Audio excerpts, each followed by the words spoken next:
Dėkui, kad prisijungi prie komandos, dabar galiu rašyti chat ir tavo komentarą perskaitysiu.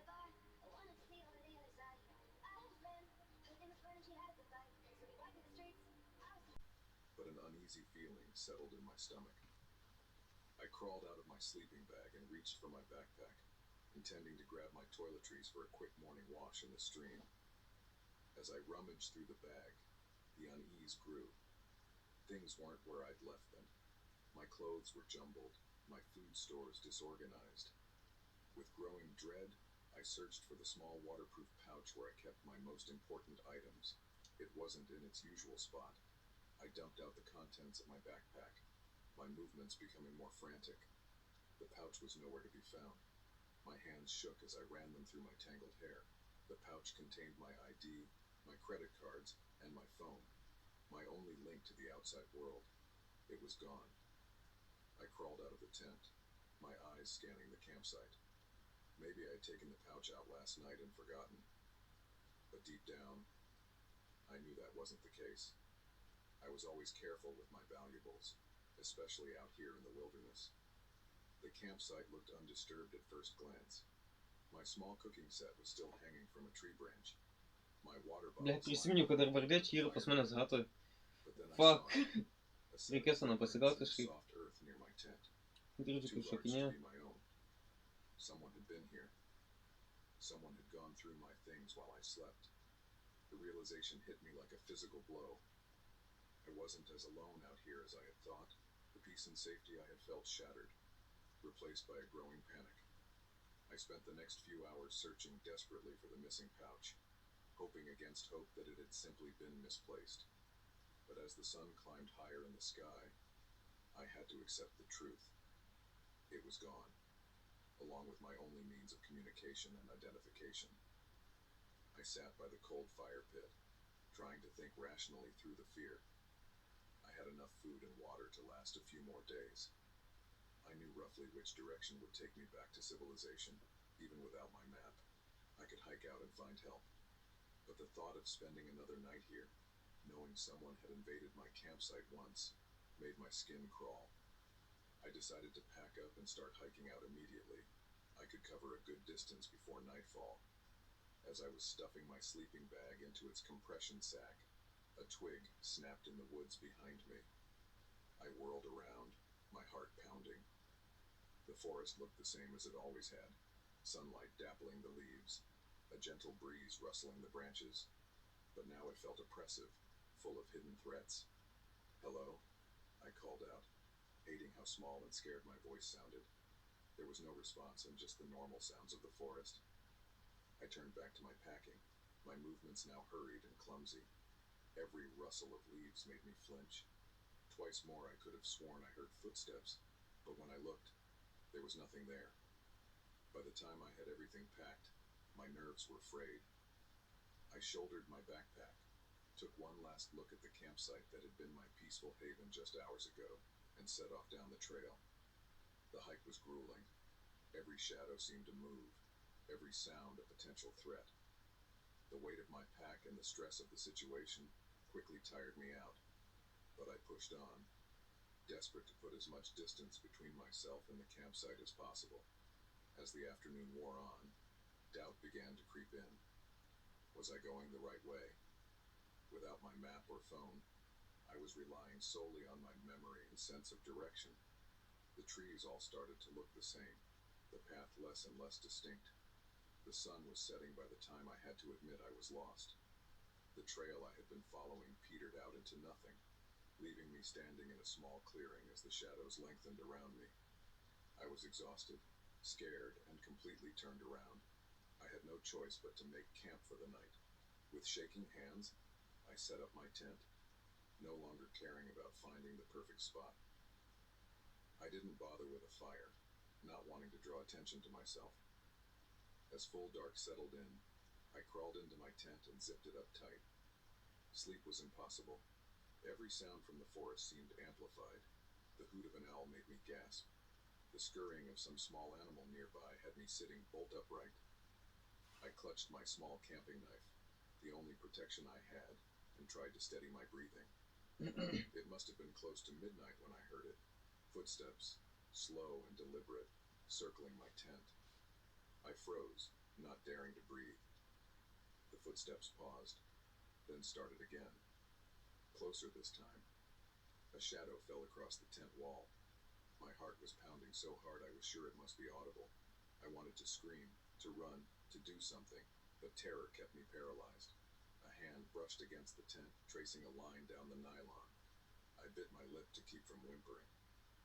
"I know you're in there," a voice said, low and gravelly. "Why don't you come on out? We need to have a little chat." I remained silent, my mind racing. Who was this person? What did they want? The zipper of my tent began to move, slowly inching upward. I gripped my knife tighter, knowing it would be little defense against whoever was out there, but it was all I had. Just as the zipper reached the halfway point, a new sound cut through the night. Voices, distant but drawing closer. Flashlight beams bounced through the trees. The hand withdrew from my tent as if burned. I heard a muttered curse, then the sound of someone crashing away through the underbrush. "Hello?" A new voice called out. "Forest Service. Is anyone there?" Relief flooded through me, so intense it left me lightheaded. I scrambled out of the tent. "Here!" I shouted, my voice cracking. "I'm here!" Two rangers emerged into the clearing, their flashlights blinding after the darkness. They looked from me to my hastily erected tent with concern. "Are you all right, miss?" one asked, taking in my disheveled appearance and wild eyes. The whole story came pouring out of me then. The missing pouch, the footsteps, the terrifying encounter just moments ago. The rangers listened gravely, exchanging glances. "You're not the first," the older ranger said when I'd finished. "We've had reports of someone stalking campers in this area. That's why we're out here tonight. You're lucky we came along when we did." Lucky? The word seemed inadequate to describe how I felt. The rangers escorted me back to their station, where I gave a formal statement. They arranged for a ride back to the city for me the next day, after I'd had a chance to rest in the safety of the station.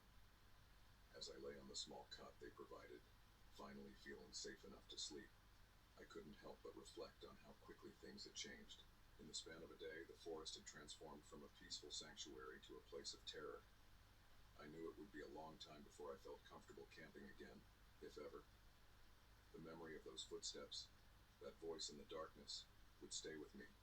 But I was alive. I had survived. And as the first light of dawn began to filter through the station windows, I made a promise to myself. I wouldn't let this experience defeat me. One day, I would return to the wilderness, but next time I wouldn't be alone.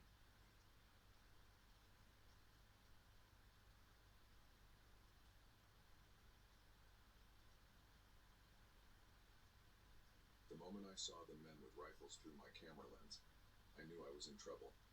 What I didn't know was how quickly my peaceful wildlife expedition would turn into a desperate fight for survival. I've always been passionate about wildlife photography. There's something magical about capturing the raw beauty of nature, freezing moments that most people never get to see. That's what brought me to this remote corner of the Alaskan wilderness, miles from the nearest town and even further from anything resembling civilization. I'd been out here for nearly 2 weeks, my tent a temporary home amidst the towering pines and rugged landscape. The solitude was blissful, broken only by the calls of birds and the occasional rustle of animals moving through the underbrush. Each day, I'd wake with the sun, eager to see what new wonders I might capture through my lens. On this particular morning, I set out just as the first rays of sunlight were painting the sky in hues of pink and gold. I had a specific location in mind, a small clearing where I'd set up some trail cameras a few days prior. I was hoping to get some shots of the local wolf pack that I knew passed through the area. The hike was invigorating, the crisp morning air filling my lungs as I carefully picked my way along the faint trail. The weight of my camera gear was familiar and comforting on my back. As I neared the clearing, I slowed my pace, moving as quietly as possible to avoid startling any wildlife. I reached the edge of the clearing and crouched down, surveying the area before entering. That's when I saw them. 3 men, dressed in camouflage, carrying high-powered rifles. They were gathered around something on the ground, something large. My breath caught in my throat as I realized what I was seeing. A wolf, its magnificent silver coat now stained red. These weren't hunters. This was poaching, plain and simple. Without thinking, I raised my camera and started shooting. The telephoto lens brought the scene into sharp focus. The men's faces, the guns, the dead wolf, evidence.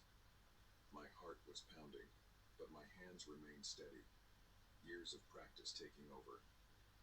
I was so focused on capturing the scene that I didn't notice one of the men look up, didn't see him nudge his companions and point in my direction. It wasn't until I heard the shout that I realized my mistake. "Hey, you there?"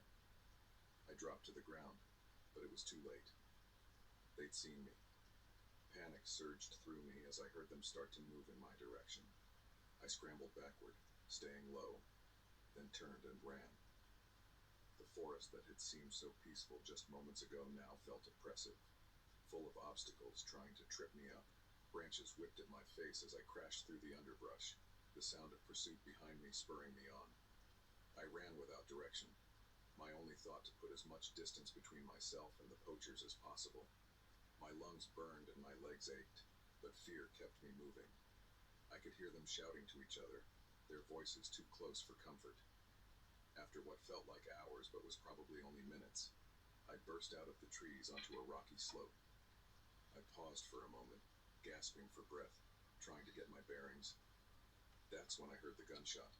The crack of the rifle echoed through the valley, followed by the whine of a bullet passing far too close. They were shooting at me. This wasn't about scaring me off anymore. They meant to silence me permanently. I dove behind a large boulder, my heart pounding so hard I thought it might burst from my chest. What had I gotten myself into? I was no action hero, just a wildlife photographer who'd stumbled into something far bigger and more dangerous than I'd ever imagined. Another shot rang out, chips of rock exploding from the boulder next to my head. I needed to move, to find better cover. My eyes darted around, looking for an escape route. The slope continued upward, becoming steeper and rockier. It would be difficult terrain, but it might slow my pursuers down. Taking a deep breath, I sprinted from behind the boulder, zigzagging as I climbed. Palapas Shots įvirsins followed, to but the ką tu uneven geri. ground seemed to throw off their aim. I didn't look back, Nieko, laivo dirbu. focusing all my energy on the climb. I reached a small ledge and allowed myself a moment's rest. Ne, čia dar viena mano anketa yra. The shouts of the men were more distant now, Galvoju, still ble. too close for comfort. I knew I couldn't keep this pace up for long. I needed a plan. Pagaliau pamačiau, kaip tu That's when I atrodai. remembered my satellite phone, safely tucked away in my backpack. Pala, aš galiu kamerą If I įsijungti, could man just leis. find a moment to make a call, to alert the authorities. Blet. But first, Nu nieko tokio. I needed to find a safe spot. I continued my climb, Pala, kur moving čia as yra? quickly Yra and quietly charge. as I could. The terrain became increasingly difficult, Agree. requiring all my concentration One to tab by. navigate safely.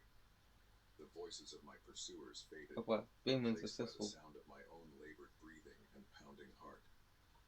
Finally, I reached a small cave-like opening in the rock face. Visiškai nieko, kurvo, norėjau mėgoti, bet But it mėgs, offered ne, some nachai. shelter and a place to catch my Nainu, breath. kurvo, į I squeezed inside, Tinder, nachai, jokių wincing mečų. as my camera bag scraped against the rock. Mylėkit I mane. thought I was still carrying it, the instinct to Kaip protect my sakai? gear ingrained after years of field work. With shaking O, hands, blet. I unzipped my backpack and pulled out the satellite phone. As I went to turn it on, Nesijaudink, the imbagė. screen remained dark, dead battery. I'd been so caught up in my photography over the past few days that I'd forgotten to charge it. A wave of despair washed over me. I was alone. Norėčiau žąsį dabar nubroliu, bet negaliu. For a moment, I considered giving up. Maybe if I surrendered, explained that I'd delete. Nu ką, aš nueisiu lauko, blėt, sušalsiu. I couldn't take that risk. These men had already shown they were willing to Šlapsi kill. ten labai. I had to keep going. Had to find a way out of this. I allowed myself to Neatruočinto žąsį then patampyti. reluctantly left the safety of my rocky shelter. The sun was high in the sky now, the heat making my clothes stick to my skin with Kodėl, sweat. I needed to find kodėl water tai žmonių nėra? or Reikia dehydration pasidalinti had become kažkuo. as much of a threat as the poachers. I continued moving, sticking to areas with more cover. Every snapping twig made me flinch. Every shadow seemed to Tai hide čia a visą threat. laiką tokių ir visą laiką čia tokių Hours bus. passed this way, the strain of constant vigilance taking its toll. Nu, As the light began to fade, kad panik žiūrite, I knew I laivą needed reikia to žiūrėti. find a place to spend the night. The thought of being out here in the dark, knowing those men were still looking for me, Karlina Lei, made my skin crawl.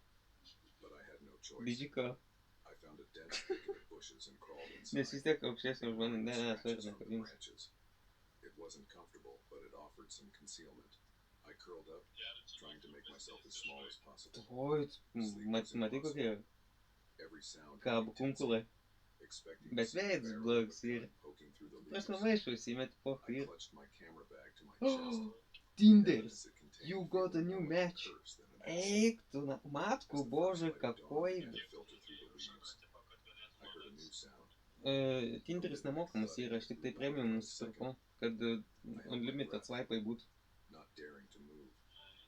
The sound grew to a roar, and suddenly a large shape passed overhead. Eik tu savo, aš galvoju, mečą, tai eisiu iš laimių žąsį My patampyti. heart leapt. Someone was looking for me. I burst out of my hiding place, Tik už kompų užeina, waving my girdit tik. arms frantically. The helicopter circled back, hovering lower. I could see the words Forest Service emblazoned on its side. As it landed in a nearby clearing, I felt a wave of relief so strong it nearly brought me to my knees. Gerai, kad pas manęs galvoje nieko nėra Rushed namais. to my side. Their questions washed over me in a blur. Was Ką I aš hurt? norėčiau dabar padaryti? Blet, aš buvau snusai įsimetęs, išėjau lauk apsidėjom. I managed to stammer out my story. Jo, biškai per daug buvo nikotin, My camera. bet dabar vėl įsimanė. Their faces grew grave as they realized the extent of what I'd uncovered. One of the rangers A tai visą naktį darysi laivą, bet išūlį tai įzdinti. placed a hand on my shoulder. You've been incredibly brave, he said. But you're safe now. We'll take care of everything from here. As they led me to the helicopter, I took one last look at the wilderness around me.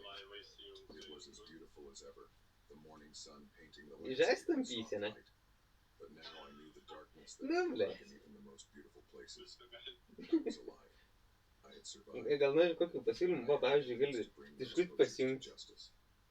As the helicopter lifted off, carrying me back to safety, I made a silent promise. Tik to myself. nerekomenduoju ten tampyti, žinai, vėliau tai rekordas išmes. I wouldn't 30 let metų this nestovės. experience rob me of my passion, but next time I'd be better prepared, more cautious, and maybe, just maybe, a little bit braver. Aš irgi, blet, norėčiau pavalgyti, kad žinai, aš turiu 59 cent sąskaitą telefoną. The moment the stranger emerged from the shadows, his eyes wide Im and să valgi smile baguette. too wide, I knew our peaceful camping trip had taken a sinister turn. Little did we know, he wasn't alone, and our night was about to become a desperate struggle for survival. It was supposed to be a fun weekend getaway. Just me, Kaip sakoma, my best friend Alex, and his girlfriend tai Mia, reikia tik tai susirasti. escaping the chaos of city life for a few days of That's fresh my air and fix. starry skies. We'd found this perfect spot, tucked away in the quiet corner of the national forest, far from the crowded campgrounds and noisy RV parks. O, dėkui už The first dovanėlę. day had been everything we'd hoped for. We'd hiked through sun-dappled forests, Kaip sakoma, marveled at sparkling waterfalls, and laughed around the campfire as we roasted marshmallows and žiūrėk, shared pavyzdžiui, stories. obuolį, As the embers of our fire died down in the night, baranką, we'd crawled into our tents, tired but krūvą content. koinsių neužtenka saldainį tau į Startled ranką. awake by the sound of twigs snapping nearby. At first, I thought it might be an animal, maybe a curious raccoon drawn by the lingering Kas ten smell of our dinner. But Then I heard something. Dovydas, dėkui už TikTok. Whistling. A jaunty, off-key tune that had no place in the dead of night in the middle of the woods. I lay perfectly still, Pelenin. straining my ears. The whistling grew louder, punctuated by the crunch of leaves underfoot. Someone was walking through our campsite. Hello there, campers. Tai A voice called out, misija. far too Pasimk cheerful for the lituoklį, hour. pasimk kanifolį, išsiardyk. I heard Alex stirring in the tent next to mine. Šias patampyk. What the hell? He mumbled. Hesitantly, I unzipped my Ir tent. su to žasučiu mane išlius. The sight that greeted me was unsettling, to say the least. A man stood in the center of our campsite, illuminated by the pale moonlight. He was tall and lanky, dressed in Barank. ragged clothes that had seen better days. His Gerai, beard gan was eina, wild žiūrėk, and kas ten per unkempt, naktis pas manis. and his eyes. There was something Jeigu unnerving neužmigsiu, about užliks. them. They were too wide, too bright, darting around with an unnerving intensity. There you are, he exclaimed, grinning at me. I was starting to think you all might be dead in there. Wouldn't that be a shame? Alex Aš emerged from nepersikeliu. his tent, Ne. Mia close behind him. Aš gavau ką tik startinti ir načo. And unease on their faces mirroring my own. Can we help you with Divo. something? Alex asked, his voice cautious. The stranger's grin widened. Oh, I'm sure you can. I'm Daniel, by the way. I couldn't help but notice your lovely little setup here. Looks cozy. He took a step closer, and we instinctively backed away. Jesus fucking Christ, su ko aš kurva mečinau. It's not safe Eik tu out here. nahui. All sorts of dangers in these woods.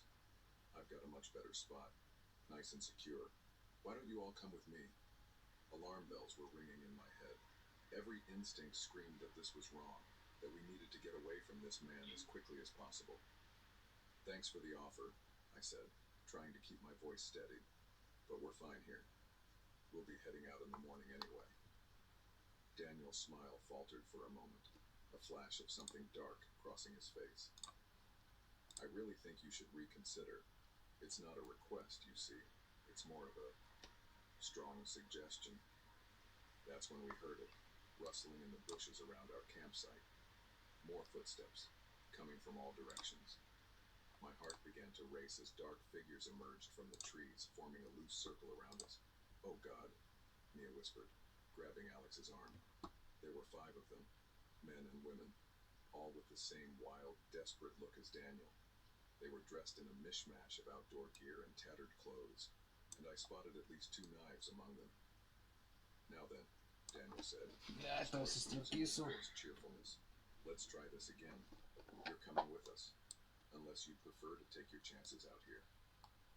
Alex stepped forward, putting himself between the strangers and Mia. Look, we don't want any trouble. Just take what you want and leave us alone. One of the other men, a burly guy with a shaved head, laughed harshly. What we want is you, city boy. Now move your asses before we have to get rough. My mind was racing. We were outnumbered and unarmed, save for a small camping knife in my tent. Even if we could get to our car, they had us surrounded. Running into the dark woods would be suicide. Okay, I said, raising my hands in a placating gesture. Okay, we'll come with you. Just give us a minute to grab our things. Daniel nodded. That Короче, su ko aš mečinau. look on his face. Oi, blядь, įdomi būtų. Stupid. We'll be watching. The Desert With shaking Kid hands, and we Fifth began to gather Priest our of belongings. Psychedelics Cat Devours Sausages. I managed to slip the camping knife into my pocket without being noticed. It wasn't much. Smagi naktis. It was something. Jo, smagi naktis, žiūrėk, su ko mečinau, blядь. The moon had vanished behind the clouds, leaving us in near total darkness. I stumbled over roots and rocks, the group's rough hands shoving me forward whenever I slowed. After what felt like hours, we arrived at a clearing. Crude shelters made of tarps and branches were scattered around, and a large fire pit dominated the center. It looked like they'd been living out here for a while. Welcome home, Daniel said, spreading his arms Padėkam wide. nuolaidą duoda, tinka dabar 29 min. They herded us towards one of the shelters, a ramshackle lean-to that smelled Ne, like nereikia earth and man. mold. As they pushed us inside, I caught Alex's eye. A silent understanding passed between us. We needed to find a way out of this, and soon. The next few hours were a blur of fear and Oi, tension. блядь. Our captors took turns Давай, guiding us, намероките. their eyes never leaving the entrance to Oh, our shit. makeshift prison. Oh, shit. I could hear them arguing amongst themselves, though their voices were too low to make out the words. As dawn began to break, casting a pale light through the gaps in our shelter, I felt a tap on my shoulder. Alex nodded towards the back of the Oh, room ho, ho. where a section of the Oh, ho, concrete ho. was. It wasn't much, but it might be enough for us to slip through. We waited, hearts pounding, for the right moment. Karums. When the guard's attention wavered for just a second, distracted by Galėjai Gold Premium pasiimt gan pigiai. I went first, wriggling through the gap as quietly as I could. The rough edges of the branches scraped my skin, but I barely felt it. Adrenaline was coursing through my veins, every sense hyper alert. Alex came next, then helped Mia through. We crouched in the underbrush, hardly daring to breathe. The camp was stirring, early risers moving about, but no one had noticed our escape yet. Which way? Mia whispered, her voice trembling. I Sveikas. pointed in the direction I thought we'd come from the night before. We'd have to risk it. Staying here wasn't an option. Jo, jo, We began jo. to move, slowly at first, then faster as we put distance between ourselves and the camp. The forest was alive with morning sounds, bird song, rustling leaves, the chattering of squirrels. It all faded into background noise, drowned out by the pounding of my heart and our ragged breathing. We'd been running for maybe 10 minutes when we heard the first shout. They discovered we were gone. Faster, Alex gasped, grabbing Mia's hand and pulling her along. I could hear them crashing through the forest behind us, their angry voices carrying on the wind. They knew these woods better than we did, and they were gaining on us. Up ahead, I spotted a break in the trees. As we burst out of the forest, my heart sank. We were at the edge of a steep ravine, a churning river far below. Vieną matau. We're trapped, Mia said, panic Psicholaisvė. evident in her Blėt. voice. The sounds of pursuit grew louder. We had seconds, at most, before they caught up to us. I looked at the raging water below, then back at my friends. It Pamėginsiu was a vieną terrible kripaliuką. choice, but it was the only one we had. Jeigu išeis anksčiau pavykdavo. Alex's eyes widened in disbelief, but then understanding dawned on his face. He nodded grimly. On 3, he said, gripping Mia's hand tightly. 1, 2. There they are. Daniel's voice rang out behind us. 3. We leapt, just as our pursuers broke through the tree line. For a moment we were flying, the wind rushing past us. Then we hit the water, Ne, and the neišėjau. world dissolved into a Anksčiau maelstrom eidavo, of išjungi churning apsą, clouds pasvaipini and 2 gasps for kartus air. ir mečas I don't būdavo. know how long we were in the river, Svinband daug minuso. but it was probably Jo, only daug, minutes. daug. Net nerodysiu. Eventually, the current slowed enough for us to make our way to the shore, coughing and sputtering. As we dragged ourselves onto the rocky bank, I Text. looked back up at the ravine. There was no sign of Daniel or his group. We'd made it. We were battered, bruised, Rodom. to the bone, but we were Nerodysiu. and we were free. Negalima. The trek back to civilization was long and arduous, but fueled by the lingering fear of being found, we pushed on.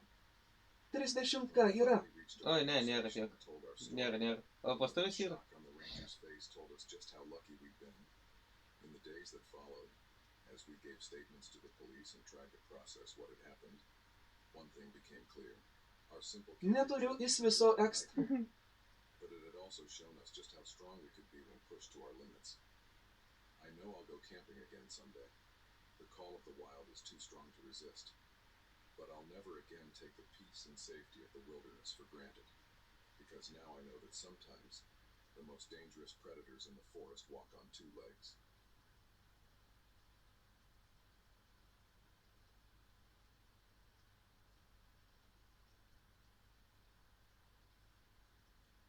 The moment I heard the voices drifting across the still water, I knew my solitary canoe trip had taken a sinister turn. What I didn't know was how quickly my peaceful retreat would become a desperate fight for survival. I'd always been a bit of a loner, preferring the company of nature to the chaos of the city. That's why I decided to take a week-long canoe trip through the boundary waters of Minnesota. Just me, my canoe, and miles of pristine wilderness stretching out in every direction. The first few days were everything I'd hoped for. Ant kūro, I paddled through ant crystal nematomas lakes, pagalbės, blėt. bridged across rocky Galva trails, padės. and slept under a canopy of stars so bright it took my breath away. The solitude was intoxicating, a balm for my stress-worn soul. On the fourth day, I found the perfect campsite, a small, rocky island in the middle of a large lake. It was barely big enough for my tent, but it offered an unobstructed view in all directions. As I set up camp, I felt a sense of peace wash over me. This was why I'd come out here. As the sun began to set, painting the sky in brilliant hues of orange and pink, I noticed something odd. A canoe, far off on the distant shore. It wasn't unusual to see other paddlers out here, but something about this one caught my attention. It was moving erratically, zigzagging along the shoreline as if searching for something. I watched it for a while through my binoculars. Curiosity piqued. There were two men in the canoe, both wearing dark clothing. Mokinkitės, na. They seemed to be Mokinkitės. arguing, gesturing angrily at each other in the shoreline. Eventually, Let him they cook. pulled up to a small Let boat him and cook. disappeared into the trees. I shrugged it off, turning my attention back to setting up my camp for the night. But as darkness fell, an uneasy feeling settled in my gut. Something about those men hadn't seemed right. I was jolted awake in the middle of the night by the sound of voices carrying across the water. At first, I thought I was dreaming. Out here, the only nighttime sounds should have been loons calling and waves lapping at the shore. But as I listened, the voices became clearer. It has to be around here somewhere, one voice said, gruff and impatient. We've been searching for hours, another replied. Maybe we should wait until daylight. I held my breath, straining to hear more. Were these the same men I'd seen earlier? What were they looking for?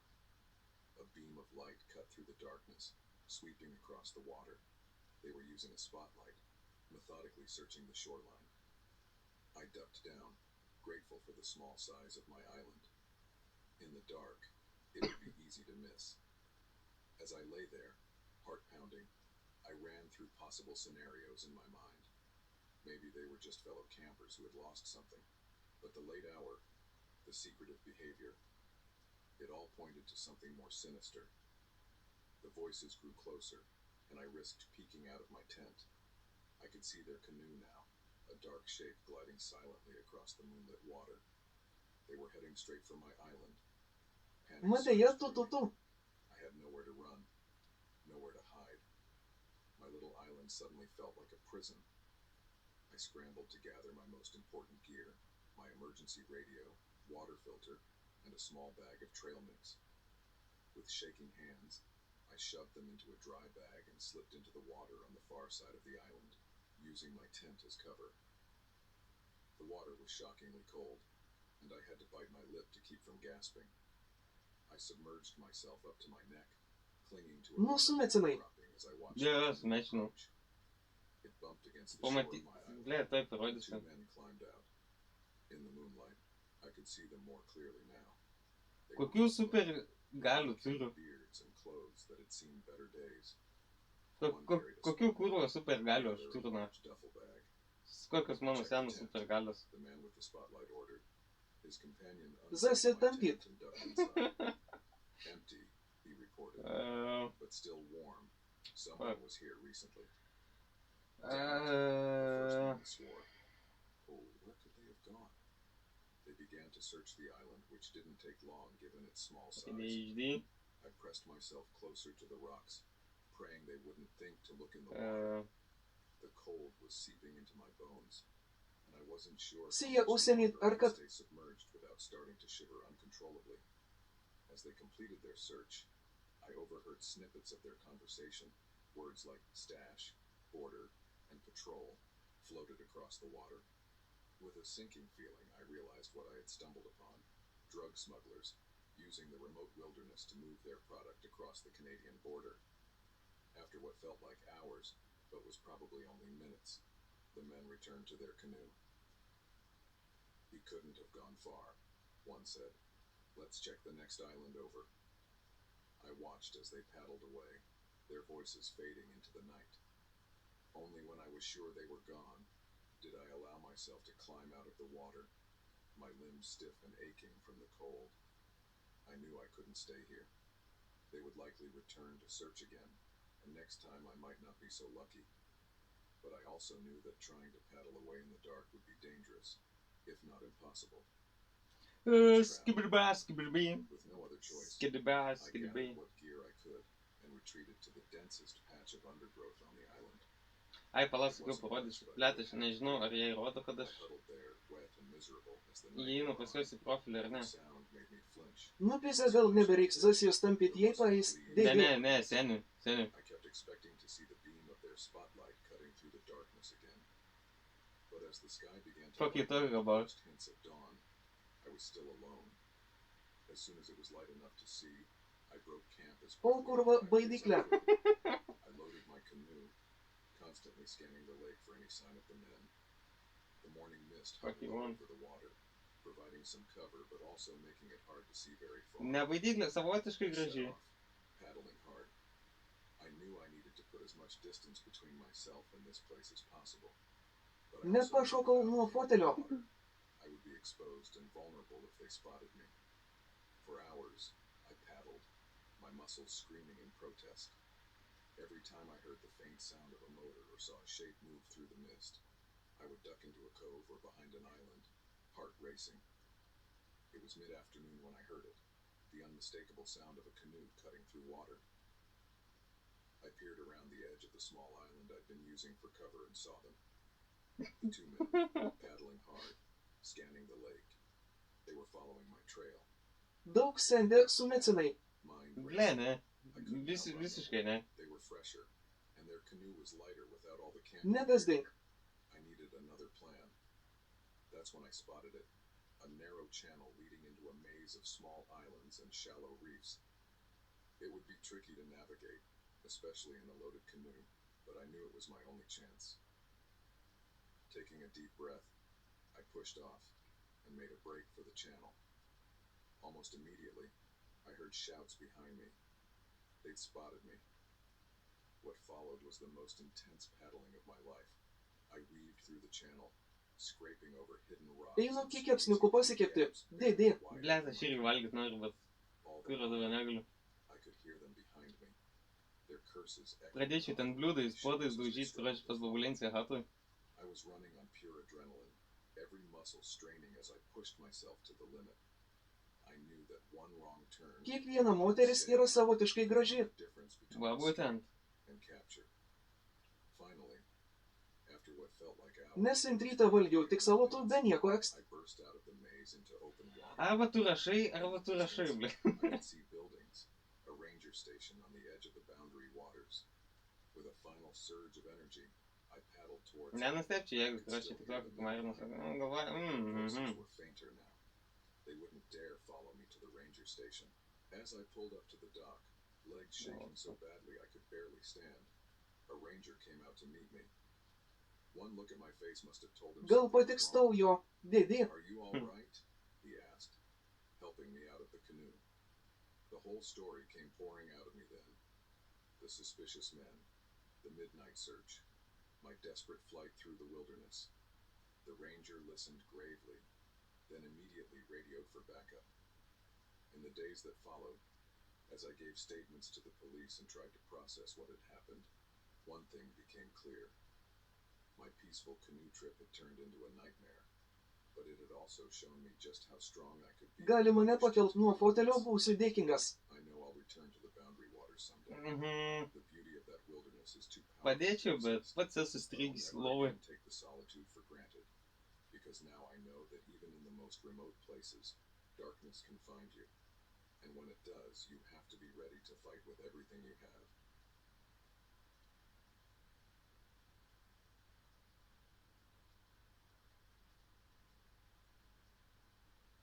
Ataizasas netampai eikos kameras. I saw Dėdė. fresh footprints in the Ne, aš vis netampysiu. Ko tu laivo nebedirbi? alone. Sakai, visą naktį What I darysi. didn't know was how quickly our curiosity Atėjau iš turned kitos into a fight paskyros. for survival. It was supposed to be a simple weekend hike, just me and Sarah. We'd been dating for a few months, and this was our first real getaway together.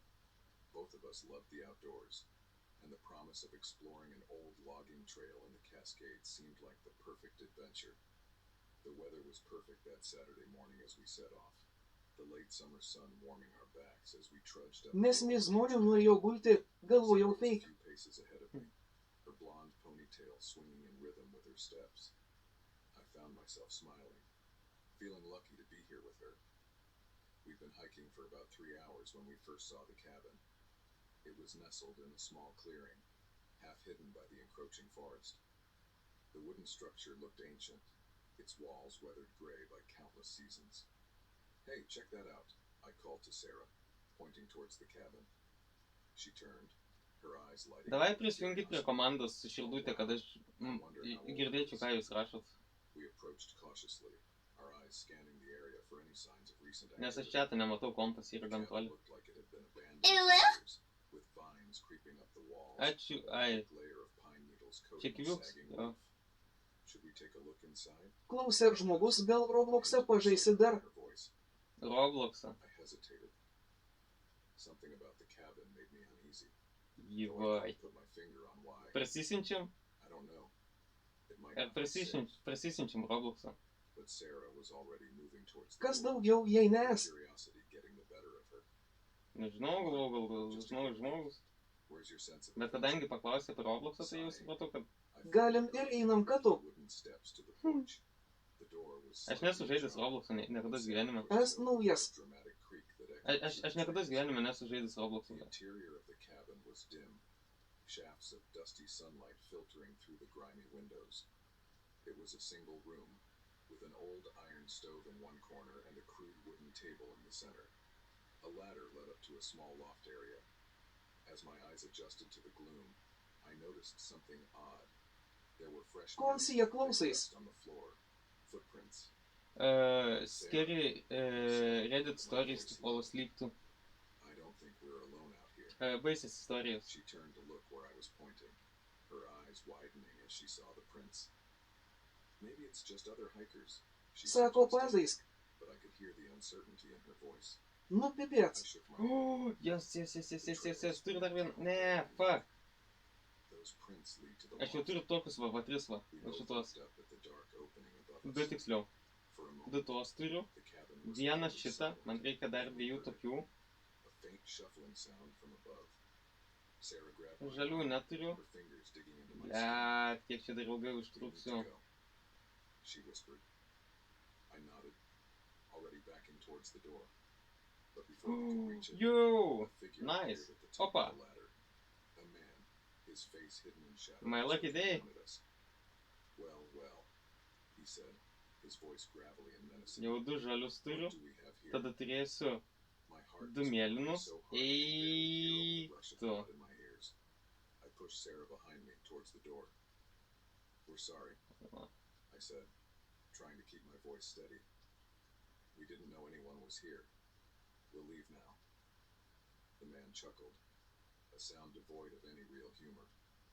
"I'm afraid I can't let you do that. You see, you've stumbled into something you weren't supposed to see." As he spoke, he began to descend the ladder. In the dim light, I could see he was wearing dirty, ragged clothes. Galit man, blet, His beard was išversti. unkempt, and his eyes had a wild, dangerous look to them. Sarah tugged at my arm. "Run!" she hissed. We bolted for the door, but as we reached the porch, two more men emerged from the trees. They were similarly disheveled, and one was holding a wicked-looking hunting knife. "Going somewhere?" the knife wielder asked, grinning to reveal yellow teeth. We were trapped. My mind raced, trying to find a way out of this nightmare. The man from the loft had reached the bottom of the ladder and was advancing towards us. "Listen," I said, holding up my hands in what I hoped Let. was a calming gesture. "We don't want any trouble. We won't say anything about what we've seen here. Just let us go." The man with the knife laughed. "Oh, I'm sure you won't say anything. We'll make sure of that." Sarah whimpered beside me, and I felt a surge of protective anger. Varau kepti. Without thinking, I grabbed Okay. the old iron poker from beside the stove and swung it at the nearest man. He ducked, but the distraction was enough. I shoved Sarah towards the door. "Run!" I yelled. We burst out of the Iškepti tau. the shouts of the Oi, ne, monsters ne, behind ne. us. We sprinted into the forest, branches whipping at our faces as we crashed through the underbrush. I could hear them pursuing us, their angry voices carrying through the trees. Sarah was just ahead of me, her breath Nu coming ir in weird negausi. gasps. Nu ir nenoriu. Run them for long. They knew these woods far better than we did. This way, I gasped, grabbing Sarah's hand and veering off the trail. I'd spotted a dense thicket, and I hoped it might offer us some cover. We dove into the bushes, thorns scratching our skin as we burrowed in as deep as we could. I pulled Sarah close, both of us trying to quiet our breathing as we heard our pursuers approaching. "Where'd they go?" one of them shouted. "They can't have gotten far." Pasakysiu močiutei, kad nevalgai, sakalis tepesi, dėdė. We lay there, barely daring to breathe, as the men searched the area. I could see Skambino aš tau. glimpses of them through the leaves, Nekalbėk nesąmonių. back and forth. Davai, Hebra, aš nematau, ką jūs rašot iš čia, After what felt like nes man hours of šviečia responding šviesa į minutes, aikštėse. their voices began to fade. Prisijungit prie komandos. Moving away Būkit žmonės. further into the forest. Astuoga rauntau. Sarah whispered. I nodded, the gesture for us to stay quiet. We waited a few more minutes, straining our ears for any sound of the men returning. Finally, when I was as sure as I could be that the coast was clear, we carefully extracted ourselves from the thicket. We were scratched and bruised, our clothes torn, but we were alive. "We need to get back to the car," I said, trying to orient myself. In our panic, we'd run quite a way off the trail. Sarah nodded, her face pale but determined. "Which way?" I looked around, trying to remember the route we'd taken. The forest looked different now, more menacing. Every shadow Eik, tu načert, gal paimsiu aš tą bosą. "This way," I said, Kiek pointing. svėriu, beveik 60. I hoped I sounded more confident than I felt. We set off, moving as quickly and quietly as we could. Every snapping twig, Man psichologą reik. every rustle in the undergrowth had us freezing in place. Reikėt, The reikėt. forest that had seemed so beautiful this morning now felt like a green prison. After what felt like an eternity of tense hiking, we finally spotted a familiar landmark, a distinctive bent tree we passed on our way up. Relief flooded through me as I realized we were on the right track. "We're close," I told Sarah, squeezing her hand. But our relief was short-lived. Nu tu... As we rounded a bend in the trail, we came face to face with one of our pursuers. Kodė tep mane He was ekst. as surprised to see us as we were to see him. For a moment, we all stood Hebra, frozen, prisijungit prie komandos, aš nematau komentarų, ble. grabbing a large branch from the ground and swinging it at the man's head. It connected with a sickening thud, and he went down. "Run!" Sarah yelled, and we took off down the trail. Kurvas. We could hear shouts behind us as the man's companions discovered him. But we had a head start now, and desperation lent speed to our feet. Finally, mercifully, we burst out of the tree line into the parking area where we'd left our car. I fumbled with the Davai, keys, yes! shaking so badly I could barely Perėjau, get into the pagaliau. truck. Just as I heard the sound of pursuit breaking through the trees, we tumbled into the car. I started the engine and floored it. Gravel Kaip grūdų splattered man as we išsėjo, kaip pulled out grūdų man the lot. kurva, ne tokį man davė, ko man reikėjo. Galvoju, kurvo užsisakyt tampyt nereikėtų, dėdė. Faces twisted with rage, but they were getting smaller, more distant with every second. We'd made it. We drove in silence for a while, both of us trying to process what had just happened. It wasn't until we were back on the main highway that Sarah spoke. What do you think they were doing out there?" she asked, her voice shaky. I shook my head. "I don't know. Nothing good. Maybe they were cooking meth. Or hiding Maybe out they from were, the mob. they were cooking Either meth. way, I'm just glad we got away." Sarah nodded, reaching over to take my hand. "Me too. I've never been so scared in my life." As the miles rolled by, Ar kavos nenori? more and more distance Why not? between us and that nightmare in the woods, I found myself reflecting on how quickly things had changed. What had started as a pleasant hike had turned into a terrifying fight for survival. I knew we'd need to report what had happened to the authorities. Those men were Ačiū, žymiai dangerous, sunkiau. and who knew how many Nu more nereik witnesses nahui nieka ant stole sneno. into their Dėdė. trap. Alek tu But for now, I pėsti. was just grateful to be alive. Grateful to be Eik here with tu Sarah, pėsti. heading home. The forest had shown us its Tuoj scars, aš to panikę, ble. a reminder that Pričiešinsiu, kad neatsipystų nuo tavęs. danger can lurk just out of sight. I squeezed Sarah's hand, feeling a newfound appreciation. Turėt pinigų, kad pesti eicau. We faced this. Nereiktų pinigų. Somehow we'd made it through. Suraso aš tave įsigit Alą Pugačiovą, ble. As we drove on towards home and safety, I made a silent promise to myself. I'd return to the mountains someday. Jau prisipisau This experience robbed me of my love for the wilderness. Sako, nori pasipisa, ko ne, dėkui, gyvenimas jau pisa. More vigilant. Because now I knew that sometimes the most dangerous things in the forest walk on two legs.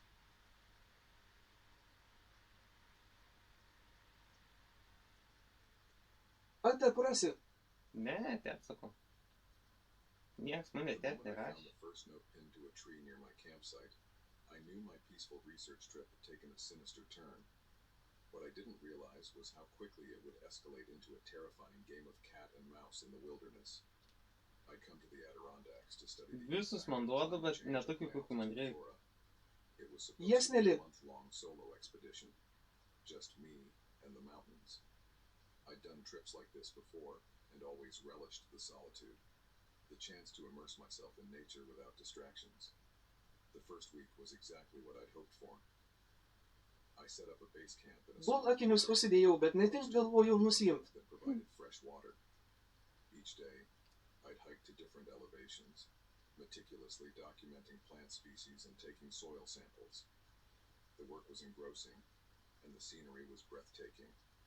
In the evenings, I'd return to my tent, record my findings, and fall asleep to the gentle sounds of the forest. It was on the 8th day that everything changed. I was returning from a particularly grueling hike when I spotted something out of place. A scrap of paper Davė attached mane to a pine 25 tree sausainių. Nesvenk, nes įsvarysiu tave į I gimtadienio. approached and pulled it free. O kada tau gimtadienis? The message, written in messy scrawl, sent a chill down my spine.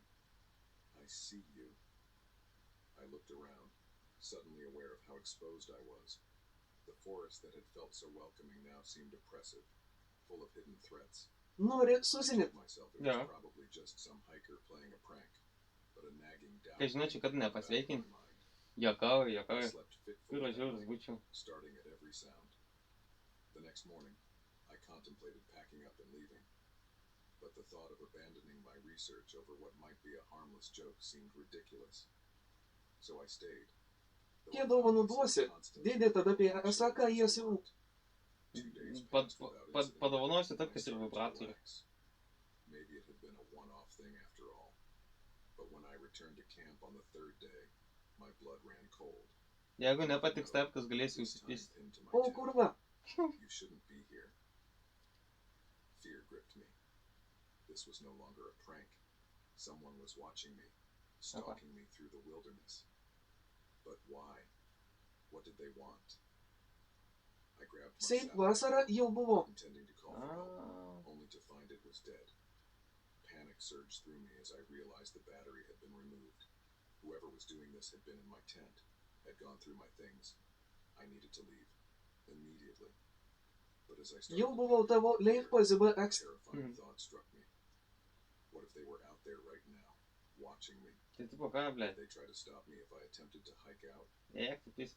As if in answer to Nesakyk, my kad kur unspoken dar question, pagaustins. I heard a twig snap in the woods behind me. Bus I sėdus. whirled around, heart pounding, but saw nothing but trees and shadows. The forest suddenly felt alive with menace, every rustle of leaves a potential threat. I made a split-second decision.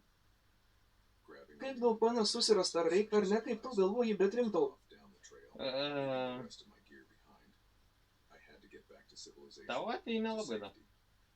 The Da hike out should palaukčiau. have taken about 6 hours, but as darkness fell, I realized with growing dread that I was lost. In my panic, I must have taken a wrong turn. The trail I was on was becoming less distinct, overgrown in places. I was in a part of the forest I didn't recognize. As the last light faded from the sky, Bet I tas was tai forced to noras. stop. Dėdė. Hiking in the dark. Nebūtinai became paną tada dangerous. reiks susirasti. I found a small hollow beneath a large oak tree and huddled there, too Tiesiog terrified to sleep. Friends with Every benefits. sound made me flinch. Ką The hoot of an owl, Dyga ten scream of parašė? some small animal, the wind whistling Jeigu through the perskaičiu trees. Egidą. But worse than Sorry. the sounds were the silences. When I Jeigu started įmanoma, weird prisijunk prie circuit komandos, kad approach, skaitytų tavo komentarus. Dawn found me Būčiau labai exhausted dėkingas. and on edge. Iš čia labai sunkiai matau. As I crawled out of the makeshift shelter, Ačiū. my heart nearly stopped. Ok. There, pinned to the trunk of the oak tree, was another note. Can't hide. Tingi judėt. They had found me. Jo, aš žaidžiu žaidimą dabar. Close enough to leave a note Ar while I žiūriu. huddled, unaware, kurva. mere feet away. The realization Nesuprantu, kur mūnenų ekst. I started running then. All attempts at stealth abandoned. I crashed through the underbrush, branches whipping Nori, at my nenori, face, bet reikia. roots Nori, threatening to nenori, choke bet me. reikia. Ką žaidė? I had no idea if I was going in Archyvavimo. the right direction, but I knew I couldn't stay still. Hours Esu jau passed in aukšto levelio, fear, žaidžiu terror, 2 and metus beveik. exhaustion. My legs ached. Nu, ne tiek aukšto kaip kiti žmonės. Still, I Bet. pushed on. As the day wore on, I began to hear things. Twigs snapping, leaves rustling, always behind me, always just out of sight. Was I being pursued, or was my fear-addled mind playing tricks on me? As the sun began to set for the second time since my flight began, I stumbled upon an old fire tower. It loomed above the trees, a metal skeleton against the darkening sky. With no better options, I began to climb. The metal rungs were slick with dew, and my trembling hands made the ascent treacherous. But finally, I reached the small room at the top. It was empty, abandoned long ago, but it had a door that locked. For the first time in days, I felt a glimmer of hope. Jau galvau neperėjus. Tiny room. Jau galvau Strange neperėjus. night fell over the forest. From up here, I could see for miles in every direction.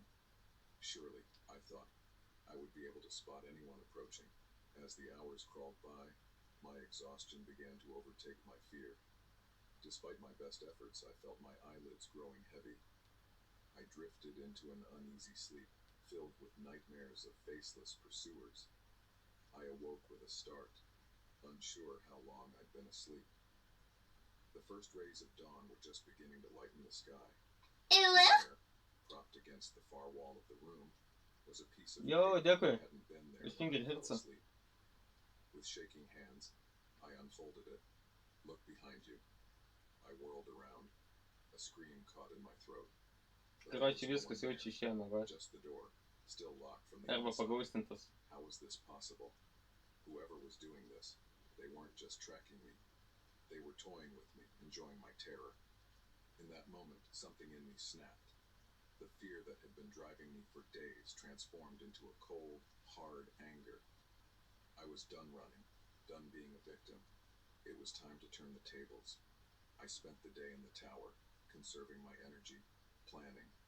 I took stock of my supplies, fashioned a crude weapon from a broken piece of the tower's railing. Sumečinis su kažkuo. As night fell, Visiškai ne. my descent, moving as quietly as I Turi could. 122 metrus, bet kur ant ignoras Trail paliktas. from the day before. If my stalker had been following me, perhaps I could Visiškai ant ignoro paliktas. For hours, I crept through the darkened forest, every sense on high alert. Bet kad gaidys tas tinderis. Da kur va, premiumą nusipirkau. Moved steadily, purposefully. Už 7, blėt, I would not eurus. be the prey any longer. It was nearing dawn when I saw it. A faint glow through the trees. A campfire. My heart raced as I approached, moving from tree to tree for cover. And then I saw him. A man, sitting by the fire, writing something on a piece of paper. Even from a distance, I recognized the messy scrawl. Rage flooded through me.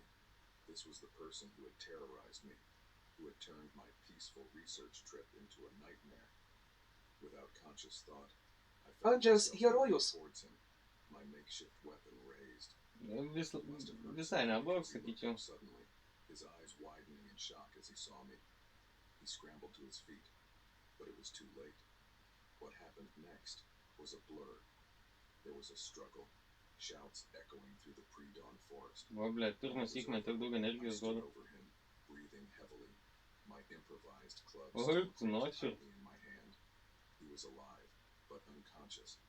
As the Dabar nulis adrenaline bus. faded, I began to Jo, shake uncontrollably. pilnai viską What davė. had I done? Čia retas What atvejis, should kada I tai do pamatysi. now? In the end, I used some rope from his own supplies to tie him up.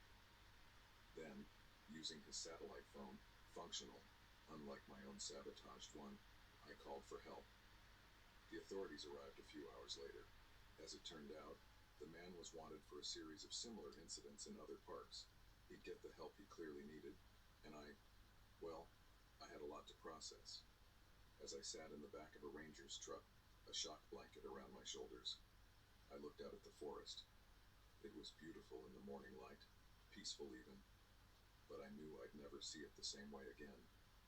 I'd come to the wilderness seeking solitude and scientific discovery. Instead, I'd found terror, and ultimately, a strength I never knew I possessed. The forest had changed me, for better or worse, and as we drove away, leaving the trees behind, I knew that someday I'd have to return, to face my fears, to reclaim the peace I'd lost, but not today. Today, I was going home.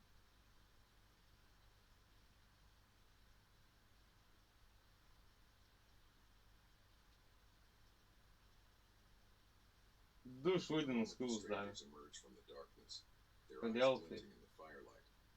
I knew our family camping trip had taken a terrifying turn. What I didn't realize was how quickly we'd be fighting for our lives in the wilderness we once thought of as a peaceful escape. It was supposed to be a perfect getaway. My wife, Lisa, and our two kids, Emma, 14, and Tyler, 10, had been planning this camping trip for months. We'd found a secluded spot in the national forest, far from the crowded campgrounds and noisy RVs. Just us, the trees, and the stars. The first 2 days were everything we'd hoped for. We hiked trails, fished in the nearby stream, and told stories around the campfire. The kids were thrilled to be away from their phones and video games, rediscovering the simple joys of nature. Lisa and I Nu, felt ačiū. closer than we had in Elektrinis years. žmogus bus, The aš stress bosą of our niekad busy nepaimsiu. lives melting away in the mountain air. On the third night, as we roasted marshmallows and played Lieps games tas of ginklas cards by biski. moonlight, I heard a twig snap Man tai in the ne, woods man tai behind our geras tent. ginklas. At first, I dismissed it as a deer or some other animal. Pamėginsiu to Then came neužilgo the kito, sound of hushed voices and heavy footsteps. Hello, kuris campers. dar daugiau dumugų A man's daro. voice called out, far too cheerful for the late hour. We all turned to see a group of men emerging from the tree line. There were 5 of them, dressed in a mishmash of outdoor gear and tattered clothes. The one in front, a tall man with a scraggly beard, Nu, žiūrėk, grinning widely. ir tikra geresnių daug. About his smile. A tu bent jau esi žaidęs tam žaidimui. Skin crawl. Looks Ką? like you folks Esi have žaidęs set tam up here, žaidimui. he said, his eyes roving over our campsite. Mind if we join you for a bit? I stood up, instinctively moving between the strangers and my family. I'm Esu sorry, buvęs it's Amerijoje. getting late. 92. I said. Mano 94 levelis. The man's grin faltered for a moment, a flash of something dark crossing his face. Now, that's not very neighborly, he said. We've been walking for hours, and we could Aš use a rest. 92. Why don't you introduce us to your lovely O family? aš 94. Lisa had gathered the kids close to her, her arm protectively around Emma's shoulders. I could see the fear in her eyes, mirroring my own growing up. Eisiu į badų kabint panų. Listen, I said, Eik į my Tinderį. tone firmer now. Tinderį daugiau There yra. are plenty of good camping spots nearby. We'd really prefer to have our privacy. One of the other men, a burly guy with a shaved head, stepped forward. I don't think you understand, he growled. We're not asking. My heart began to race as I realized the danger we were in. These weren't just some overly friendly campers. They had something else in mind, and it wasn't good. Okay, I said, raising my hands in a placating Stryką gesture. įsiunčiau. Why don't you guys take what you want, and we'll be on our way. No trouble. The bearded man laughed, a harsh sound that echoed through the clearing. Oh, we'll take what we want all right, but you folks aren't going anywhere. In that moment, survival instinct kicked in. I knew we had to get out of there, fast. I turned to Lisa and whispered urgently, "Get the kids to the car, now." She nodded, her face pale but determined. As she began to usher Emma and Tyler towards our SUV, I tried to keep the men's attention on me. Look, there's no need for this to get ugly, I said, slowly backing up towards the vehicle. We don't want any trouble, but they were already advancing, spreading out to block our path. The bearded man pulled out a wicked-looking hunting knife, the blade glinting in the firelight. Too late for that, he snarled. What happened next was a blur of motion and terror. I grabbed a burning log from the fire and swung it at the nearest man. He yelped in pain and surprise, stumbling backward. Using the momentary distraction, I turned and ran for the car. Lisa had the engine running, the kids already inside. I dove into the passenger seat just as she floored the accelerator. Gravel sprayed as we peeled out of the campsite, the angry shouts of the men fading behind us. But our relief was short-lived. As we careened down the narrow dirt road, headlights appeared in the rearview mirror. They were coming after us. "They're following us," Emma cried from the back seat. Lisa gripped the steering wheel tighter, her knuckles white. "Hold on," she said through gritted teeth. The SUV bounced and shuddered as we sped down the uneven road. Trees whipped past in a dark blur. Behind us, the headlights grew closer. Aha, patinka jums skaityti žinutės, ar ne, blėt? Suddenly, there was a loud bang. Ir matrioškinai. Lisa fought to keep control as we skidded on the loose gravel. "They're shooting at us," Tyler screamed, ducking down in his seat. Nepatinka. My mind raced. Kaip tai nepatinka? Patinka, kročia. Maybe more. We'd never make it at this rate. Patinka. There's a ranger station a few miles ahead, I said to Lisa. If we Jau can make it načgavau there. per badų. She nodded, Super. understanding. It was Aš growing. pasigaudau geriau žodžių The next few minutes were the most terrifying of my life. Lisa drove like a woman possessed, taking curves at speeds that had us all holding on for dear life. All the while, the headlights behind us grew closer, and the occasional crack of gunfire split the night.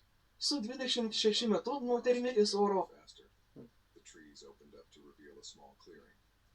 Gal sugar mommy bus. Ahead, a beacon of hope in the darkness. Lisa slammed on the brakes, the SUV fishtailing as we skidded to a stop in front of the building. We all scrambled out, running for the door. I pounded on it with all my might. "Help, please, somebody help us." The door flew open, Įtiduot tau gal. revealing a startled-looking ranger. Ne, nereikia. "What in the world? Jei netiks. Please," I gasped.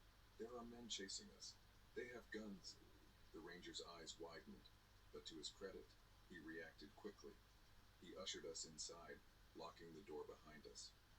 "Get down," he ordered. Dovanų, kaip sakoma. Radio on the desk. Oi, ne. As the ranger Nereikia. called for backup.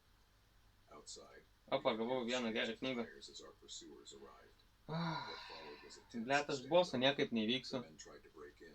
Prisijunkit prie komandos, kad galėtų skaityti jūsų komentarus. Ranger, armed with his service weapon, Padarysit man paslaugą, nes aš neįskaitau iš čia, aš guliu lovoj, blet. Lisa and I held our children close, whispering words of comfort we didn't quite believe ourselves. It felt like hours, but it was probably only about 20 minutes before we heard the blessed sound of sirens. The cavalry had arrived. The aftermath was a blur of flashing lights, police interviews, and shock blankets. The men were apprehended, and we learned they were wanted for a string of violent robberies across 3 states. They'd been hiding out in the national forest, preying on unsuspecting campers like us. As we sat in the back of an ambulance, being checked over by paramedics, I looked at my family. Lisa's face was streaked with tears, and the kids looked shell-shocked. But we were alive.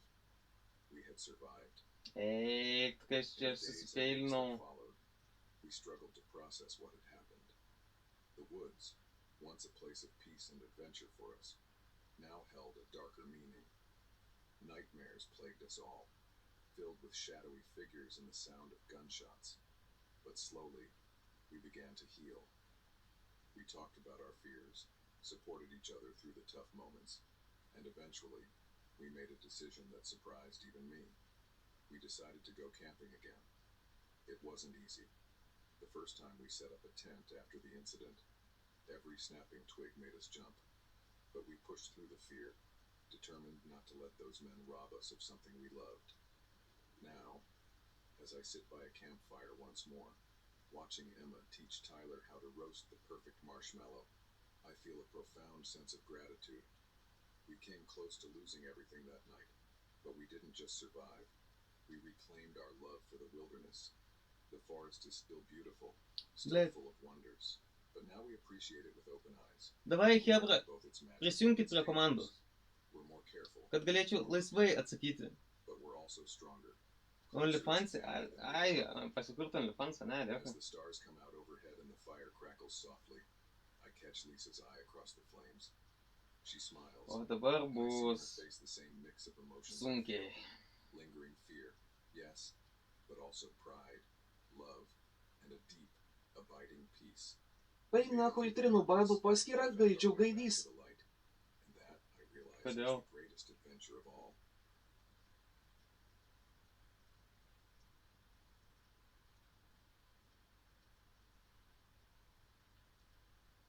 Eik, The na moment čia. I heard them discussing their plan, Čia man I knew pizdaos, I'd kas stumbled bus. into something far more dangerous than just a group of rough campers.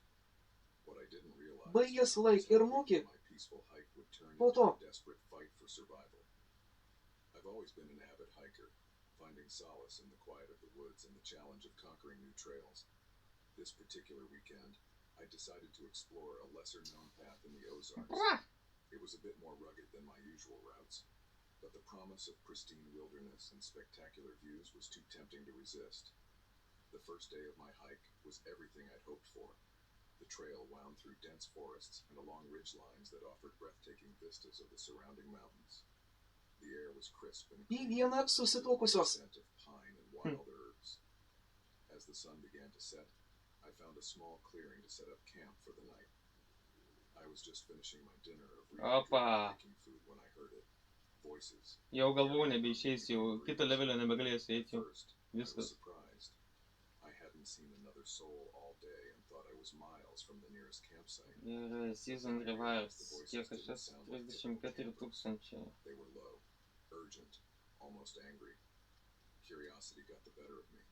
I doused my small fire and crept towards the sound, moving as quietly as I could through the underbrush. As I got closer, I could make out snippets of conversation. The drop is tomorrow night. We can't afford any screw-ups. What if the feds are onto us? This place was supposed to be secure. Relax. Nobody knows about this spot. We'll be in and out before anyone's the wiser. Aš norėjau kitą My ginklą. heart began to race as I realized what I was overhearing. This wasn't just some campfire chat. These people were planning something illegal, possibly dangerous. I inched closer, trying to get a better look. Through a gap in the trees, I could see a makeshift camp.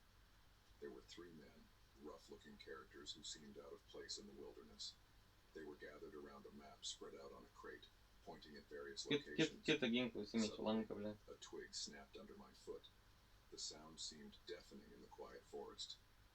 The men's heads snapped up, their conversation cutting off abruptly. I held my breath, pressing myself against a tree trunk, praying they hadn't spotted me. What was that? One of them growled. Probably just an animal, another replied, but he didn't sound convinced. I heard the sound of a gun being cocked. Check it out, the first man ordered. Panic surged through me. Nu, ble, gal geriau. Out of there fast. Nemeluosiu. As quietly as I could, I began to back away from their camp. But in my haste, I wasn't watching where I was stepping. My foot caught on a root, and I stumbled, falling backwards with a crash. Over there, one of the men shouted. I scrambled to my feet and ran, no longer caring about stealth. Fuck ne. I could hear them crashing through the underbrush behind me, their shouts echoing through the trees. I ran blindly. Pas mane 62 177 atkiai. Pas tave tik 47 058 atkiai. To put as much distance between myself and those men as possible. Nu, tai After what karočio. felt like hours, but was probably only minutes, I paused, gasping for breath. Nu, užtat pažiūrėk į mano gyvybės. Had I lost them? Just as I was beginning to relax, I heard a twig snap nearby. I whirled around to see one of the men stepping out from behind a tree, a pistol leveled at my chest. Ble, tai reikia po kur vėl pasiimti, žiūrėk. Nesimato šono. Nesimato šono? Looks like we've got ourselves a little spy. My mind raced, trying to Dabar get me geriau? out of this nightmare. I'm not a spy, I said, my voice shaking. I'm just a hiker. I got lost and heard voices. I thought you might be able to help me. He laughed, a harsh sound that sent chills down my spine. Nice try, buddy. You picked the wrong camp to stumble into. As he spoke, The other two 62 were from tūkstančiai. trees, boxing me in. One of them was carrying a length of rope. What should we do with him? The rope carrier asked. The man with the gun considered for a moment. We can't let him go. He's seen too much. My blood ran cold at his words. These men were willing to kill to keep their operation secret. In that moment of fear, something inside me snapped. I wasn't going to die out here, not like this. Without thinking, I lunged at the gun. Pizdu, pamėginam 53 difficulty. In a tangle of limbs, wrestling for control of the weapon.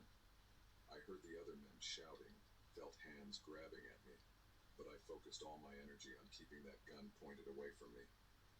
In the struggle, my fingers found the trigger. The gun went off with a deafening crack. For a moment, everything seemed to freeze. Then the man beneath me went limp, a dark stain spreading across Nu, his kurva, shirt, reikia eit miegot. taking advantage of the others. Aš tai ką, žinau, kad aš užmigsiu, I nes scrambled to my feet and ran. I could hear them behind me, their shouts now tinged with rage and grief. I ran like I'd never run before, pushing my body to its limits. The forest was a blur around me, every step a potential stumble, every shadow a potential hiding place for my pursuers. I don't know how long I ran. Time seemed to lose all meaning. But eventually, I burst out of the tree line onto a gravel road. In the distance, I could see lights. A ranger station. With a final burst of energy, I sprinted towards it. Behind me, I heard the men emerge from the woods. One of them fired a shot, the bullet whizzing past my ear. I reached the station and Prieš miegą zaselę patampi tekst. Dėdė. džiaugtis, kad gali. taking in my wild appearance with wide eyes. Please, I gasped. There are men. They're trying to kill me. The ranger pulled me inside and locked the door. O tu tipo, ne. Reaching for his radio to call for Blet, ką aš tampysiu? Lovai patogiausiai ir Koks tampysiu. lennik. saw my pursuers melt back into the forest. Tai pasakysiu. Unwilling to risk a confrontation with law enforcement. The next few hours passed in a blur of police statements and medical checks. I told them everything about overhearing the men's plans. Dabar man atrodo, aš turiu šitą pabaigti, kad pasakyčiau. Apa, Bloodthirst.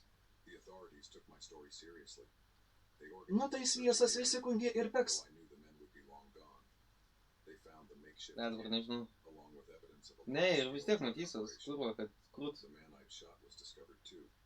His body hastily buried in a shallow. Balandis LT, man As I atrodo. sat in the back of an ambulance, a shock blanket draped over my shoulders. The reality of what had happened began to sink in. I'd gone into the woods seeking peace and adventure. Instead, I'd found violence and terror. I'd taken a life, even if it was in self-defense. The wilderness, which had always been a place of solace for me, now held a darker meaning. Every rustling leaf, every snapping twig, brought back the fear of that night. In the weeks that followed, I struggled to come to terms with my experience. Nightmares plagued my sleep, and I found myself jumping at every unexpected sound. Aš vis girdžiu, kad kažkas barškėtų netoli. Trail filled me with dread.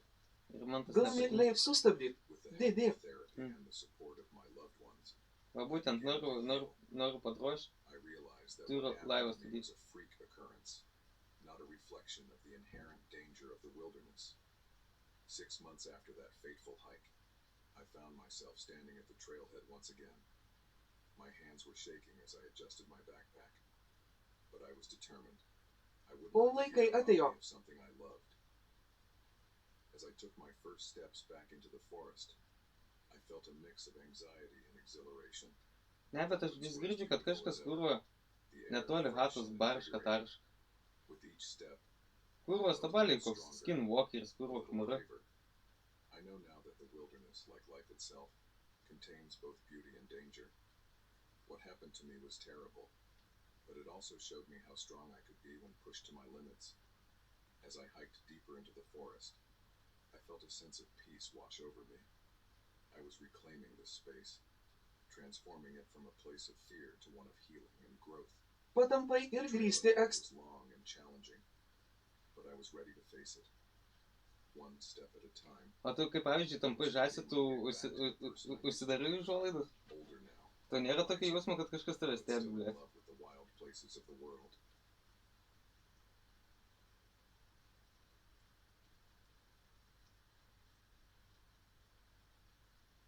O, вдруг kažkas balkonį kurva kamarin. The moment I tasted the strange chemical flavor in my water, I knew something was terribly wrong. What I didn't realize was how quickly my peaceful solo camping trip would spiral into a nightmarish fight for survival. I'd always been a loner. Pas mane visada anos uždarytos, bet būna toks jausmas, bet po namuose esu. That's why I decided to take a week-long camping trip in the Adirondacks. Just me, my gear, and the great outdoors. Aš nematau, kas ten ką rašo. Miles from any marked trails or campsites, where I could truly disconnect and recharge. The first few days were blissful. I spent my time hiking, taking photos of the stunning landscape, and enjoying the simple pleasure of being alone with my thoughts. Each night, I'd return to my campsite, cook a simple meal over my portable stove, and fall asleep to the gentle sounds of the forest. It was on the fourth day that things started. Aš tai apie cepekus galvoju, o tu apie kon. I'd gone for a long hike. Aš tai iš tikrųjų net žąsies tampyt nebenoriu. Kai čia kurva barška, tai aš reikės. Exhausted and thirsty, I grabbed my Žinai ką? and took a long drink. Aš jau sugalvojau rytojaus kontentą. Išsiaiškinti, kas čia kurva prie hatos visą laiką barška. Kas per gyvūnas. My bottle somehow been contaminated.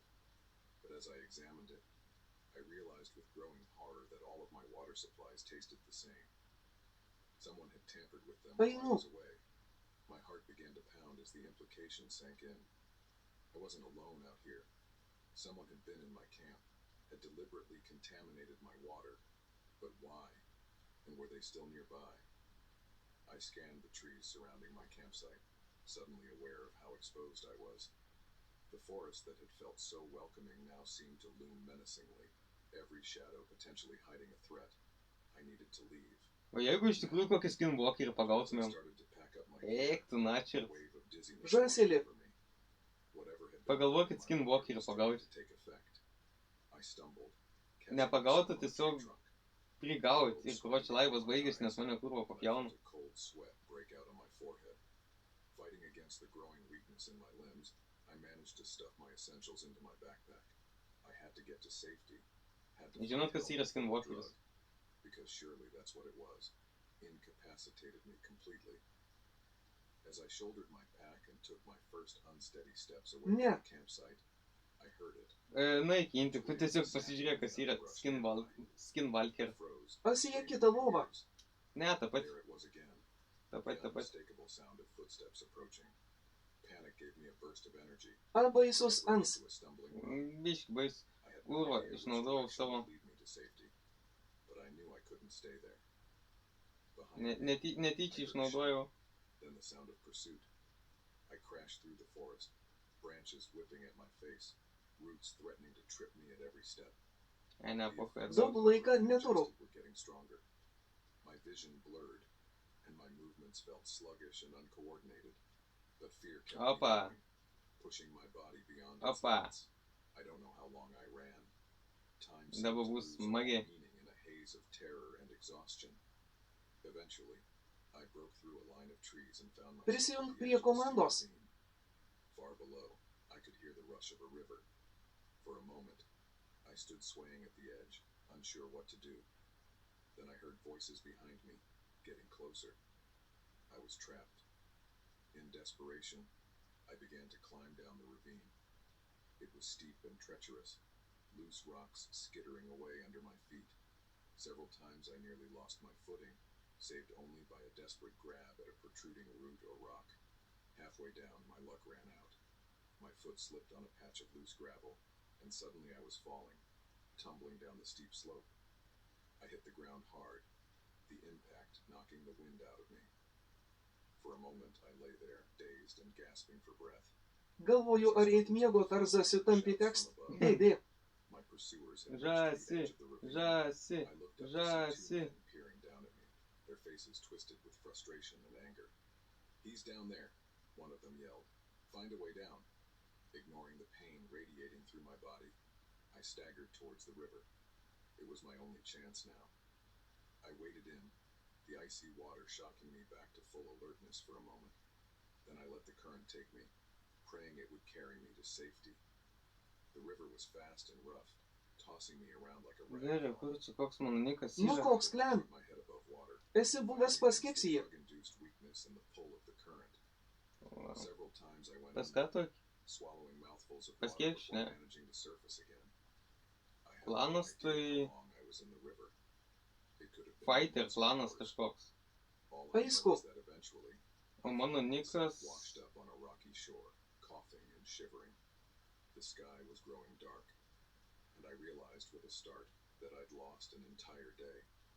Hypothermia was setting in, my wet clothes clinging to my body and sapping what little warmth I had left. I needed to find shelter, to get warm and dry. But I was lost, with no idea where I was or which direction might lead me to safety. As I stumbled along, Norėtum pamėgint. I spotted a dark Ai va, Paėmėdas vilkas kokį dovatoną tik tokia bando daryti.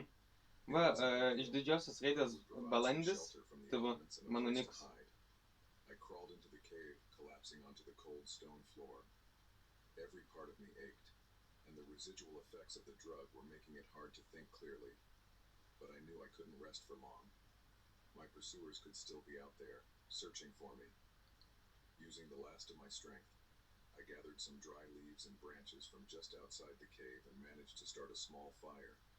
The warmth was heavenly. Kaip ten tindė čia atsuta pana. Clothes. Jaučiu lekiu, miegot leif paliksiu. Okei, labanaktis. Ne, niek ding. Those men and why were they after me? Had I somehow stumbled upon something I wasn't supposed to see? Or was I just a random target, unlucky enough to be in the wrong place at the wrong time? I must have dozed off at some point, because I woke with a start to the sound of voices echoing off the cave walls. For a terrifying moment, I thought my pursuers had found me. Rimtai čia prie pat daužos, But as I nafkai. listened, I realized these voices were different, concerned rather than threatening. Hello? A man's voice. Tai rimtai called out. sugausi kokį Someone skinwalkerį. in there? I hesitated, BBD. fear warring with hope. Could this be a rescue? Or another trap? We're with search and rescue, another voice added. We've been looking for a missing hiker. Are you okay? Relief washed over me. Pas tave pilnas klen. It brought tears to my Jo, eyes. pilnas. Here, I croaked, my voice hoarse from disuse. I'm in here. The next few hours passed in a blur. The search and rescue team helped me out of the cave, wrapping me in warm blankets and giving me water, clean, safe water. They'd been alerted by a friend who'd grown concerned when I didn't check in as planned. As we made our way Es kai back su to panikė atlikdavau reikalus, tai kaimininkai į sieną belsdavo I nunavui. listened with growing concern, radioing ahead to alert the authorities about the men who Tai had gerai, chased me. atbelsdavai. In the days that followed, as I recovered in a hospital bed, the police investigated my claims. They found my original campsite and evidence that others had indeed been there. But of my pursuers, there was no sign. They had vanished back into the vast wilderness. It took me a long time to come to terms with what had happened. The forest, which had always been a Nu, pleasant es savim place, nesigiriu, bet jociu. now held a darker Bet tu association. neini miegot dar. Nightmares plagued my sleep, filled with shadowy figures and endless chases through dark woods. But slowly, with time and therapy, I began to heal. I realized that what had happened to me was an anomaly, not the norm. The wilderness was still beautiful. Bul reik, bet dabar apie mergas susimaišau. A year after my ordeal, I found myself standing at a trailhead once again, backpack on my shoulders, a mixture of anxiety and excitement churning in my stomach. I wasn't alone this time. I'd joined a hiking group, not yet ready to venture out on my own again. As we set off down the trail, I felt a familiar sense of peace begin to settle over me. The forest was as beautiful as ever, the air fresh and invigorating. Yes, Kamba tokiam klen, kur du aktyvus tik žmonės. but there was also life Jo, and beauty, and the promise of reikia man geresnį klaną susirasti. I O, knew kurva. then that I would never again take my safety for granted in the Bul wilderness. buvo bajeris, kad variau į masazą ir pis pasiptojo ir tada pis sako ant nugaros atsigulti. The road to recovery was long. O tai esi buvęs pas daktarį ir kad daktarį tokio užčiupinė. Nes turėjo patikrinti. The forest had tested me. Aš tą dieną nelabai bejau, benorėjau eit pas tus daktaris. Daktarė graži, kur dakiau aš norėjau pačiupinėti. And somehow even more in awe of the wild places of the world.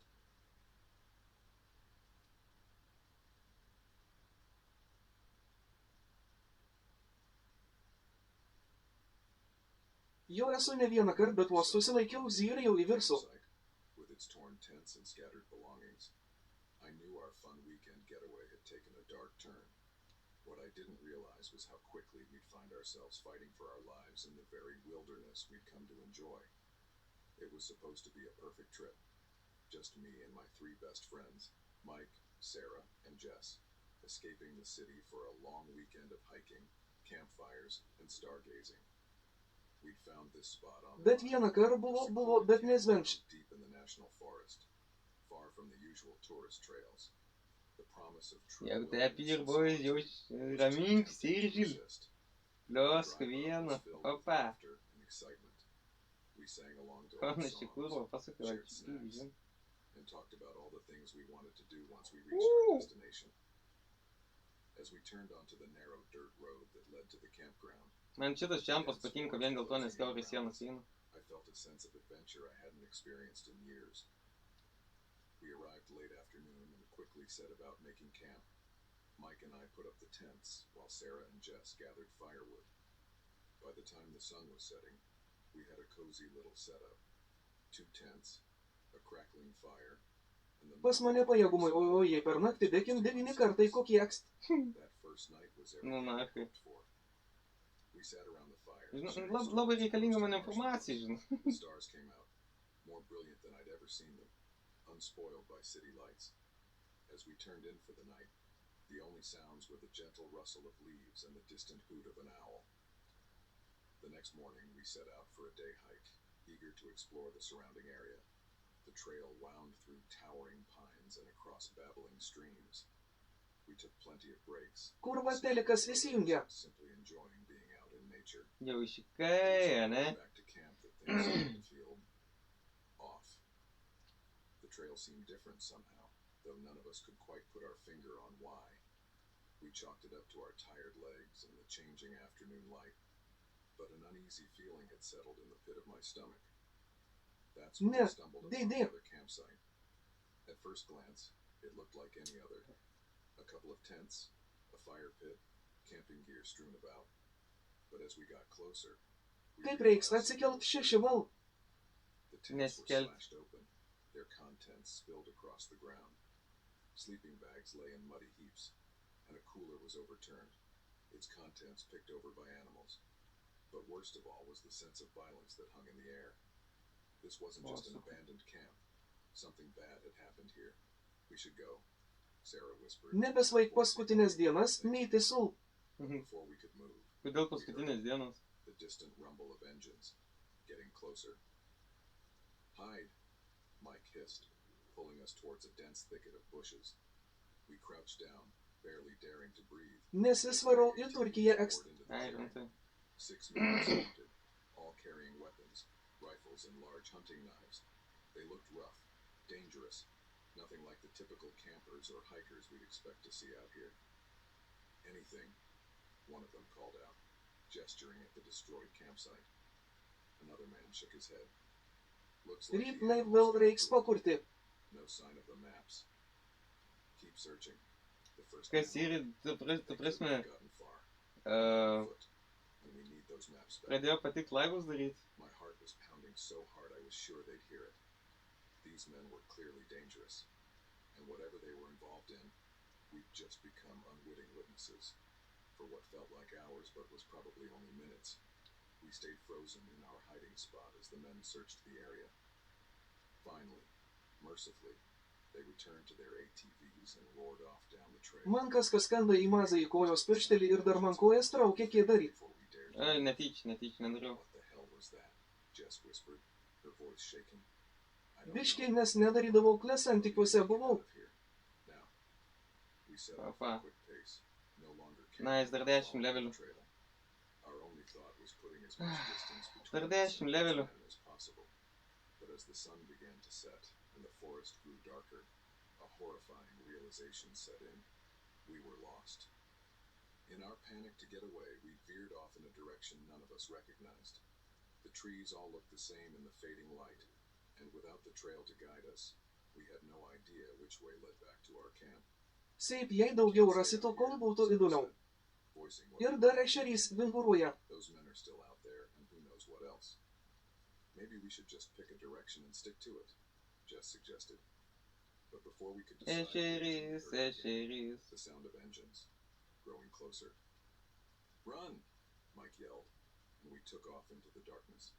What followed was the most terrifying night of my life. Gerai, labos. Crashed through Labanaktis. branches whipping at our faces, roots threatening to trip us at every step. The sound of ATVs seemed to come from every direction, the men's shouts echoing through the trees. At one point, we came to a steep ravine. With the sound of pursuit close behind us, we had no choice but to climb down. It was treacherous in the dark, and more than once I thought we'd fall to our deaths. Bambinos. But somehow, we made it to the Čia bottom. bambinos sorry, tavo We papas splashed across a istorija. shallow stream, hoping the water might throw off any attempt to track us. On the other side, we found a small cave formed by a rocky overhang. Nesukau. It wasn't much, but it was the best shelter we'd seen all night. Huddled Miego. in darkness, we Miego. tried to catch our breath and figure out what to do next. We were lost, without food or proper gear, being hunted Opa. by armed men for reasons we didn't understand. It was like something out of a nightmare. We need to keep moving, Mike whispered. If we can make it until morning, maybe we can find our Blem way vėl back to pas the tave, Leif. But as we prepared to leave our temporary shelter, a beam of light cut through the darkness, flashlights, and voices getting closer. I saw something move over there. A gruff voice called out. Check that out, Crump. O, We pressed ourselves against the back of the cave, hardly daring to breathe. The beam of a flashlight swept across the entrance, so close I could have reached out and touched it. For a heart-stopping toliau moment, čia aptirgiau. I was sure we'd be discovered. But then, the light moved on, and the voices faded into the distance. We waited, silent and terrified, for what felt like hours. Finally, when we were as sure as we could be that the coast was clear, we crept out of the cave. The rest of the night passed in a blur of fear and exhaustion. We kept moving, driven by the need to put distance between us and our pursuers. Every snapping twig made us jump. Every shadow seemed to hide a threat. As the first light of dawn began to filter through the trees, we heard something that made our hearts soar, the distant sound of traffic. Somehow, in our panicked flight, we'd made it close to a road. With renewed energy, we pushed on. Finally, we broke through the tree line and saw it, a highway stretching out before us. We flagged down the first car we saw, a startled-looking couple who took in our bedraggled appearance with wide eyes. They drove us to the nearest police station, where we spent the next several hours giving statements and trying to explain our terrifying night in the woods. The authorities took our story seriously, organizing a search of the area. In the days that followed, as we tried to process what had happened, we learned bits and pieces from the news. The men we'd encountered were part of a drug smuggling operation that used the remote wilderness as a distribution point. The maps they were looking for were actually coded ledgers detailing drop points and contacts. It took a long time for any of us to feel normal again. Nightmares plagued our sleep, filled with dark forests and the roar of engines. The wilderness, which had once been a place of peace and adventure, now held a shadow of fear. But slowly, we began to heal. We talked about our experience, supported each other through the tough moments, and eventually, we made a decision that surprised even me. We decided to go camping again. It wasn't easy. The first time we set up a tent after the incident, every snapping twig made us jump, but we pushed through the fear, determined not to let one terrible experience rob us of something. Vaikas pats susikūrė L pastą ir nebeprisimena, o suvedus buvusį slaptažodį vis tiek prašo L pašto. Įmanoma dar kažką padaryti be mokamų programėlių. Nereik mokamų programėlių. Jeigu Čia reikia febradau. Nu, ta prasme, reikia L pašto, kurį užregistravo. Atsarginę L paštą. Ten, kur atsiunčia slaptažodį arba patvirtinimą.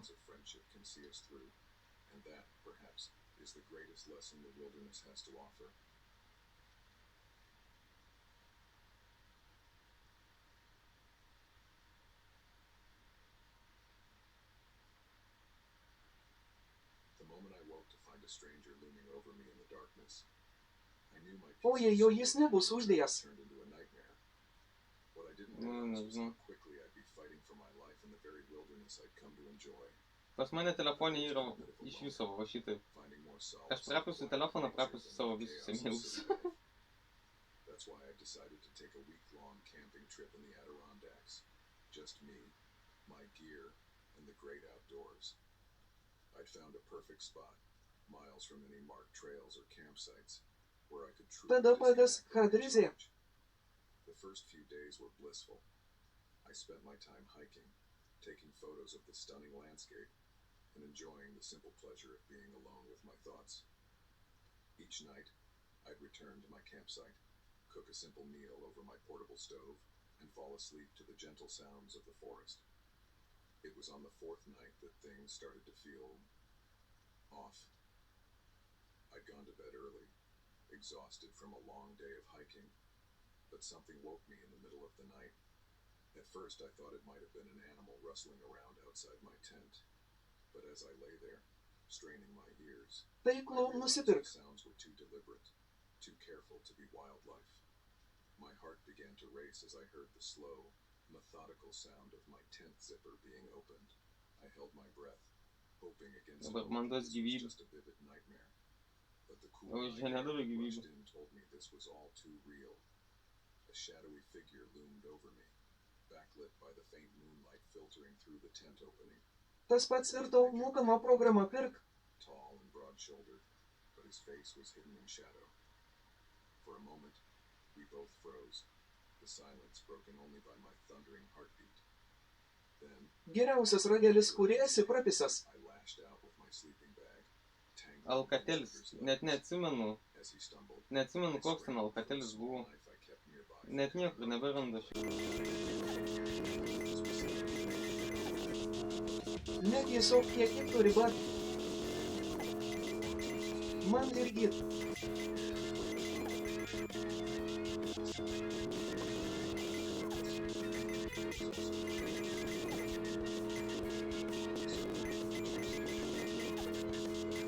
Ir šiaip nemėjo, kad specialiai niekas nežadint man žinai.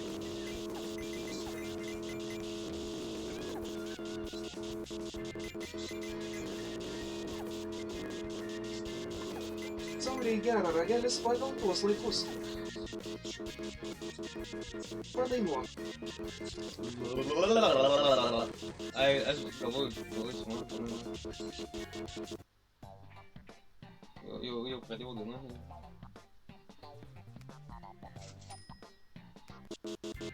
Ateik. Tai kartu balandį gali. Tu jie taip nori.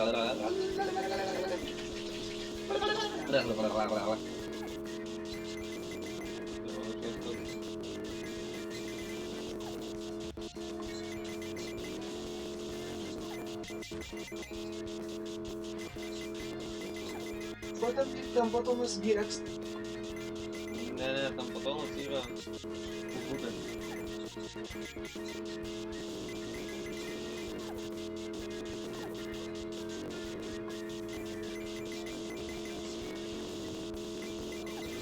Nu ir taip balandį. Jis jau mes rūkyt cigarus. Jo, taip ir. Šiandien cigaras rūkiau tik tai porą puselį.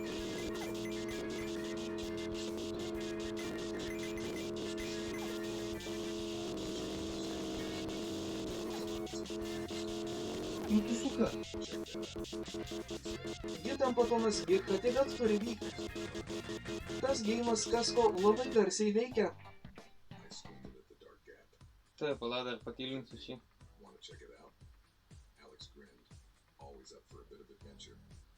Why not? Might be cool inside. We packed up our lunch things and made our way over Kas to the nakšta cave tam entrance. reklamai?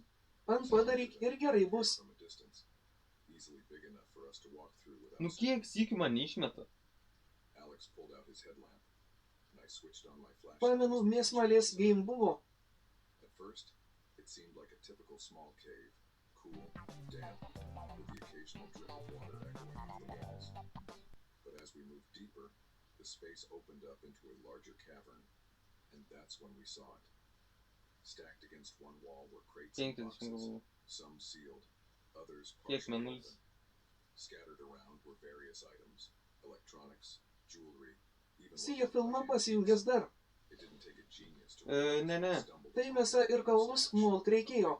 Reddit istorijas. Holy shit, Alex whispered, his eyes wide as he took in the scene. Are these all stolen? I nodded slowly, a knot of fear forming in my stomach. Has to be. This is way too much stuff to just be abandoned here. Mum liūdna. We stood there for a moment, the gravity of our discovery sinking O, in. ne. Then Alex started moving towards one of the open crates. What are you doing? I hissed, grabbing his arm. He shook me off. Just want to see what's in here. Maybe we can figure out where this stuff came from. I knew it was a bad idea. Mačiau, buvau Vokietijoje, ir kur darbinais jei nepaslaptis. Kada čias? Tai kad aš nelabai dirbu tai Vokietijoje. Daugiau mokiaus. Mėginau tiesiogiai įsitrinti, nelabai išėjo. Vėliau Lietuvyne padirbau, man atrodo, per Hedex. Almost. Alex and I froze, looking at each other in panic. The voices were getting closer, and they didn't sound friendly. Na, kai nėra gerų darbų, blėt, visur I Lietuvyne. heard something down here. A gruff voice said, "Probably just some animal, but we better check it out." My heart was pounding so hard I was sure they'd hear it. There was only one way in or out of this cavern, and the owners of those voices were blocking it. O kaip Vokietija, kaip salis. Alex pointed to a pile of empty crates in one corner.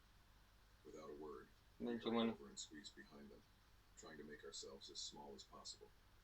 I switched off my flashlight, and Alex did the same with his headlamp, plunging us into darkness. Just in time. Two men entered the cavern, their powerful flashlights sweeping across the space. From our hiding spot, Kokiam mieste I could buvai? see them clearly, though I wished I couldn't. They were rough-looking characters Hagenas. you'd cross the street to avoid if you saw them coming, and they were armed. See? One of them said, GAGN Hagen. "Nothing here but our stuff." The other man grunted. Geriausia porniuška kasetėse audio formatu. Maybe, but something don't feel right. Let's do a thorough check, just to be sure. Gražiau nei lietuvių. I held my breath as they began methodically searching the cavern. They were thorough, checking behind stacks of crates and peering into dark corners. It was only a matter of time before they found us. Beside me, I could feel Alex tensing up. Gražiau nei I lietuvių. knew what he was thinking. Jo, If we were going to make a run for it, žmonės biški that might be our only laimingesni. chance. Bet čia Gave us priklauso one nuo squeeze, hoping vietos. he'd understand my silent message. Pilna Lenkų, blėt, ukrainiečių, turkų. Not yet. The men were getting closer to our hiding spot. I could hear the scuff of their boots on the cave floor, see the beams of their flashlights getting brighter. My heart Aišku, was aišku. racing, and I had to fight the urge to close my eyes, as if that would somehow make us invisible. Just when I thought we were done for, a loud noise echoed through the cave, the sound of something heavy falling over near the entrance. Both men whirled around, their lights focusing on the source of the noise. What the hell was that? One of them growled. Don't know. Ir plus geriau nei video gali įsivaizduoti smagiau Could be trouble. Let's check it out. nesąmonės kalbė krū. They moved towards the cave entrance, their attention momentarily diverted. It was now or never. I tugged on Alex's arm, and we burst from our hiding place. The sudden movement caught the men off guard, and for a crucial second, they just stood there, stunned. We ran for the entrance, pushing past them. before Net they could neturėtų react. atsakyti. I heard a shout. Aš iš vis neturiu ką atsakyti, aš žaidžiu žaidimą, blėt. Negaliu sakyti, kas man patinka. We didn't stop to look back, just ran full tilt into the forest. The calm trail we'd enjoyed earlier now seemed like a gauntlet of obstacles. Roots threatened to trip us, low-hanging branches whipped in our faces, Pasiliktas įskripusias mintis savo. and we crashed through the underbrush, putting distance between us and our pursuers. 29 tūkstančiai. I could hear them behind us, their angry shouts echoing through the trees. They knew these woods better than we did, and they were gaining on us. We need to split up, Alex gasped as we ran. Make it harder for them to follow. I wanted to argue, to say we stood a better chance together. But deep down, I knew he was right. With a quick nod, I veered left while he went right. I ran like I'd never run before, my lungs burning and my legs aching. Every snapping twig made me flinch. Every shadow seemed to hide a threat. I had no idea where I was Это going, Roblox. only that I needed to get as far away from that cave as possible. After what felt like hours but was probably only minutes, I found myself at the edge of a steep ravine. The sound of rushing water came from far below. I was trapped. The voices were getting closer. I looked around frantically, searching for a way out. That's when I spotted it. A narrow ledge leading down the side of the ravine. It looked treacherous, barely wide enough to put one foot in front of the other. Это Roblox'as gi sakau. Taking a deep breath, I began to edge my way down. The rock face was slick with moss, and more than once I nearly lost my footing. But desperation kept me going, inch by perilous inch. I was about halfway down when I heard them reach the top of the ravine. I pressed myself against the rock face, hardly daring to breathe. "Where'd he go?" one of them shouted, his voice echoing off the ravine walls. Must have found a way down. No way he jumped. I stayed perfectly still, praying they wouldn't spot me on my precarious perch. For agonizing minutes, I listened to them searching the area above. Then, mercifully, their voices began to fade as they moved off, presumably to search elsewhere. It took me another nerve-wracking hour to make it to the bottom of the ravine. By then, my arms and legs were shaking from exertion and leftover adrenaline. But I couldn't rest yet. I needed to find help, and I needed to find Alex.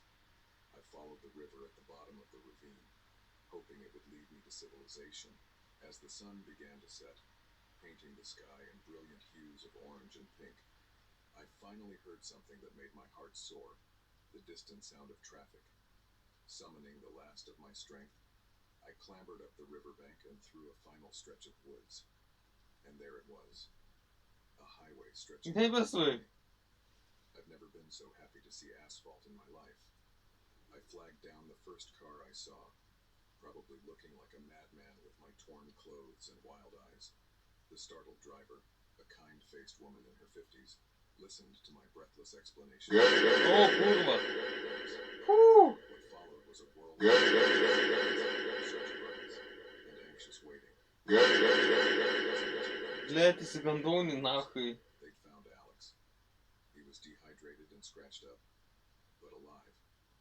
He'd managed to find a ranger station and raise the alarm. The authorities took our discovery of the cave very seriously. They organized a raid, catching several members of what turned out to be a major theft ring. The cave was just one of several stashes they'd hidden throughout the state park. In the days and weeks that followed, as Alex and I tried to process what had happened, we found ourselves Gal ir nieko tokio, man tai tokio. Ir taip prie hatos kažkas kurva guldo. But also a lingering fear, a new awareness of the dangers that can lurk in even the most beautiful places. It took time, but eventually, we both found our way back to the trails. Our first hike after the incident was tense, every snapping twig making us jump. Oh! But as we walked, feeling the sun on our faces and the earth beneath our feet, we remembered why we loved it so much in the first place. The wilderness had shown us its darker side, yes, but it had also shown us our own strength, our resilience. We'd faced real danger and come out the other side, and in doing so, we'd gained a deeper appreciation for the wild places of the world, their beauty, their challenges, and the profound effect they can have. Now, when I stand at a trailhead, I feel a mix of excitement and respect. The forest is not just a playground, but a place of mystery and potential danger. And yet, I'm drawn to it more than ever, because I know that out there, among the trees and mountains, I'll find not just adventure, but a version of myself. Nemiegam. Kas čia yra? Dėkui už bagetį. Dėkui. The moment the old couple's eyes glinted with malice over the dinner table, I knew my quaint research trip had turned into a nightmare. What I didn't realize was how quickly I'd be fighting for my escape from the very people who welcomed me into their home.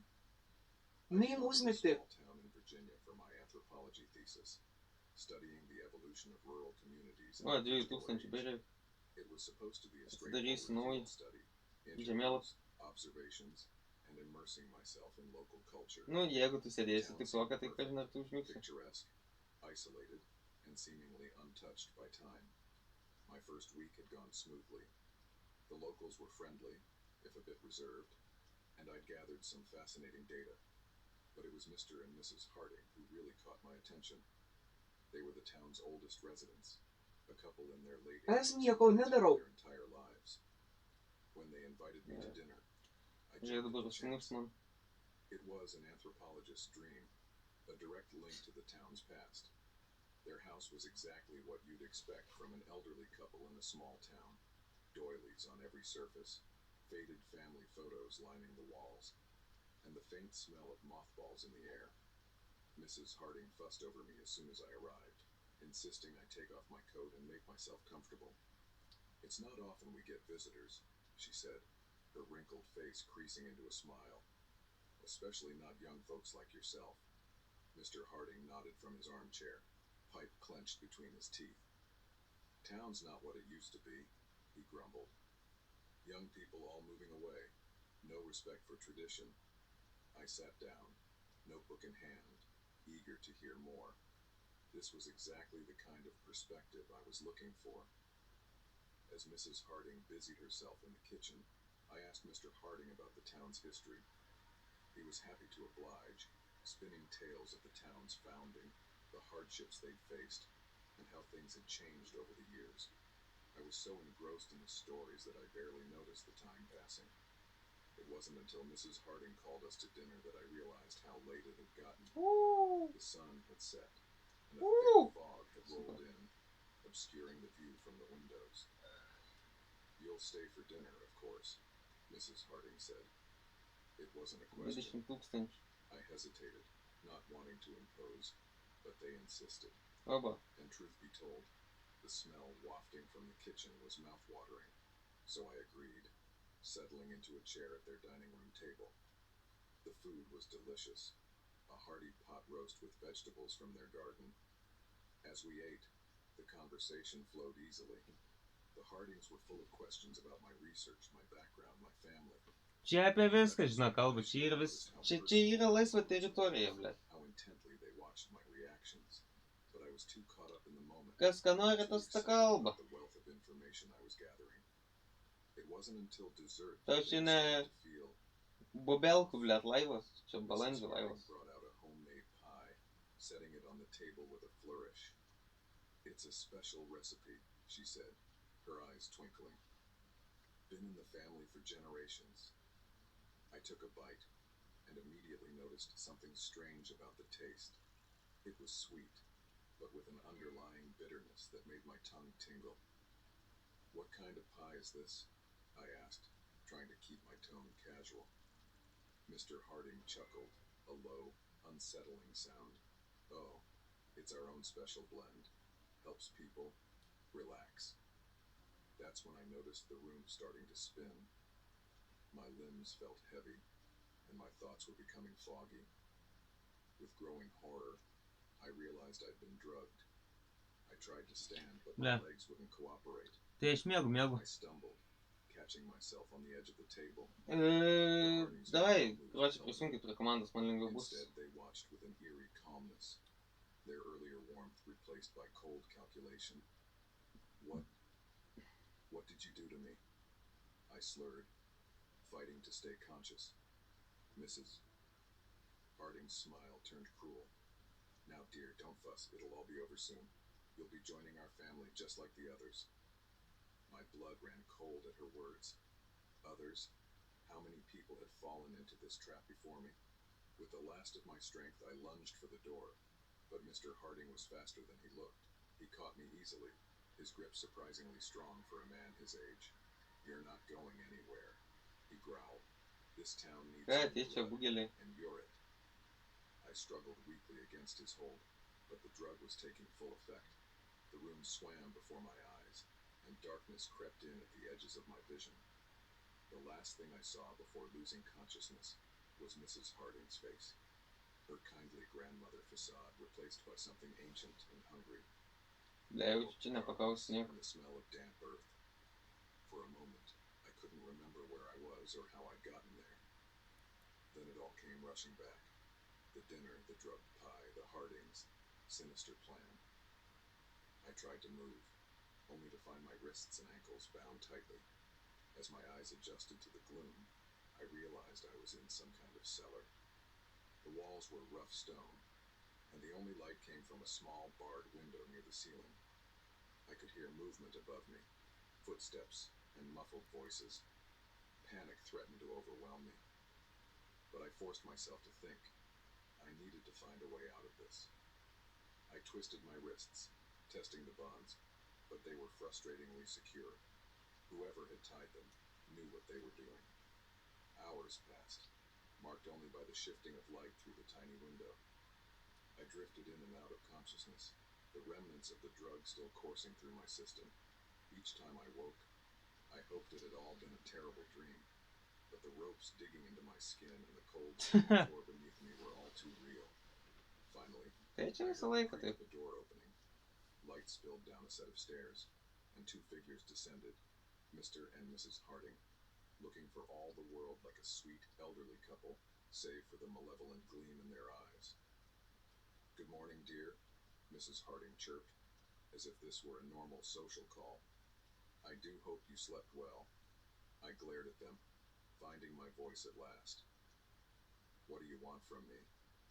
Mr. Harding chuckled, that same unsettling sound from the night before. "It's not about what we want. It's about what the town needs. New blood, new life. And you, my dear, are going to provide it." As they spoke, the horrible truth began to dawn on me. This wasn't just about two deranged individuals. The whole town was in on it. The friendly locals, the quaint facade, it was all a trap, designed to lure in unsuspecting outsiders like myself. "Then you can't keep me here," I said, trying to sound braver than I felt. "People will come looking for me." Mrs. Harding's smile widened. "Oh, I don't think so. You told us yourself, dear. No family, no close friends, just you and your research. Nobody will miss you for quite some time. And by then, well..." She trailed off, leaving the implications hanging in the air. They left shortly after, promising to return with food later. As the cellar door clicked shut behind them, I felt despair washing over me. They were right. I had been so focused on my research, so eager to immerse myself in this community, that I'd isolated myself from everyone else. It could be weeks before anyone realized I was missing, but I couldn't give up. I had to find a way out. I spent hours working at my bonds, ignoring the pain as the ropes chafed my skin raw. I examined every inch of the cellar, looking for weaknesses, for anything I could use to my advantage. Days passed in a blur of fear and desperate planning. The Hardings came regularly, bringing food and water, Dabar galiu daug always žuvų watching me with those unsettling eyes. įsimesti. They spoke of preparations being made. Jo, apmiręs. I Nu tried to taigi get vis... more information out of them, Šiaip mes to mėgos žadėjom. understand what they were planning, but they remained frustratingly vague. It was on the 5th day of my captivity that I finally caught a break. Mrs. Harding Vyresnė jau came toj back, mėgoti. carrying a tray of food. As she set it down, I noticed her hands shaking slightly. Age, I realized, was catching up with her, despite whatever sinister forces were at work in this town. I saw my chance and took it. As she leaned in to adjust my bonds, I surged upward, headbutting her with all my strength. She went down with a cry, the keys to my chains clattering to the floor. Ignoring the pain exploding through my skull, I maneuvered myself over to the keys. It was awkward and slow with my hands still bound, Sie. but desperation lent me strength and flexibility I didn't know I possessed. I had just managed to free myself when I heard footsteps pounding down the stairs. Mr. Harding burst into the cellar, his face contorted with rage. But I was ready. I ducked under his grasping hands and bolted for the stairs. The next few minutes were a blur of adrenaline and terror. I raced through the house, hearing Mr. Harding's labored breathing behind me. I burst out the front door and into the street, only to find myself faced with a group of townspeople, their expressions a mix of shock and anger. For a moment, I froze, certain that this was the end. But then survival instinct kicked in. I ran, faster than I'd ever run in my life. I could hear shouts behind me, the sound of pursuit growing as more people joined the chase. I ran without direction, my only thought to put as much distance between myself and my captors as possible. The town blurred around me, quaint storefronts and picket fences giving way to fields and then dense forest. I don't know how long I ran. My lungs burned, and my legs felt like lead. But every time I thought about stopping, I remembered the Nu, kiek si jie darai? cruel smiles, and I found a new reserve of energy. Žaidži. Finally, mercifully, I broke through the tree line and found myself on a highway. I flagged down the first car I saw, probably looking like a madwoman with my wild eyes and torn clothes. The startled driver, a middle-aged man in a business suit, listened to my breathless explanation. Nebeapsimoka eit miegot man. What followed was Aš tai eisiu jau neužilgo. statements, hospital visits, and traumatized phone Reikės calls to my pamiegot. family and thesis advisor. The authorities took my story seriously, organizing a raid on the town. But by the time they arrived, the place was deserted. Tai zaibys. The Hardings, the other residents, everyone, gone without a trace. In the months that followed, as I tried to piece my life back together, I couldn't shake the memory of those 5 days. The terror, yes, but also the realization of how easily I'd walked into their trap. Man 1-3-0 liko. Subject that I ignored all the warning signs. My thesis remained unfinished. How could I continue to study rural communities when every small town now held the shadow of potential Nu, danger? blėt. But slowly, I began to find a new direction. I started looking into cults, into the psychology of isolated communities.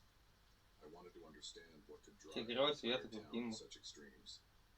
Now, years later, I still catch myself looking over my shoulder in unfamiliar places. The experience changed me, made me more cautious, more aware of the darkness that can hide behind the most benign facades. But it also showed me my own strength, my will to survive. I never returned to that town. As far as I know, it remains abandoned, a ghost town with a terrible secret. But sometimes, on dark nights when the wind howls just right, I can almost hear Mrs. Harding's voice, sweet and terrible, Nu, will be joining her 3, family just like Du. the others. 1, And I shudder, 0. grateful for my narrow Imba. escape and for the wisdom it brought at such a heavy price. O gal neit miegot? Aš tai eisiu. Man reikia pačiam irgi smagot. The moment I saw the armed men through my camera lens, I knew my peaceful nature photography trip had turned into a dangerous game of cat and mouse. 3. What I 2. didn't realize 1. was how quickly I'd be running for my life through the very wilderness Nulis. I'd come to capture. I'd always been passionate about wildlife photography. There's something magical about Net freezing a nebūtinai. moment in time. Eisiu jau leip daryt. Nature in a single frame. That's what brought me to this remote corner of the Pacific Northwest, miles from the nearest town and even further from anything resembling civilization. I'd been out here for nearly a week, my tent a temporary home amidst the towering pines and rugged landscape. The solitude was blissful, broken only by the calls of birds and the occasional rustle of animals moving through the underbrush. Each day, I'd wake with the sun, eager to see what new wonders I might capture through my lens. On this particular morning, I set out just as the first rays of sunlight were painting the sky in hues of pink and gold. I had a specific location in mind, a small clearing where I'd spotted a family of deer the day before. I was hoping to catch them in the soft morning light, maybe even capture a fawn taking its first tentative steps. The hike was invigorating, the crisp morning air filling my lungs as I carefully picked my way along the faint trail. The weight of my camera gear was familiar and comforting on my back. As I neared the clearing, I slowed my pace, Blah. moving as quietly as possible to avoid startling any wildlife. I reached the edge of the clearing and crouched down, surveying the area before entering. That's when I saw them. 3 men, dressed in camouflage, carrying high-powered rifles. They were gathered around something on the ground, something large. My breath caught in my throat as I realized what I was seeing. It wasn't a deer they were standing over, but a bear, a massive grizzly, its magnificent coat now stained red. These weren't hunters. This was poaching, plain and simple. Without thinking, I raised my camera and started shooting. The telephoto lens brought the scene into sharp focus. The men's faces, the guns, the dead bear. Evidence. My heart was pounding, but my hands remained steady, years of practice taking over. Nebejokim, I was so man. focused on capturing the scene that I didn't notice one of the men look up. Didn't see him nudge his companions and point in my direction. It wasn't until I heard the shout that I realized my mistake. "Hey, you there!" I dropped to the ground, but it was too late. They'd seen me. Panic surged through me as I heard them start to move in my direction. I scrambled backward, staying low, then turned and ran. The forest that had seemed so peaceful Labas just moments rytas. ago now felt oppressive, full of obstacles trying to trip me up. Branches whipped at my face as I crashed through the underbrush, the sound of pursuit behind me spurring me on. I ran blindly, my only thought to put as much distance between myself and the poachers as possible. My lungs burned and my legs ached, but fear kept me moving.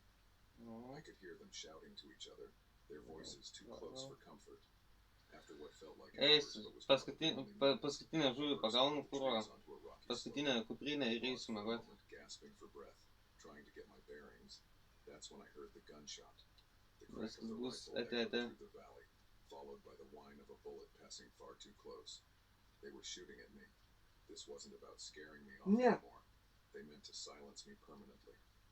I dove behind a large boulder, my heart pounding so hard I thought it might burst from my chest. What had I gotten myself into? I was no action hero, just a wildlife photographer who'd stumbled into something far bigger and more dangerous than I'd ever imagined. Another shot rang out, chips of rock exploding from the boulder next to my head. I needed to move, to find better cover. My eyes darted around, looking for an escape route. The slope continued upward, becoming steeper and rockier. It would be difficult terrain, but it might slow my pursuers down. Taking a deep breath, I sprinted from behind the boulder, zigzagging as I climbed. More shots followed, but the uneven ground seemed to throw off their aim. I didn't look back, focusing all my energy on the climb. I reached a small ledge and allowed myself a moment's rest, pressing myself against the rock face. The shouts of the men were more distant now, but still too close for comfort. I knew I couldn't keep this pace up for long. I needed a plan. That's when I remembered my satellite phone, safely tucked away in my backpack. If I could just find a moment to make a call, to alert the authorities. But first I needed to find a safe spot. I continued my climb, moving as quickly and quietly as I could. 3, The terrain 2, became increasingly 1, difficult, 0. requiring all my concentration to navigate safely. The voices of my pursuers faded, replaced by the sound of my own labored breathing and pounding heart. Finally, I reached a small cave-like opening in the rock face. It wasn't deep, but it offered some shelter and a place to catch my breath. I squeezed inside, wincing as my camera bag scraped against the rock. I'd forgotten I was still carrying it, the instinct to protect my gear ingrained after years of field work. With shaking hands, I unzipped my backpack and pulled out the satellite phone. As I went to turn it on, my heart sank. The screen remained dark. Dead battery. I'd been so caught up in my photography over the past few days that I'd forgotten to charge Sveiki. it. A wave of despair washed over me. I was alone, being hunted by armed Galėtum men, taip nedaryti with čia. no way to call for help. For a moment, I considered giving up. Maybe if I surrendered, explained that I'd delete the photos. No, I couldn't take that risk. Kodėl? These men had already shown they Nu, were ble, willing to atrodo, kill. naujas žmogus I ateina, had to keep pasirodo. idyllic. We unpacked, cooked dinner together, and sat on the porch watching the sunset paint the sky in brilliant hues of orange and Jo, pink. dėkui už žodžią. As darkness fell, Na, tu we kipsi, tu marveled at the nekipsi. O, stars. pagaliau. So much brighter here than in the city. We went to bed that night feeling relaxed and optimistic about the week ahead. The next morning, I woke early, eager to explore. Prideda ar atima dabar laiką? I slipped out of bed, trying Prideda, visą laiką prideda. headed to the porch to enjoy my morning coffee. That's when I saw it. Kaip tu mano telefono šitas akvienas, ne? I walked over and unpinned it. As I read the words scrawled on the paper, I felt a chill run down my spine. You don't belong here. Leave now or else. I stood there for a moment, trying to process what I was reading. Was this some kind of joke? A prank by the cabin owners to scare city folks? Kas pas tave per About the crude handwriting, the force OnePlus 8 tu. felt too real, too threatening. I debated whether to tell Sarah. I didn't want to ruin our vacation over what might be nothing. In the end, I decided to Kas keep it negirdėjau? myself for now. I crumpled up the note and shoved it in my pocket, Va šitą. determined not to let it OnePlus spoil 8 tu. the day. We spent the morning hiking, enjoying the crisp mountain air and the beautiful scenery. Sarah was in high spirits, pointing out interesting plants and birds, her laugh echoing through the trees. I tried to match her enthusiasm, but the note kept nagging at the back of my mind. When we returned to the cabin that afternoon, I knew immediately that something was wrong. The door was slightly ajar, though I was certain we'd locked it before leaving. Sarah noticed my hesitation. What's wrong? She asked, her smile fading. Probably nothing, I said, trying to sound casual. Just thought I locked the door, that's all. Negirdėjęs dar tokį? Labai geras telefonas, nesiskundžiu. Pažiūrim, ką čia man telė atsiuntė. My heart sank as I picked it up and read, "This is your second warning. Next time, we won't be so nice." Sarah read it over my shoulder, her face pale. "What's going on?" she whispered. "Who left this?" I had to tell her about the first note then. As I explained, I could see the fear growing in her eyes, mirroring my own rising panic. "We should leave," she said, her voice shaking slightly.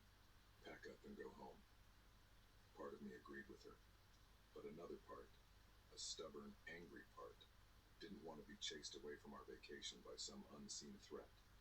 "Let's not overreact," I said, trying to sound more confident than I felt. "It's probably just some locals trying to scare us off. We'll be more careful. Keep the doors locked. If it happens again, we'll leave. Okay?" Sarah hesitated, then nodded reluctantly. We spent the rest of the day in the cabin, jumping at every sound. That night, neither of us slept well, taking turns to keep watch. The next morning, we woke to find our car's tires slashed. Any doubts about the seriousness of our situation vanished in that moment. This wasn't a prank or a misunderstanding. Someone wanted us gone, and they were escalating. "We need to call for help," Sarah said, her voice tight with fear. I pulled out my phone, but there was no signal. Of course, we were miles from the nearest cell tower. The landline in the cabin was dead too. "Okay," I said, trying to think clearly through the rising panic. "Okay, we can't drive out. The nearest town is too far to walk. But there's a ranger station. Ko tu čia svaigsti? If we start now, we can make it there before dark." We packed quickly, taking only what we could easily carry. As we were about to leave, we found another note pinned to the door. "You had your chance. Now you pay." The hike down the mountain was tense. Every snapping twig, every rustle in the underbrush made us freeze. Were we being watched? Followed? The beautiful forest that had seemed so welcome just days ago now felt oppressive, full of hidden threats. We were about halfway to the ranger station when we heard it. The unmistakable sound of an engine. Someone was coming up the road. "Help!" Sarah shouted, running towards the sound. "We need help!" I ran after her, relief flooding through me. But as the vehicle came into view, that relief turned to ice in my veins. It wasn't a ranger's truck or a passing tourist. It was a battered old pickup, and the two men inside didn't look friendly. "Sarah, run!" I yelled, grabbing her arm and pulling her off the road. We plunged into the forest. The shouts of the men and the roar of the trucks. Nepatogiai, blėt, ten tas ne pagalbės, o ant branches whipping our faces. nematomas pagalbės ganėtinai. Trip us every step. Opa. I don't know how long we ran. Time seemed to lose all meaning in the panic of flight. But eventually, the sounds of pursuit faded, replaced by our own labored breathing and pounding hearts. We found ourselves in a small clearing, both of us gasping for air. What do we do now? Sarah asked between breaths. I looked around, trying to get my bearings. The sun was getting low. We'd been running for hours. We can't go back to the road, I said. They'll be looking for us there. We need to keep moving. Try to circle around to the ranger station. As night fell, the forest became a different world. Shadows seemed to move, and every sound was magnified. We stumbled on, using the stars to try to keep our direction. But I knew we were lost. We were exhausted, scared, and started to lose hope.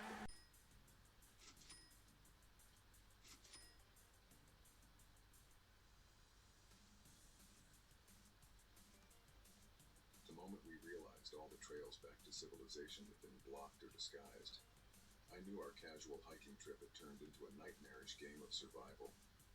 What I didn't anticipate was how quickly we'd be fighting for our lives against an unseen enemy in the wilderness we once thought we knew. It was supposed to be a fun weekend getaway. Just me and my three best friends, Mike, Sarah, and Alex, taking advantage of the perfect fall weather to explore some new trails in the Appalachian Mountains. We'd been planning this trip for months, going over maps and excitedly discussing the spectacular views we'd encountered. The first day was everything we'd hoped for. The weather was crisp and clear, the fall foliage painting the mountains in brilliant hues of red, orange, and gold. We hiked for hours, our spirits high, stopping often to take photos and marvel at the beauty surrounding us. As the sun began to set, we found a perfect spot to set up camp for the night. Sitting around the campfire that evening, sharing stories and roasting marshmallows, I felt a deep sense of contentment. This was why we came out here, to escape the chaos of our daily lives and reconnect with nature and each other. If only I'd known then how quickly things would change. The first sign that something was wrong came early the next morning. I woke before the others and decided to take a short walk to stretch my legs. As I moved through the trees, I couldn't shake the feeling that something was off. The forest seemed too quiet. The usual morning chorus of Ai, birds knap, and kaip norėčiau roasting supistą insects. telefoną. Then I saw it. A flash of movement in the underbrush. I froze, Blioj. straining my eyes to see what had caught Tobulas my attention. traškaus vaflio ir For a split skanaus second, šokolado I derinys. thought I saw a Todėl visi figure ducking behind the dievina. tree. But when I blinked, there was nothing there. Unsettled, I hurried back to our campsite. The others were just starting to stir, and I debated whether to mention what I'd seen, not wanting to alarm them over what was probably just my imagination. I kept quiet. We packed up camp and set off, planning to hike to a nearby ridge known for its stunning vistas. But as we walked, that feeling of unease grew stronger. More than once, I caught myself glancing over my shoulder, certain we were being watched. It was Mike who first said it. "Guys," he said, his voice tight, "does anyone else feel like we're being followed?" The relief I felt at hearing someone else voice my concerns was short-lived. As we all stopped to listen, the forest around us seemed to hold its breath. The silence was oppressive, broken only by the pounding of my own heart. That's when we heard it, a twig snapping, somewhere off to our left.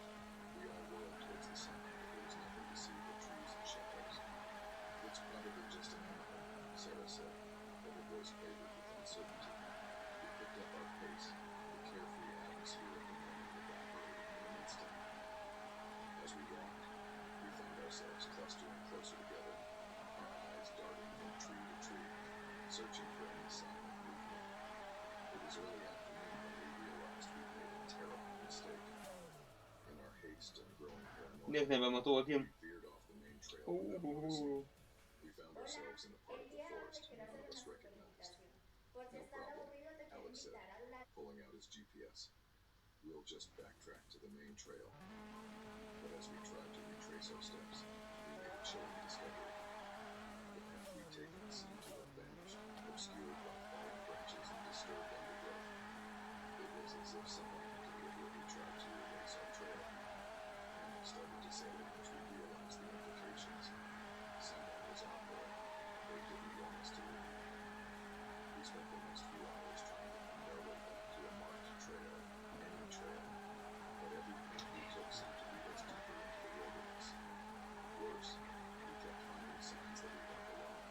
Strange markings on trees, small piles of stones that seemed too deliberate to be natural. As the day wore on and the light began to fade, we were forced to accept the terrifying truth. We were lost, and someone out there wanted us to stay that way. We made camp that night in a small clearing, our nerves frayed to the breaking point. Nobody spoke much as we set up the tents, each of us lost in our own fears. We decided to take turns keeping watch, none of us willing to risk being caught off guard.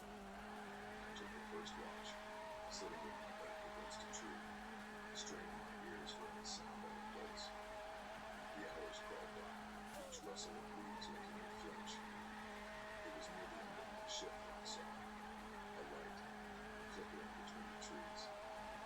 At first, I thought I was imagining things, my tired mind playing tricks on me. Išvažiuojam nafta. But no, there it was Vėl again, reklam. definitely real and definitely moving. I woke the others, and we huddled together, watching as the light weaved through the trees. It seemed to be circling our camp, never coming too close but never straying too far. What do we do? Sarah whispered, her voice tight with fear. We can't stay here, Mike said. They know where we are. We need to move. It was a terrible idea, trying to navigate the unfamiliar forest in the dark. But the alternative, waiting to see what our unseen watchers had planned, was worse. We packed up as quietly as we could and set off, using only the dim light of the moon to guide us. The going was slow and treacherous, every step a potential twisted ankle or worse. We'd been walking for maybe an hour when we heard it, voices calling out in the darkness behind us.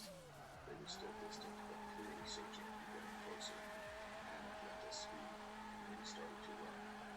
I lost track of how long we'd fled through the dark forest, branches whipping our faces, roots threatening to trip us at every step. The voices behind us grew louder, then faded, then grew loud again. They were taunting with us, I realized with a chill, like cats playing with mice. Just when I thought we couldn't go on, when my lungs were burning and my legs felt like rain, we burst out of the tree onto a dirt road. For a moment, we all stood there, gasping for breath and staring at this unexpected sign of civilization. Which way? Pagerinu rekordą. Nice. I looked both ways down the road, trying to orient myself. That's when I saw the headlights in the distance, coming our way. Relief flooded through me. Top Here, I angle. shouted, waving my arms. Over here. But as the vehicle got closer, that relief turned to ice in my veins. It wasn't the police or a park ranger. It was a battered old pickup truck, and the men inside didn't look friendly.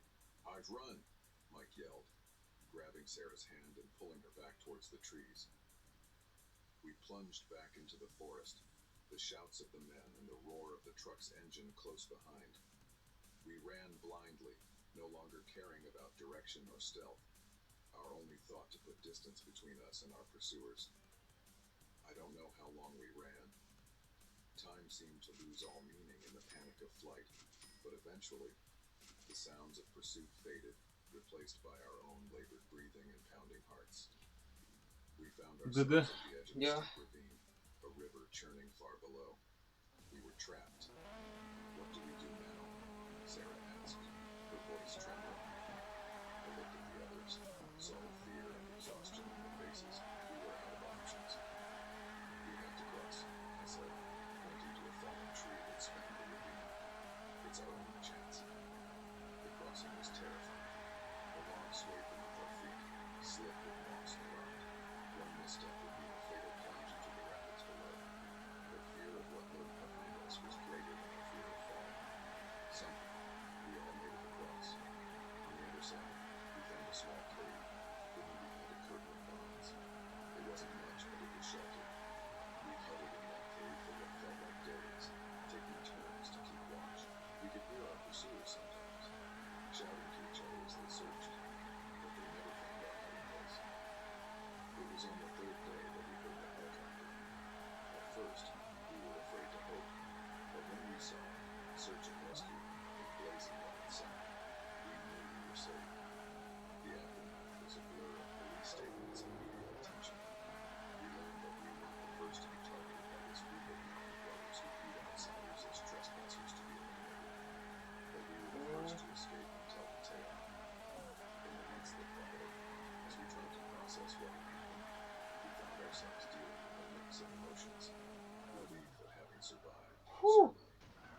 but also a Fuck. lingering fear Nepagerinu rekordą. of the dangers that can lurk in even the most beautiful places. Ne, pohai. It took time. Yra kaip yra, yra kaip We yra. all found our way back to the trails. Our first Atrask daugiau Milka skonių ir laimėk 5000 eurų. as we walked, feeling the sun on our faces and the earth beneath our feet. We remembered why we needed Paskutinis so į much in the first place. visais gazais. Darkness had shown us its darker side. Yes, but it had also shown us our own strength, our resilience. We faced real danger first. Ir pisau visais greičiais. Deeper appreciation for the wild places of the world, their beauty, their challenges, the profound effect they can have on the human spirit. Now, when I stand at a trailhead, I feel a mix of excitement and respect. The forest is not just a playground, but a place of mystery and potential danger. And yet, I'm drawn to it more than ever.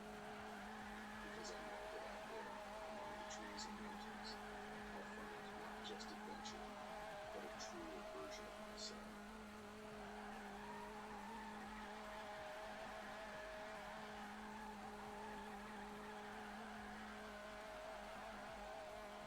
The moment I realized the isolated camp was actually a trap, I knew my routine investigation had turned into a fight for survival. What I didn't expect was how quickly I'd become the prey in a deadly game orchestrated by those I was meant to protect. Nu kurva užpisa tas reklamas, blėt. Patrolling the vast wilderness of Yellowstone National Park. I thought I'd seen it all. Lost hikers, aggressive wildlife, even the occasional illegal camper. But nothing could have prepared me for what I encountered that fateful day in mid-September. The call came in early morning. Reports of strange activity deep in the backcountry. Hikers had mentioned seeing smoke where no campsite should be, and eerie noises in the night. It wasn't unusual for people to get spooked in the wilderness, but something about this report nagged at me. I decided to check it out myself. I set out just as the sun was rising, the crisp autumn air filled with the scent of pine and wood smoke. The location was remote, a good day's hike from the nearest marked trail. As I made my way through the dense forest, I couldn't shake the feeling that something was off. The woods were too quiet, the usual chatter of birds and small animals noticeably absent. It was late afternoon when I finally spotted the thin trail of smoke rising above the trees. I approached cautiously, years of training kicking in. The camp came into view, a crude assemblage of tents and makeshift shelters. But something wasn't right. There were no people visible, no sounds of activity. I announced my presence, identifying myself as a ranger. The only response was the whisper of wind through the trees. Slowly, I entered the camp, my hand resting near my sidearm. The place looked lived in. Embers still glowed in a fire pit, and half-eaten meals lay abandoned on rough-hewn tables. It was as if everyone had suddenly vanished. That's when I saw the first body. He was partially hidden behind a tent, face down in the dirt. I rushed over, hoping against hope that he was just unconscious. But as I rolled him over, he recoiled in horror. His face was contorted in a grotesque mask of pain, eyes wide and staring. And there, on his neck, were 2 small puncture marks. My mind reeled, trying to make sense of what I was seeing. This was no animal attack I'd ever encountered. And where were the others? The camp was clearly set up for at least a dozen people. I keyed my radio, intending to call for backup. But all I got was static. Something was jamming the signal. The realization hit me like a physical blow. I was alone out here, cut off from any help. A twig snapped behind me. I whirled around, drawing my weapon in one smooth motion. But there was nothing there, just shadows lengthening as the sun dipped lower in the sky. Yet I couldn't shake the feeling of being watched. I needed to get out of there, to report what I'd found and bring in a full team. But as I turned to leave, I saw them, figures moving at the edge of the camp, partially hidden by the gathering gloom. They were human in shape, but something about their movements was off, too fluid, too predatory. This is Ranger Mike Sullivan, I called out, trying to keep my voice steady. Identify yourselves. A low chuckle was the only response, seeming to come from all around me. Then a voice, raspy and cold. Welcome, Ranger. We've been expecting you. My blood ran cold. This was no ordinary missing persons case. I was dealing with something far more sinister. I ran. There was no shame in it, no hesitation. Every instinct screamed at me to get away, to put as much distance between myself and whatever was in that camp. I crashed through the underbrush, branches whipping at my face. Roots threatening to trip me at every step. Behind me, I could hear them in pursuit. They moved with an unnatural speed and grace, effortlessly keeping pace despite the difficult terrain. And all the while, that chilling laughter echoed through the trees. I don't know how long I ran. Time seemed to lose all meaning in the blind panic of flight. But eventually, I burst out of the tree line into a small clearing. In the center stood an old fire tower, its metal frame silhouetted against the darkening sky. With no other options, I made for the tower. The rusted ladder creaked ominously under my weight as I climbed, my pursuers, footsteps growing ever closer. I reached the small room at the top, slamming the hatch shut and securing it with a rusty chain I found in the corner. For a moment, all was quiet. I stood there, taking a breath, straining my ears for any sound of pursuit. Then came a thud from below, followed by another. This is the Let's talk. The tower. The very first. Frantically for anything I could use as a weapon. The room was bare save for an old desk and chair, and a dusty first aid kit hanging on the wall. I grabbed the chair. The thing that I did was turn the couch around because it's got to be. The thuds grew louder. Labą vakarą, Sėbrytė, labą vakarą, su gražia diena visus, su saulėta huiena dienikė, Vavriukas yra Klaipėdoje Melragiai.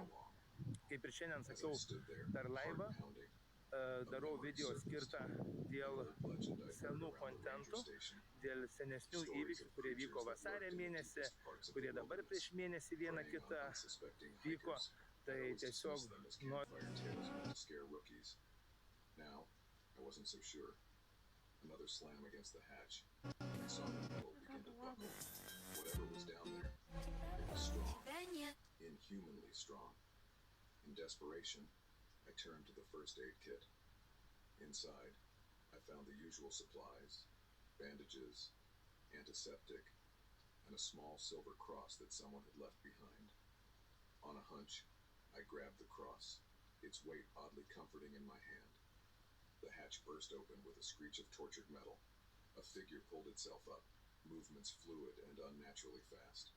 In the dim light, I caught a glimpse of pale skin, elongated canines, and eyes that glowed with an unholy hunger.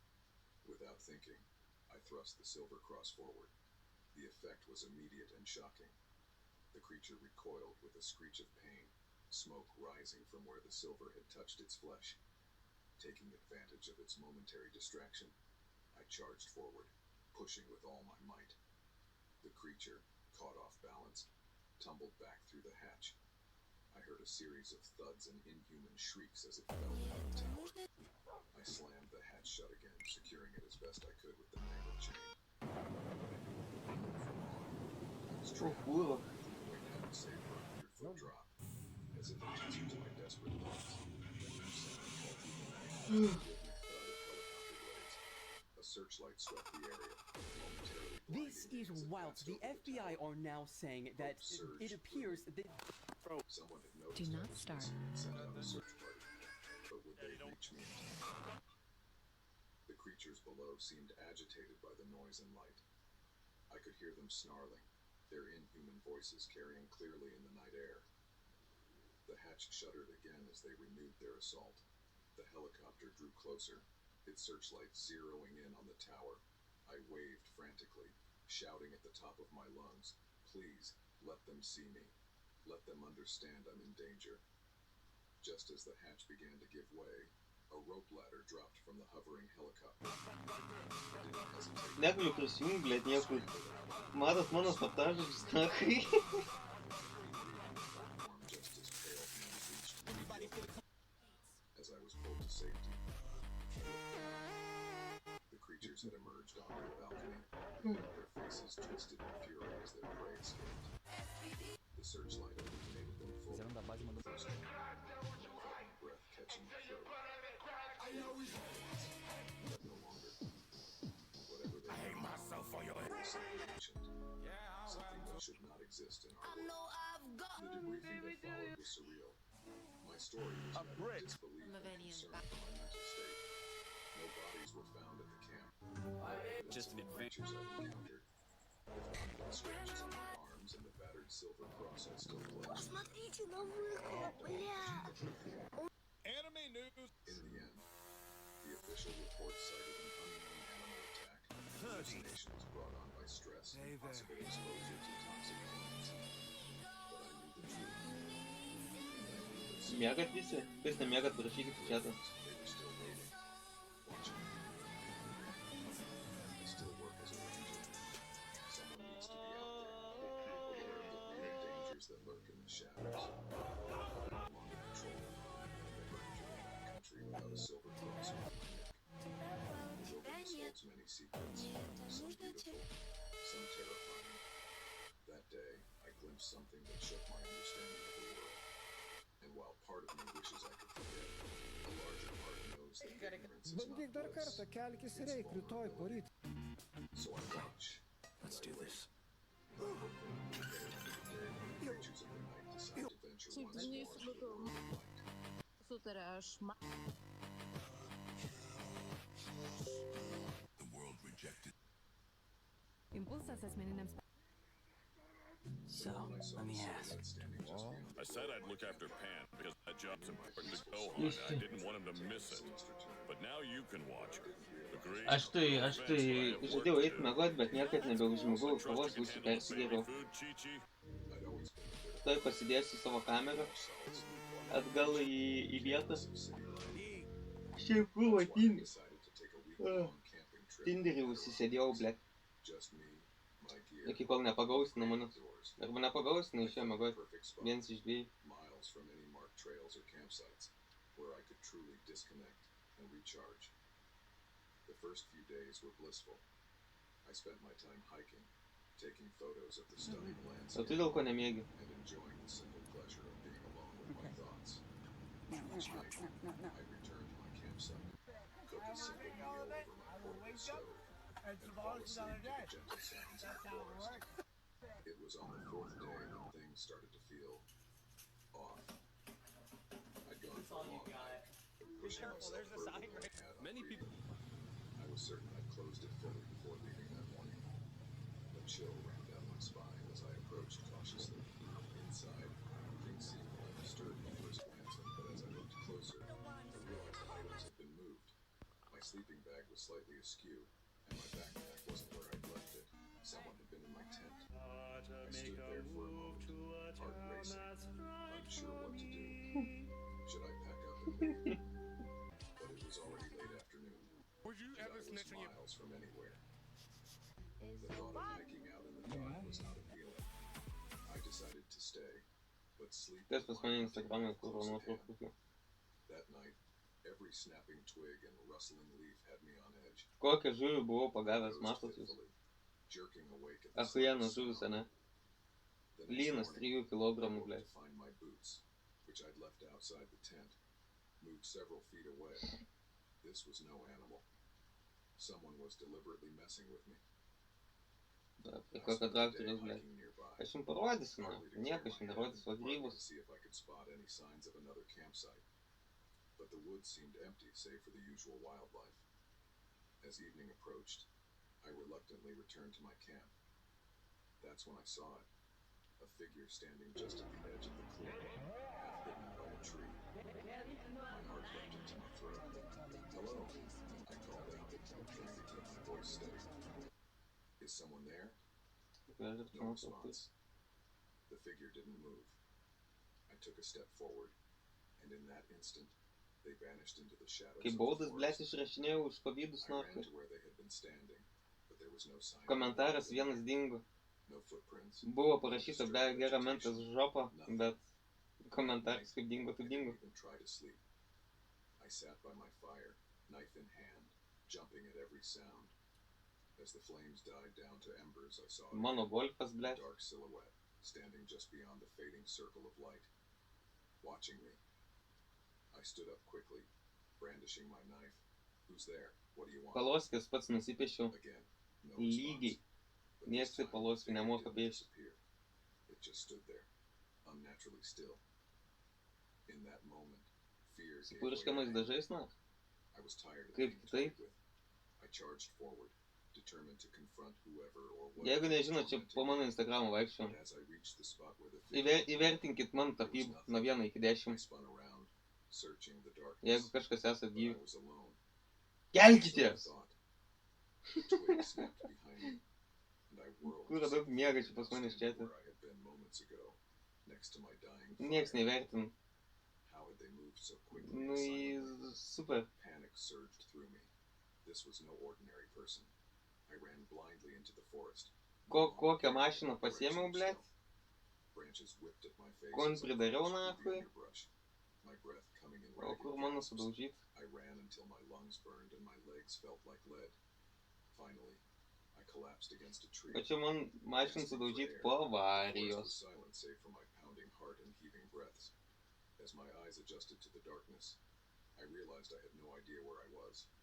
In my panic, I'd left everything behind. My tent, my supplies, even my flashlight. I was lost in the wilderness with nothing but the clothes on my back and my hunting knife. I spent that night huddled at the base of a large tree, shivering in the cool mountain air. Every Labas, ką tik žiūrėjau video, kur sakėjai išdrįsti iš 200 valandų. Jo. Apie tai... I tried to orient myself.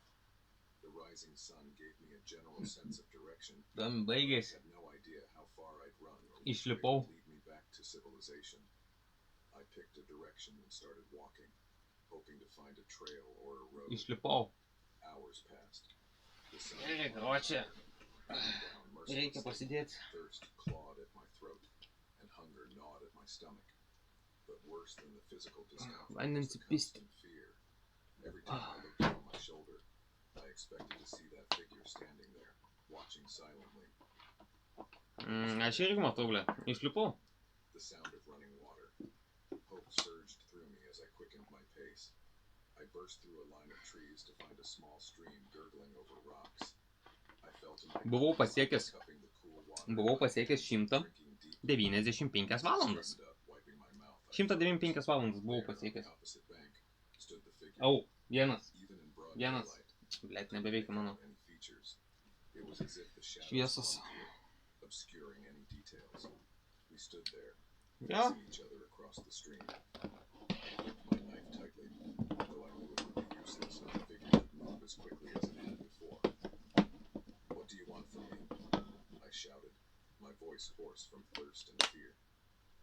Tuoj nusivalysiu kamerą. It raised an arm, pointing downstream. Then, in a blink, Čia yra įruonių webcam. I stood there for several minutes, unsure what to do. Was this another trick? But I had no better options. Cautiously, I began to follow the stream in the direction the figure had indicated. As the sun began to set, I heard something that made my heart leap. The distant sound of voices, human voices. I quickened my pace, hope lending strength to my tired legs. I burst out of the tree line onto a small road. A group of hikers stood there, looking startled at my sudden appearance. I must have been quite a sight. Clothes torn, face scratched, wide-eyed with fear and exhaustion. "Are you okay?" one of them asked, taking a step towards me. The story poured out of me in a rush. The tampering with my campsite, the silent figure, my panicked flight through the forest. As I spoke, I saw the hikers exchange worried glances. They took me to the nearest ranger station, where I repeated my story to increasingly skeptical faces.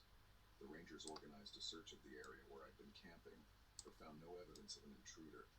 My tent and gear were there, undisturbed. There were no unexplained footprints, no sign that anyone else had been in the area. In the end, they chalked it up to an overactive imagination, fueled by isolation and possible dehydration. They were kind about it, but I could see they didn't believe me. As I sat in the back of a ranger's truck, being driven back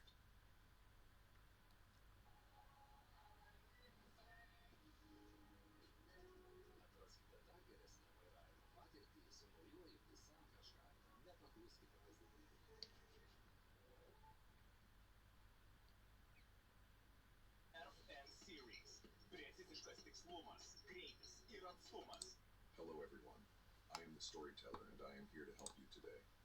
I know you use this video to fall asleep, so before that, like the video and subscribe to the channel. Also, where are you from? And what time are you watching? Now get comfortable and relax.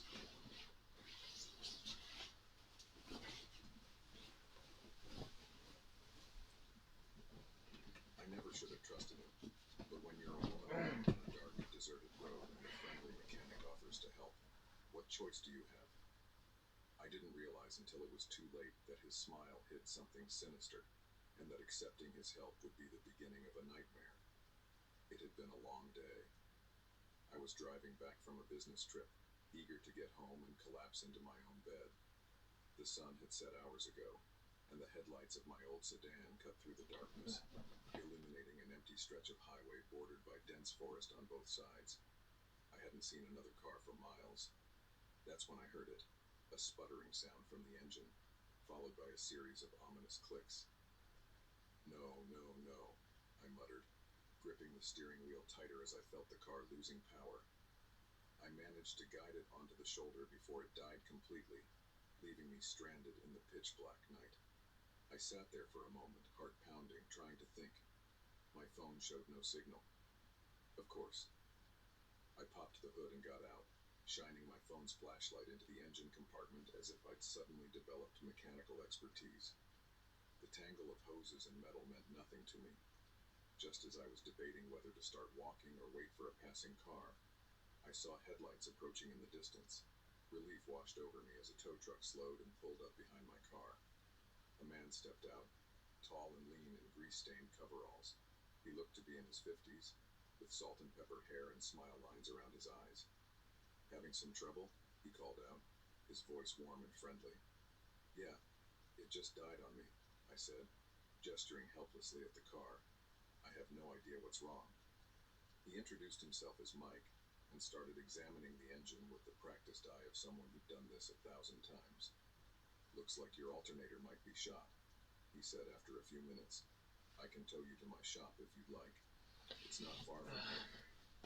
I hesitated for a moment. It was late, and the thought of going off with a stranger made me uneasy. But what choice did I have? I was miles from anywhere, with no cell service and no other options. That would be great, thank you, I said, forcing a smile. Mike was chatty as we drove, asking about my trip and telling me about the area. His manner was so easygoing that I found myself relaxing.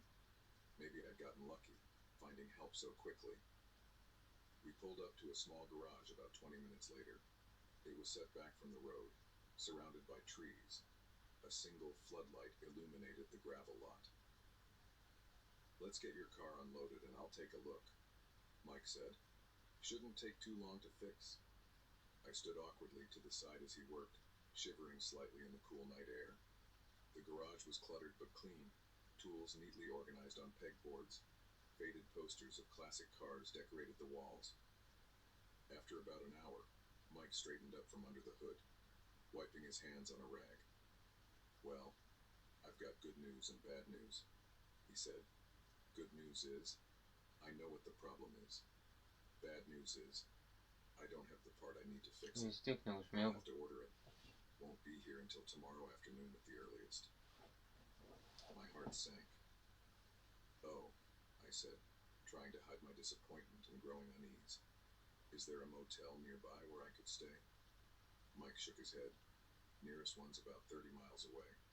But listen, I've got a little cabin out back where I stay sometimes when I'm working late. You're welcome to crash there for the night. It's nothing fancy, but it's clean and warm. Every instinct told me to say no, to insist on finding another option. But it was well past midnight now, and the thought of trying to find a ride to a far-off motel was exhausting. Against my better judgment, I agreed. The cabin was small but cozy, just one room with a bed, a small kitchenette, and a bathroom. Mike showed me in and pointed out where everything was. I'll head home now, but I'll be back first thing in the morning to work on your car, he said. Sleep well. I thanked him again, and he left. I locked the door behind him, feeling a mix of gratitude and lingering apprehension. I was too tired to dwell on it, though, and soon fell into a fitful sleep. I woke to sunlight streaming through the window. For a moment, I was disoriented. Then the events of the previous night came rushing back. I checked my phone, still no signal. With a sigh, I got up and peered out the window. Mike's tow truck was parked outside the garage, and I could see him moving around inside. I got dressed quickly and headed over. "Morning," he called out cheerfully when he saw me. "Sleep okay?" "Yes, thank you," I said. "How's it looking?" His face fell slightly. "Well, I'm having a bit more trouble than I thought. Looks like there might be some additional damage. I'm still waiting on that part, too." My stomach clenched. "How much longer do you think it will take?" He shrugged. "Hard to say for sure. Could be late tonight. Might even be tomorrow morning." I tried to keep the panic out of my voice. "Is there any way I could get a ride into town? Maybe rent a car?" Mike shook his head. "Rental place is closed on Sundays, and I can't leave the garage. Expecting a few customers today. But don't worry, I'll have you out of here as soon as I can." I nodded, not trusting myself to speak. What choice did I have but to wait? The day dragged on endlessly. I paced around the garage, then the cabin, feeling increasingly trapped. Mike worked on my car off and on, but every time I asked about the progress, he had some new problem to report. As evening approached, I watched the sun sinking behind the trees with growing dread. The thought of spending another night here made my skin crawl. "Listen," I said to Mike as he wiped his hands after another session under the hood. "I really appreciate all your help, but I think I'm going to try to find another way home. Maybe I could call a taxi." His face darkened for just a moment before smoothing back into a friendly expression. "I wouldn't recommend that," he said. "It's Sunday night. You'd be waiting for hours, and it'd cost you a fortune from out here. Besides, I'm so close to finishing. Why don't you let me make you some dinner while we wait for that part to arrive?" I wanted to refuse, to insist on leaving, but something in his tone made me hesitate. There was an edge there, barely perceptible but definitely present. I realized with a jolt of fear that I was completely at his mercy out here. "Sure," I said, forcing a smile. "That would be nice." We ate in near silence, the only sound the ticking of an old clock on the wall. I pushed the food around my plate, my appetite gone. Mike kept glancing at me, that same unsettling smile on his face. After dinner, he said he was going to do a bit more work on the car. I retreated to the cabin, locking the door and pushing a chair under the handle for good measure. Sleep was impossible. I lay awake, every sound making me flinch. Around midnight, I heard footsteps outside. They circled the cabin slowly, deliberately. My heart was pounding so hard I was sure it was audible. The footsteps stopped outside my door. "Everything okay in there?" Mike's voice came through the wood, far too cheerful for the late hour. I thought I heard something. "I'm fine," I called back, my voice shaking despite my best efforts. "Just going to sleep." "All right then, sleep tight. We've got an early start tomorrow." The footsteps retreated, but I didn't relax. I knew now, with terrifying certainty, that Mike had no intention of fixing my car, that every delay, every new problem, was deliberate, that he was toying with me, prolonging my stay for some sinister purpose I didn't want to imagine. I had to get out of there, but how? I was miles from anywhere, with no phone and no transportation. Even if I managed to slip away, how far could I get on foot before he caught up? As the first light of dawn began to creep through the windows, I made my decision. I couldn't wait any longer. I had to take my chances. I eased the door open, wincing at every creak. The gravel lot was empty. Mike's truck was gone. This might be my only chance. I sprinted for my car, praying that the keys were still in the ignition where I'd left them. They were. With shaking hands, I turned the key. The engine roared to life. I almost cried with relief. Whatever Mike had been doing, he clearly hadn't expected me to try starting the car myself. I threw it into reverse and peeled out of the lot, gravel spraying behind me.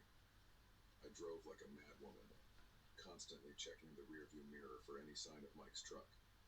It wasn't until I reached the highway, other cars finally in sight, that I allowed myself to breathe. I never reported what happened. Who would believe me? A friendly mechanic who just happened to keep me stranded a little longer than necessary. But I'll never forget those nights at Mike's garage, the growing realization of the danger I was in, the fear that gripped me as those footsteps circled my cabin, and I'll never again trust a stranger's help on a dark and lonely road.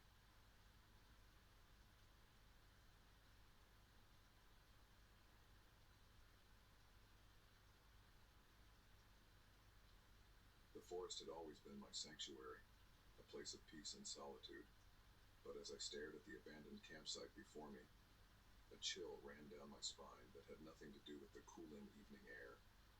Something was very wrong here, and as the shadows lengthened around me, I realized with growing horror that I was no longer alone in these woods. I'd set out early that morning, my backpack loaded with supplies for a 3-day solo hike. It was something I did a few times a year, a way to clear my head and reset. The trail was a challenging one, winding through dense forest and rocky terrain, but I was experienced and in good shape. By late afternoon, I'd covered a good 15 miles and was ready to start looking for a place to set up camp for the night. That's when I saw it, a small clearing just off the trail, partially hidden by a thick stand of pines. Perfect, I thought, pushing through the branches. But as I stepped into the open space, I froze. A tent stood in the center of the clearing, its door flapping open in the light breeze. Camping gear was scattered around, a cooler tipped on its side, clothes strewn across the ground, a flashlight lying in the dirt, still weakly glowing. It looked like someone had left in a hurry. "Hello?" I called out, my voice sounding unnaturally loud in the quiet forest. No response. I approached the tent cautiously, the hairs on the back of my neck standing up. As I got closer, I noticed dark stains on the tent fabric. My stomach lurched as I realized what they were. Bloodstains. Not much, but unmistakable. My heart began to race.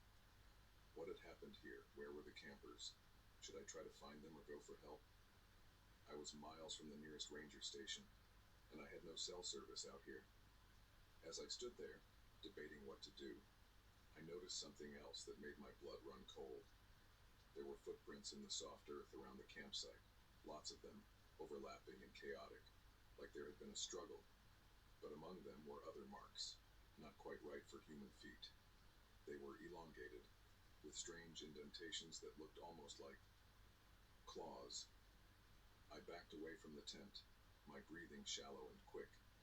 I needed to get out of here, to find help, or at least a safe place to spend the night.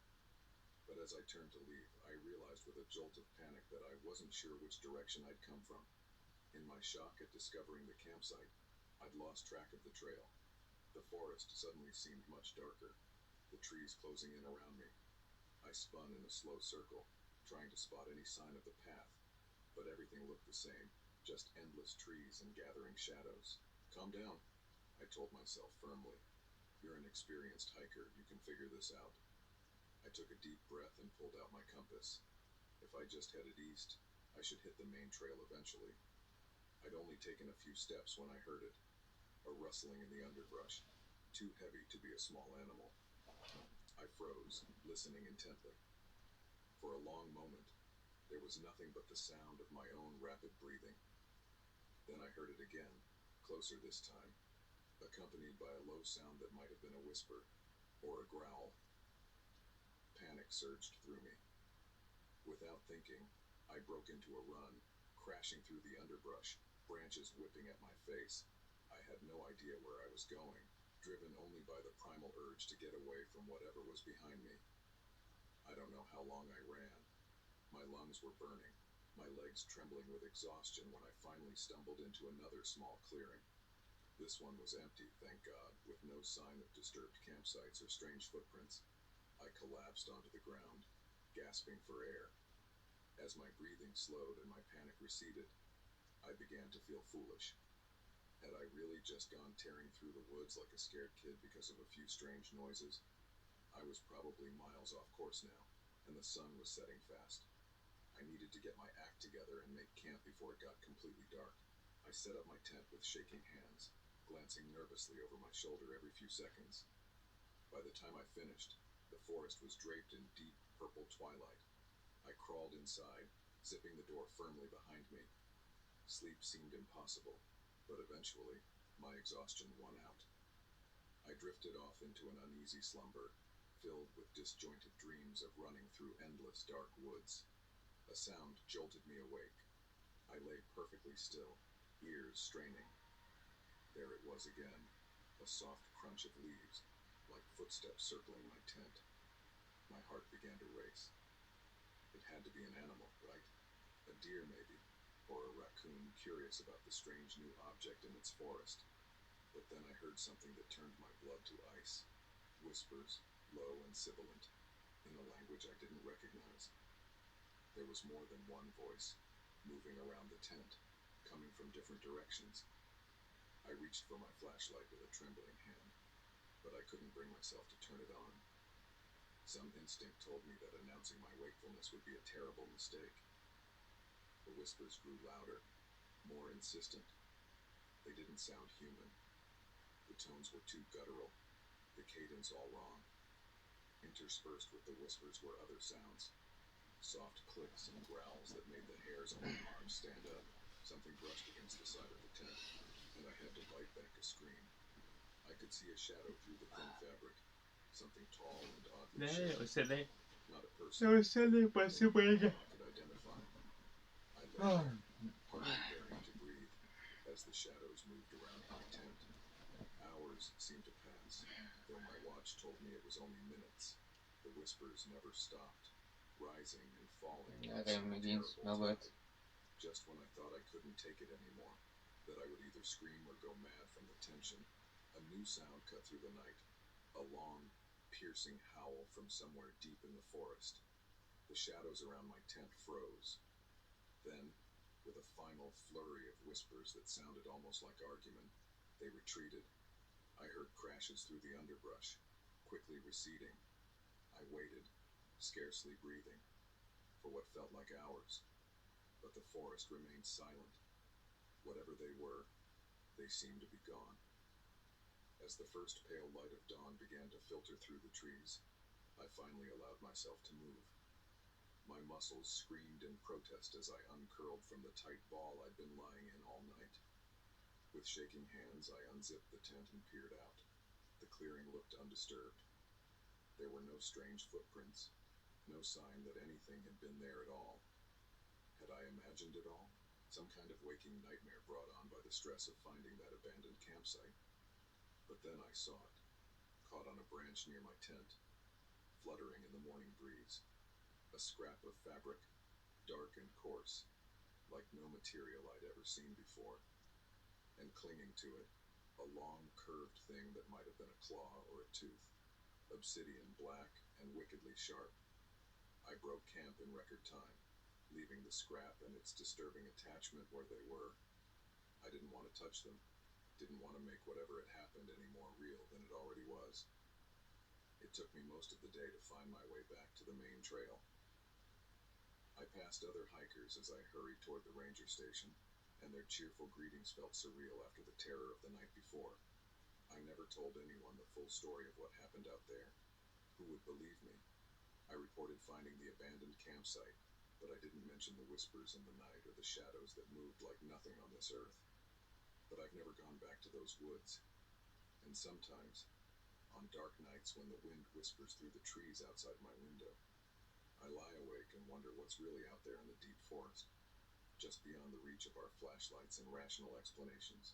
Because now I know that the wilderness holds secrets darker and stranger than we can imagine, and that sometimes it's better not to look too closely at the shadows.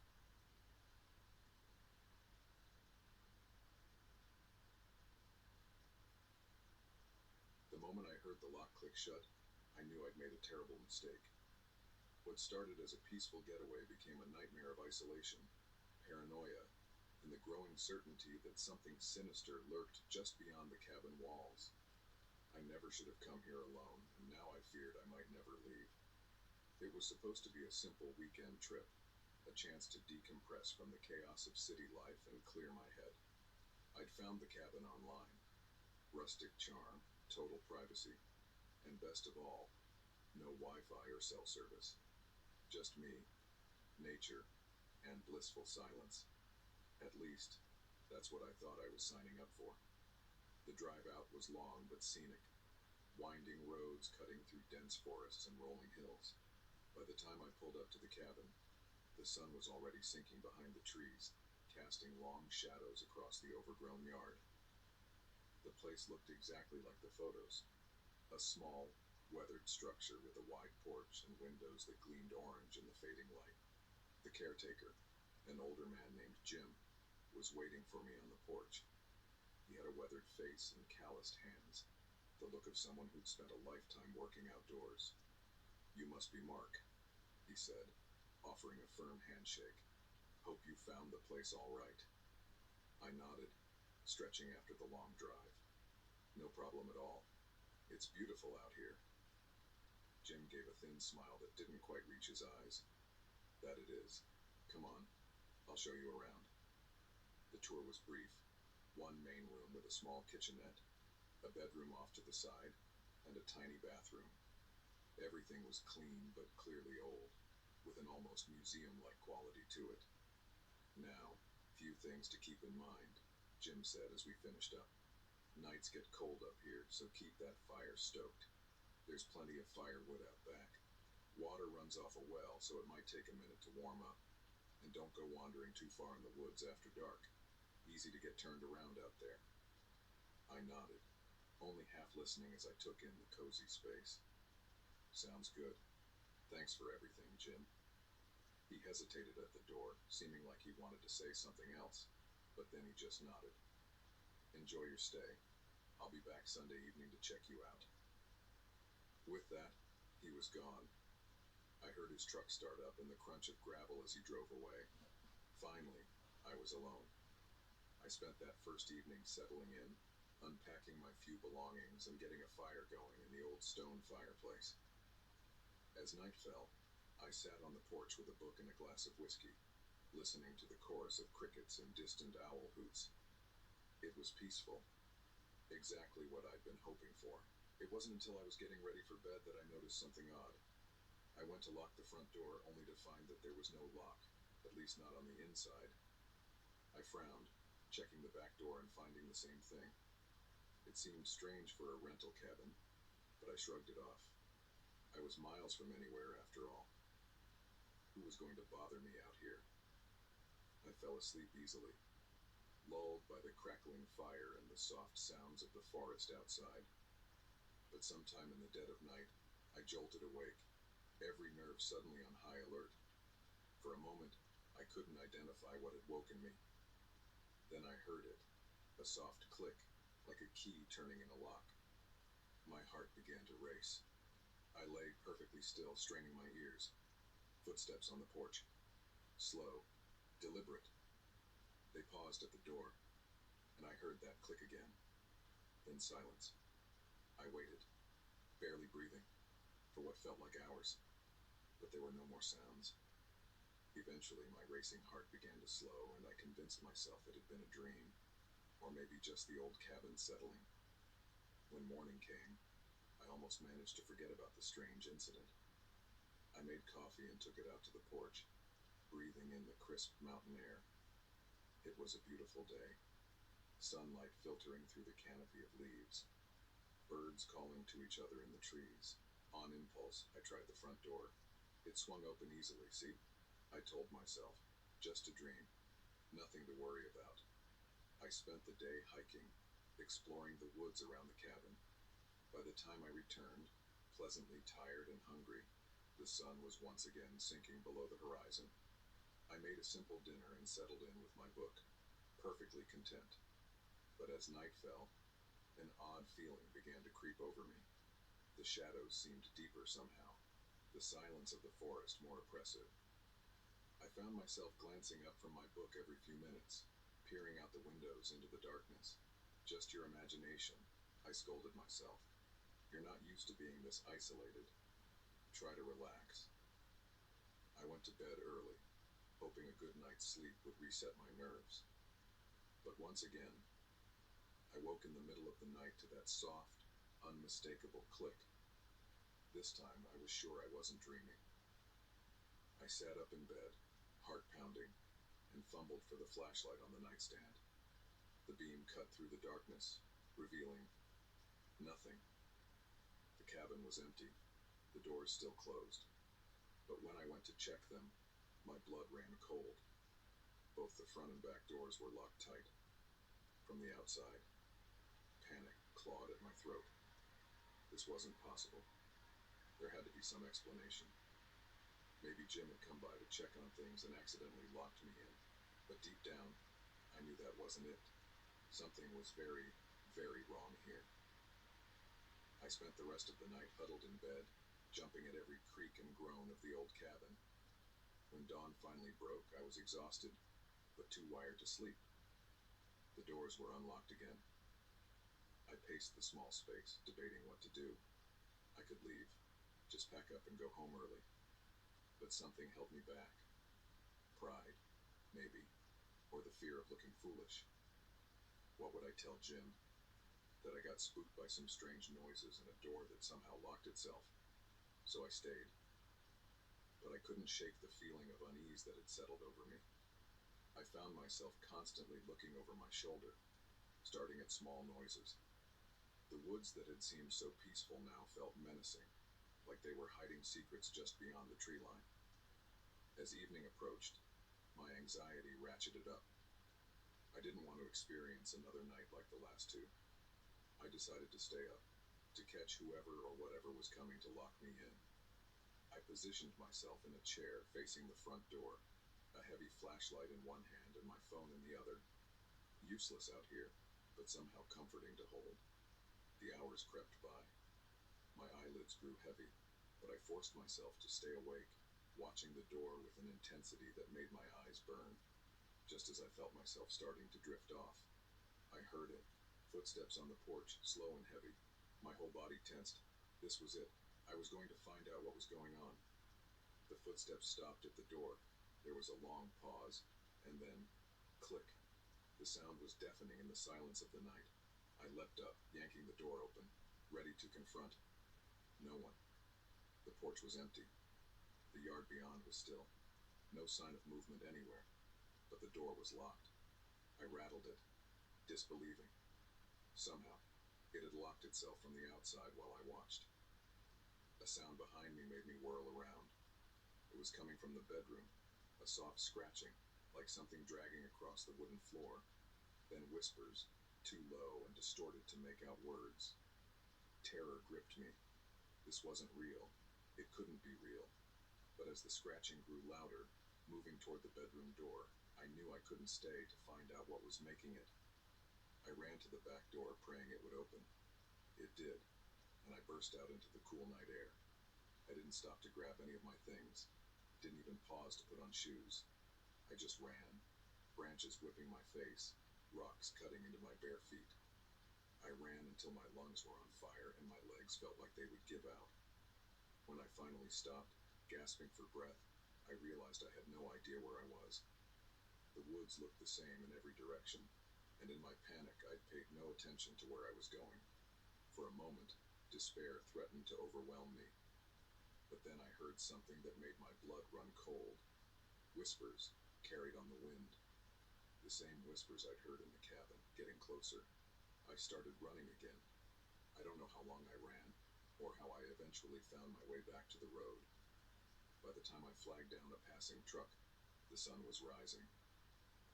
The driver, an older man in a faded baseball cap, looked at me like I was crazy, wild-eyed, barefoot, covered in scratches and mud.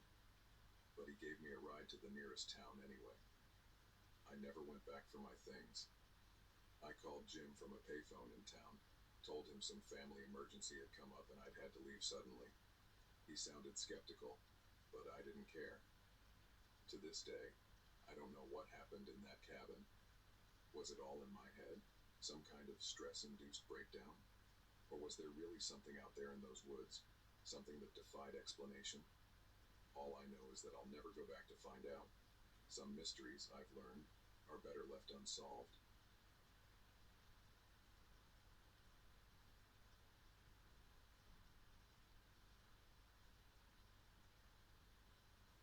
The first gift was a scarf, innocuous, even thoughtful. But as the presents kept coming, each more personal than the last, I realized too late that kindness can be the perfect mask for obsession. By the time I understood the danger I was in, the line between generosity and terror had blurred beyond recognition. It started on a crisp Saturday morning in early autumn. I'd just moved into my new apartment a few weeks prior. Settling into the rhythm of I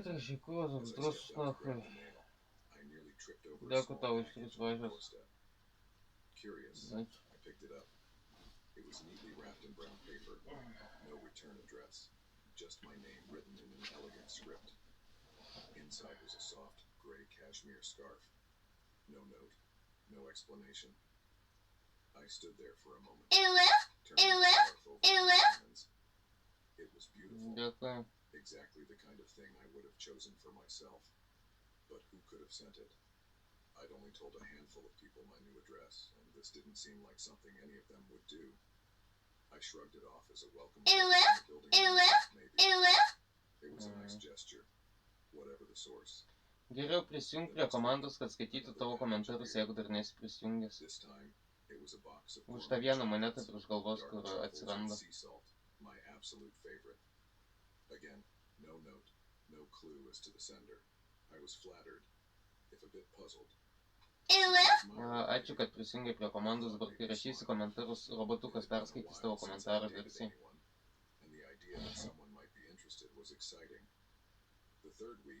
Gali pamėginti.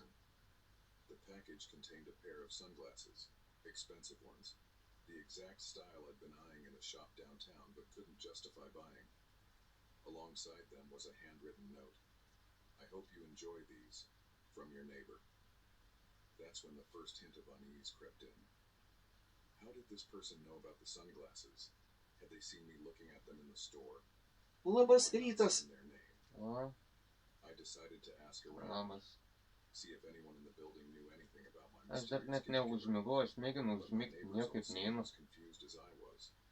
No one admitted to sending the packages. Dabar mėginsiu užmigti dar biškį pamiegot nors porą valandų, kad nebūčiau kaip zombis. Weekly like clockwork. Each one was more personal than the last. Tai dėkui už dovanėlės ir labanaktis. A journal with my initials embossed on the cover. A bottle of the perfume I'd worn for years but had recently run out of. With each package, my unease grew. It was clear now that this wasn't just a secret admirer or an overly generous neighbor. This was someone who was watching me, learning my habits, my preferences, my daily routines. I started being more cautious. I varied my schedule, kept my curtains drawn, watched carefully whenever I left the building. I never saw anyone suspicious, never caught anyone staring or following me. Then came the shoes. They arrived in a plain box, just like all the others. But when I opened it, my blood ran cold. They were the exact pair I tried on in the store across town just days before. I hadn't told anyone about them, hadn't even taken a picture. There was no way anyone could have known about those shoes unless they'd been there, watching me. I sat on my couch, staring at the shoes, my mind racing. This had gone beyond coincidence, beyond even the realm of an overzealous admirer. This was stalking, plain and simple. But what could I do? Go to the police? I could already imagine how that conversation would go. Someone sending me expensive gifts. No, I don't know who. No, they haven't threatened me. They just know things they shouldn't. I knew I should tell someone, but I was embarrassed. How had I let this go on for so long? Why hadn't I taken it more seriously from the start? The next day, I was on edge, jumping at every sound. Išjunk tą garsą ir miegok. Nebūtų smagumų. Just regular people going about their day, none of them paying me any special attention. When I got home that evening, There was another package waiting. My hand shook as I picked it up. It was small, lightweight. Part of me wanted to throw it away unopened, but I knew I had to see what it was. Inside was a delicate gold locket. With trembling fingers, I opened it, and my heart nearly stopped. There, in the tiny frame, was a photo of me. A photo I'd never seen before, clearly taken without my knowledge. I was walking down the street, looking off to the side, unaware of the camera. I dropped the locket like it had burned me. This was proof that someone was following me, photographing me without my consent. I couldn't ignore this anymore. I called the police, my voice shaking as I explained the situation. They took my statement, but I could tell they weren't taking it as seriously as I'd hoped. They promised to look into it, but warned me that without a direct threat, there wasn't much they could do. That night, I barely slept. Every creak of the building, every distant siren had me sitting bolt upright, convinced that my stalker had finally decided to make their move. The next morning, bleary-eyed and exhausted, I opened my door to find nothing. No package. For the first time in weeks, there was no gift waiting for me. Relief washed over me, followed quickly by a new wave of anxiety. Why had they stopped? Had they somehow known I'd gone to the police? Were they planning something worse? I went through my day in a haze, constantly looking over my shoulder, startling at every unexpected movement. When I got home that evening, I hesitated outside my door, half expecting to find another package, but there was nothing. As I unlocked my door, a neighbor I recognized vaguely came out of the apartment next door. He smiled, and I managed a weak hello. "Oh, hey," he said, pausing. "I've been meaning to ask, did you like the scarf?" I froze, my key still in the lock. "What?" His smile faltered a bit. "The scarf, and, well, everything else. I hope it wasn't too much. I saw you moving in, and I thought you were really pretty, and I wanted to do something nice, you know? But then I got carried away, and I wasn't sure how to introduce myself after a while, and..." He trailed off, seeming to finally register the look of horror on my face. I couldn't speak. This was him. This normal-looking guy who I'd passed in the hallway a dozen times. He'd been watching me, following me, for weeks. "I'm sorry," he said quickly, his face flushing. "I realize now how creepy it all must have seemed. I didn't know how to talk to you, and then it got out of hand, and..." I cut him off, finding my voice at last. "Stay away from me," I said, my tone low and dangerous. "Don't ever contact me again. Don't look at me, don't speak to me. If I see another package, or if I so much as suspect you're following me, I'm calling the police. Do you understand?" He nodded, his face pale. "I'm sorry," he said again. But I was already inside my apartment, slamming the door and engaging every lock. I leaned against the door, my heart pounding. It was over. I knew who he was now. He couldn't hide behind anonymous gifts anymore. But as the adrenaline faded, a new fear set in. He lived right next door. He'd been watching me for weeks, learning my routines, my preferences. How much did he know? And now that I'd confronted him, now that his fantasy of a secret courtship had been shattered, what would he do? I spent that night researching restraining orders and looking up security systems online. I called my landlord first thing in the morning, explaining the situation and begging to be let out of my lease. To my relief, they were understanding. I moved out within the week, leaving no forwarding address. I changed my phone number, my email, even deleted my social media accounts. I was taking no chances. It's been months now, and there have been no more gifts, no sign that he's tried to find me. But I still find myself looking over my shoulder, still startled at unexpected packages, because now I know how easy it is for obsession to masquerade as kindness, for terror to be wrapped in beautiful paper and left innocently on a doorstep. I know that sometimes the most dangerous predators are the ones hiding in plain sight, smiling and waving from the apartment next door.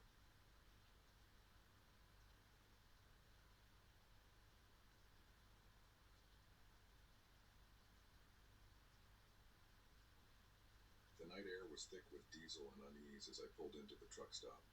I'd driven this stretch of highway 100 times, but something about this place felt off from the moment I cut the engine.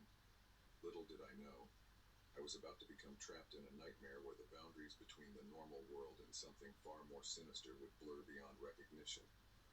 It was just past midnight when I spotted the glowing sign of the gas station, a beacon of civilization in the vast emptiness of the desert. I'd been driving for hours, my eyes gritty with fatigue, and the promise of coffee and a chance to stretch my legs was too tempting to pass up. The place looked unremarkable at first glance. Just another 24-hour pit stop catering to long-haul truckers and weary travelers. A handful of big rigs were parked in the lot, their engines ticking as they cooled in the night air. The convenience store's fluorescent lights cast a harsh glow over the empty pumps. I parked near the store entrance, the gravel crunching under my tires. As I stepped out of the car, the first thing that struck me was the silence. No distant traffic noise, no music drifting from the store, not even the hum of insects. Just an oppressive, unnatural quiet that made the hair on the back of my neck stand up. Shaking off the feeling, I headed inside. A bell jangled discordantly as I pushed open the door, the sound unnaturally loud in the stillness. The store was empty except for a bored-looking clerk behind the counter, a middle-aged man with deep-set eyes and a patchy beard. He glanced up as I entered, then immediately backed down at his phone. "Evening," I said, more to break the silence than anything else. He grunted in response, not looking up again. I made my way to the coffee station, the squeak of my shoes on the linoleum floor echoing through the store. As I poured myself a cup, I noticed something odd. The hot dog roller was empty, the nacho cheese dispenser unplugged. Even the slushy machine was dark and silent, strange for a place that catered to hungry truckers at all hours. Cup in hand, I browsed the snack aisle, more out of habit than hunger. That's when I noticed the second strange thing. The shelves were sparsely stocked, with large gaps where popular items should have been. What products were there seemed dusty, like they hadn't been touched in a long time. An uneasy feeling began to grow in the pit of my stomach. I glanced at the clerk, but he was still engrossed in his phone, seemingly oblivious to my presence. I approached the counter, setting down my coffee. "Slow night?" I asked, trying to keep my tone casual. The clerk looked up, his eyes meeting mine for the first time. There was something off about his gaze, a flatness that sent a chill down my spine. "You could say that," he replied, his voice as emotionless as his eyes. I paid for my coffee, fighting the urge to bolt from the store. As the clerk handed me my change, his fingers brushed against mine. They were ice cold. "Drive safe," he said, the words sounding rehearsed, empty. "It's dangerous out there at night." I mumbled a thanks and turned to leave. As I reached for the door, I caught a glimpse of movement in the reflection of the glass.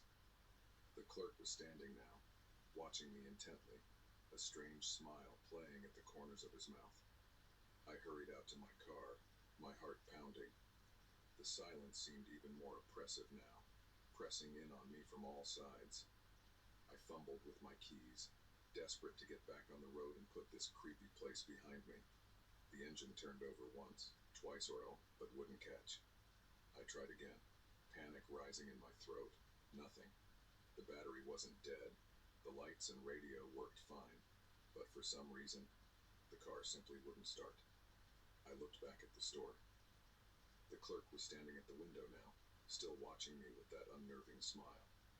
As our eyes met, he raised one hand and waggled his fingers in a mocking wave. A movement in my peripheral vision made me jump.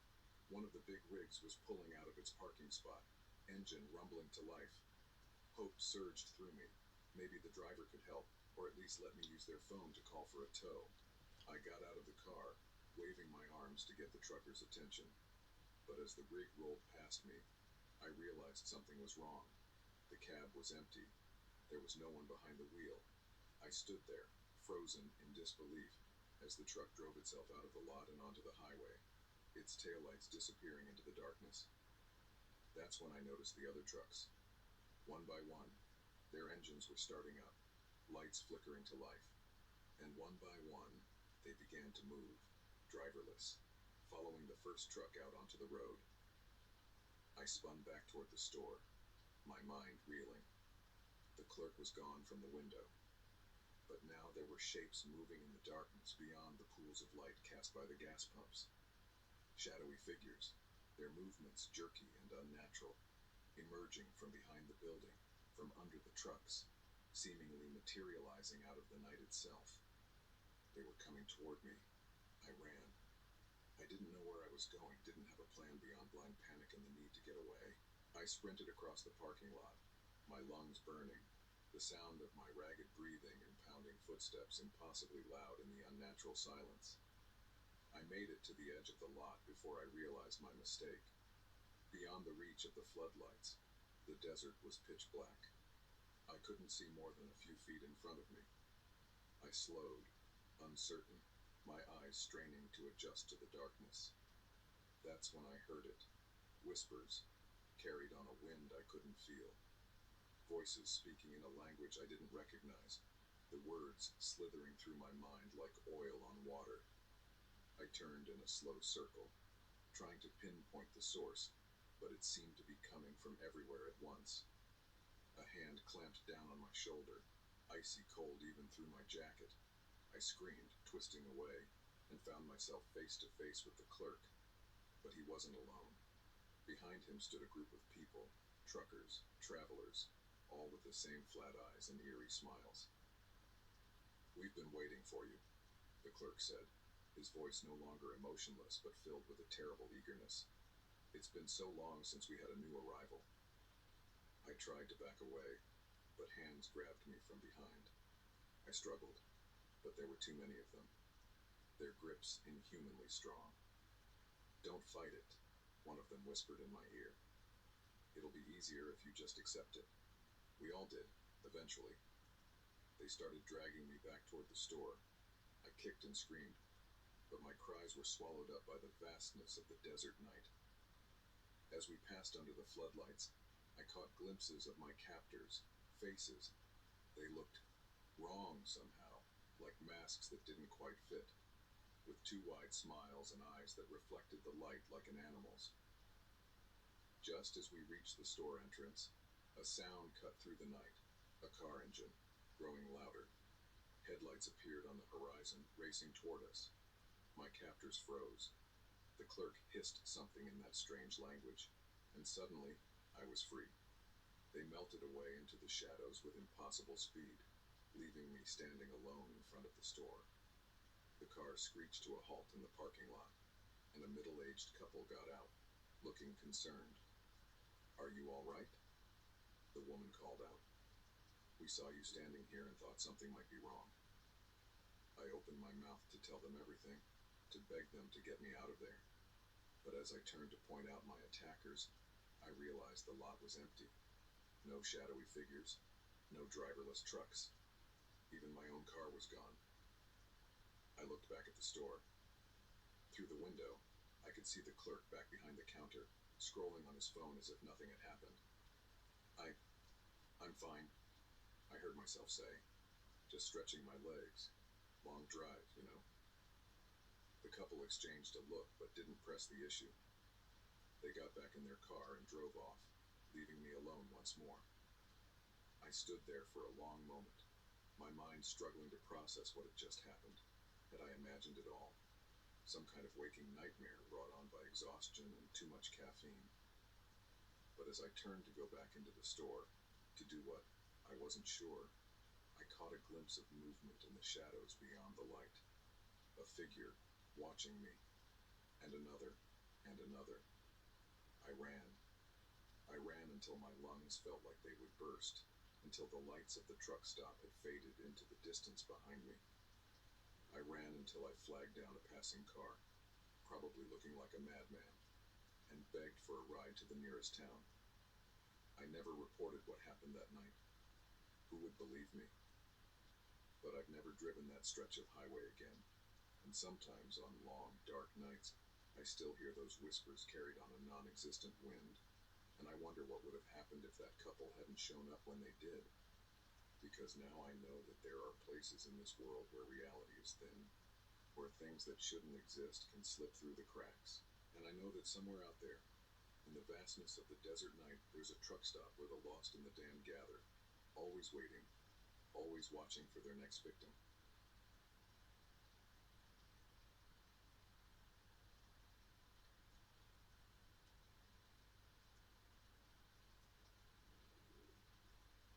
The moment we stepped into that abandoned desert bunker, I knew we'd made a terrible mistake. The air was thick with dust and secrets, and something else. Something that made the hairs on the back of my neck stand up. But it wasn't until the heavy metal door slammed shut behind us, trapping us in the darkness, that I realized just how wrong things were about to go. It was supposed to be an adventure, one last hurrah before we all went our separate ways after graduation. There were 5 of us. Me, my best friend Alex, his girlfriend Mia, our resident adrenaline junkie Jake, and the new girl in our group, Sarah. We'd been driving through the desert for hours, the landscape a monotonous blur of sand and scrub brush, when Jake spotted it. "Holy shit, guys, look at that," he shouted, pointing out the passenger window. We all craned our necks to see what he was talking about. There, half buried in the sand, was a concrete structure. It looked old, its surface weathered by years of desert winds, but it was unmistakably man-made. "Let's check it out," Jake said, already unbuckling his seatbelt before Alex had even stopped the car. I hesitated. "I don't know, man. It looks pretty sketchy." But Jake was already out of the car, and the others were following. I sighed and got out too, the hot desert air hitting me like a wall. As we approached the structure, I could see that it was bigger than it had first appeared. A set of metal doors, rusted but still solid, was set into the concrete face. "It's gotta be some kind of old military bunker," Alex said, running his hand along the rough surface. "Cold War era, maybe?" Mia tugged at one of the doors, and to our surprise, it creaked open. "Guys, it's unlocked." I felt a twinge of unease. Maybe we shouldn't. But Jake was already pushing past her, flashlight in hand. "Come on, don't be a wuss. This is cool as hell." One by one, they filed in. Sarah glanced back at me, a hint of uncertainty in her eyes, but she followed too. I stood there for a moment, the sun beating down on my back, every instinct telling me to get back in the car and drive away, but I couldn't leave them. With a deep breath, I stepped into the darkness. The air inside was cool and damp, a stark contrast to the desert heat. Our flashlights cut through the gloom, revealing a long corridor stretching out ahead of us. The walls were bare concrete, marked here and there with faded yellow signs I couldn't quite make out. "This is awesome," Jake whispered, his voice echoing slightly. "I wonder how deep it goes." We moved forward slowly, our footsteps unnaturally loud in the silence. I kept glancing back at the open door, the rectangle of sunlight our only connection to the outside world. As we ventured deeper, I noticed something odd. There were no cobwebs, no dust on the floor. For an abandoned bunker in the middle of nowhere, it was surprisingly clean. "Guys," I said, my voice tight, "don't you think it's weird that—" I never got to finish that sentence, because at that moment, a gust of wind rushed past us, and the heavy metal door slammed shut with a resounding boom. We all jumped, Mia letting out a small scream. Jake ran back to the door, tugging at the handle. It didn't budge. "It's locked," he said, his cocky demeanor faltering for the first time. "I can't get it open." Panic began to set in. Alex tried his phone, but as expected, there was no signal this far underground. We were trapped. "Okay, let's not freak out," Alex said, always the voice of reason. "There's got to be another way out. We just need to explore a bit more." Reluctantly, we pressed on. The corridor branched off in several directions, and we chose one at random. As we walked, I couldn't shake the feeling that we were being watched. Every shadow seemed to move. Every distant sound made me flinch. We came to a large room, filled with old computer equipment and file cabinets. Everything was covered in a fine layer of dust, contradicting the cleanliness of the corridors. "What is this place?" Sarah whispered, shining her light on a faded map on the wall. It showed a complex network of tunnels and rooms, far larger than we had imagined. Jake was rifling through one of the file cabinets. "Guys, check this out," he said, pulling out a folder. Inside were documents, most of them heavily redacted, but one word stood out, repeated over and over. "Experiment." A chill ran down my spine. What kind of experiments had they been doing down here? Suddenly, a loud clang echoed through the bunker. We all froze. "What was that?" Mia asked, her voice trembling. "Probably just the wind," Alex said, but he didn't sound convinced. We decided to keep moving, hoping to find an exit. But as we walked, I couldn't shake the feeling that the layout of the bunker was changing. Corridors that should have led back to the entrance somehow brought us to new areas. It was like the place was alive, shifting around us. Hours passed, or maybe it was just minutes. Time seemed to lose all meaning in the windowless labyrinth. Our flashlights began to dim, the batteries draining far faster than they should have. That's when we started hearing the whispers. At first, I thought I was imagining it, but then I saw the others reacting too, turning their heads, trying to locate the source. The whispers were in a language I didn't recognize, but somehow I could sense the malevolence behind them. "We need to get out of here," I said, my voice cracking. "Now." We started running, no longer caring about mapping our route or finding answers. All that mattered was escape, but every turn brought us to another identical corridor, another locked door, and the whispers were getting louder. We burst into another room, this one larger than the others. In the center was a massive metal cylinder, covered in dials and blinking lights. It hummed with energy, the only thing we'd seen that seemed to be functioning. "What the hell is that?" Jake asked, approaching it cautiously. "Don't touch it," I yelled, but it was too late. As soon as Jake's hand made contact with the machine, a surge of energy pulsed through the room. The lights flickered, and for a moment, I saw something. Shapes in the darkness, twisted and wrong, with too many limbs and eyes that glowed with an otherworldly light. Then everything went black. When the lights came back on, Jake was gone. Mia screamed, and we all started shouting Jake's name. But there was no response. No sign of where he could have gone in those few seconds of darkness. That's when we heard the growl. Low and guttural, it echoed through the room, seeming to come from everywhere and nowhere at once. And with it came a smell. Rotting meat and something alien, indescribable. We ran, corridor after corridor, room after room. We fled from the unseen threat.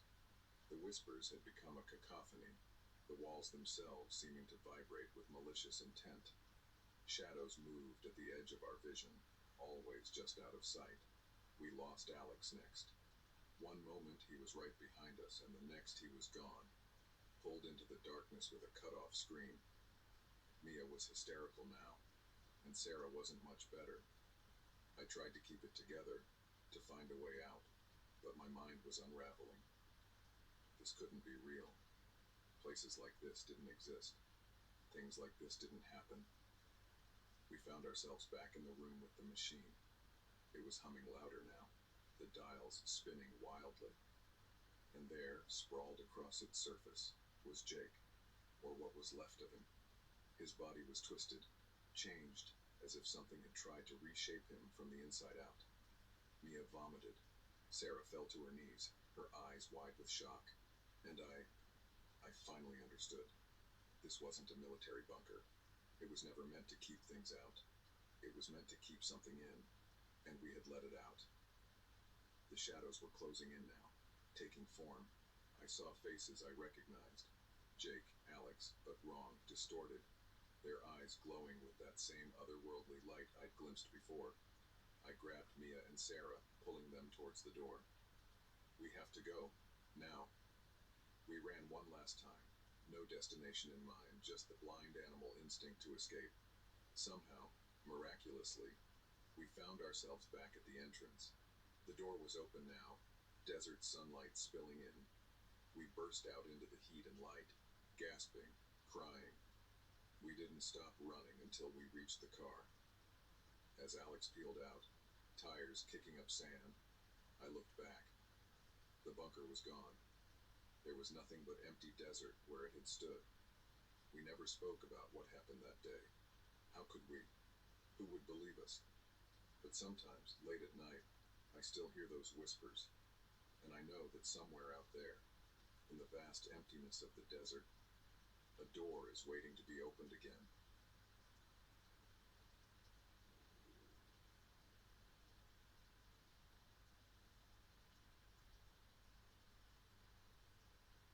The moment I heard that first unexplained noise from the supposedly vacant room next door, I knew this wasn't going to be an ordinary night at the motel, but I never could have imagined the terrifying secrets those paper-thin walls were hiding, or how close I would come to never checking out. It was just past 11 p.m. when I pulled into the parking lot of the Starlight Motel. The neon sign flickered weakly, half the letters dark, a fitting welcome to this rundown establishment on the outskirts of town. I hadn't planned on stopping here, but a blown tire and a closed repair shop had left me with few options.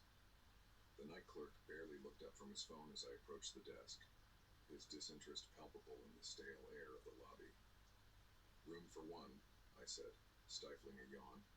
"Just for the night," he grunted, tapping at an ancient computer. "Single or double?" "Single's fine." He slid a key across the counter, an actual metal key, not a key card. "Room 213, up the stairs, end of the hall on the right." I nodded my thanks and headed out, the weight of my overnight bag suddenly seeming much heavier. The stairwell smelled of cigarettes and mildew, and I tried not to touch the grimy handrail as I made my way up. Room 213 was exactly where he said it would be, the peeling gold numbers barely visible in the dim hallway light. The key stuck in the lock for a moment before turning with a reluctant groan. The room itself was about what I expected: outdated decor, a sagging mattress, and a faint odor I couldn't quite place. But it was clean enough, and at this point, I was too tired to care about much else. I set my bag down and flopped onto the bed, not even bothering to take off my shoes. I was just about to drift off when I heard it, a soft thump from the other side of the wall, followed by what sounded like footsteps. My eyes snapped open. The clerk hadn't mentioned any other guests, and the parking lot had been empty save for my car. Curious, I pressed my ear against the wall.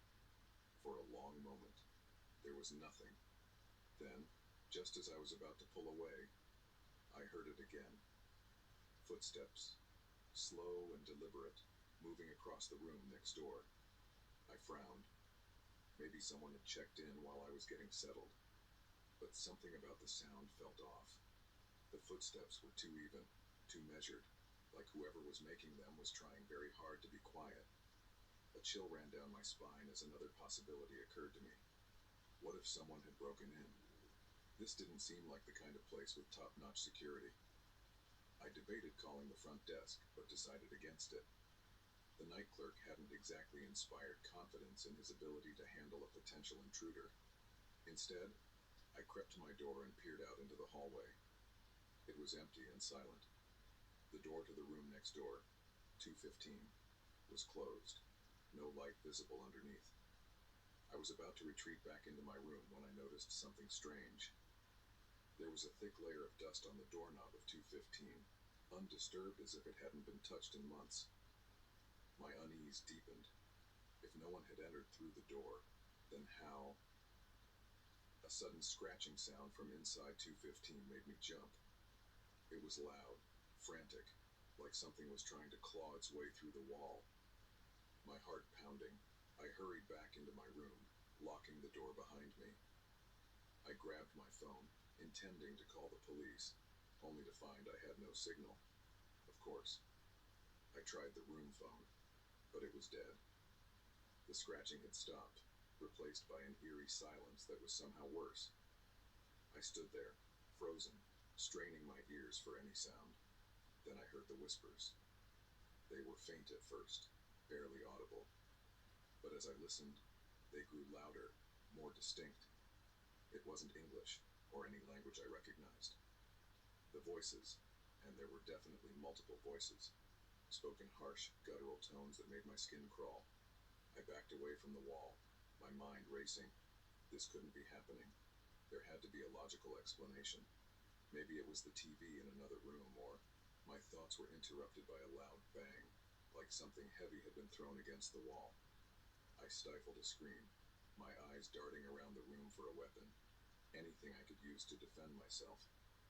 That's when I saw it. In the corner of the room, partially hidden by the dresser, was a door, an adjoining door to room 215. My blood ran cold. I hadn't noticed it earlier, but now it seemed to dominate the room, its presence malevolent and threatening. As if sensing my gaze, the whispers suddenly stopped. The silence that followed was deafening, charged with a terrible anticipation. Then, slowly, the handle of the adjoining door began to turn. I didn't think, I just reacted. I grabbed my bag and ran, fumbling with the lock on the main door in my panic. I could hear something on the other side of the adjoining door now, a wet, slithering sound that defied explanation. Finally, the lock gave way and I burst into the hallway, not daring to look back as I sprinted for the stairs. I took them two at a time, nearly falling in my haste. The night clerk looked up in alarm as I crashed into the lobby. What the? There's someone in room 215, I gasped, struggling to catch my breath. Or something, I heard. He cut me off, his face pale. That's not possible. Room 215 has been sealed off for years. Not since the incident. What incident? I demanded, but he was already reaching for the phone. You need to leave, he said, his voice shaking. Now, I'm calling the owner. He'll know what to do. I didn't need to be told twice. I ran to my car, my hands shaking so badly I could barely get the key in the ignition. As I peeled out of the parking lot, I glanced in my rearview mirror. A figure stood in the window of room 215, barely visible in the gloom. But what I could see made my blood run cold. It wasn't human, not even close.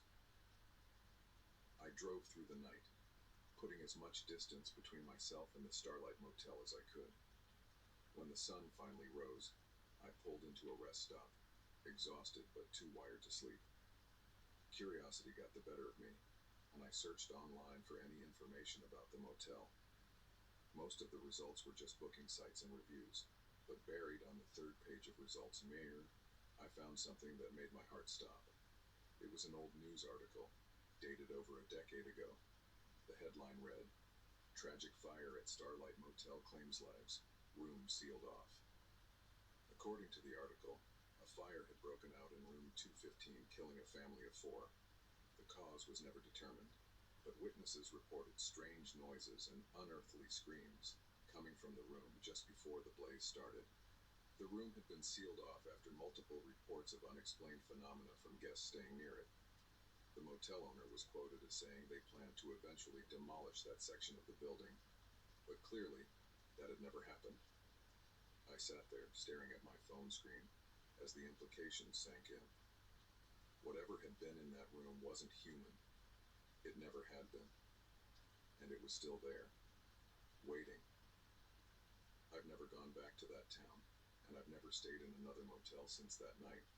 But sometimes, in the dark of night, I still hear those whispers, and I wonder what would have happened if that adjoining door had opened just a few seconds sooner, because now I know that there are things in this world that defy explanation, things that lurk just on the other side of reality, and sometimes all that separates us from them is a thin motel wall and a door that should never, ever be opened.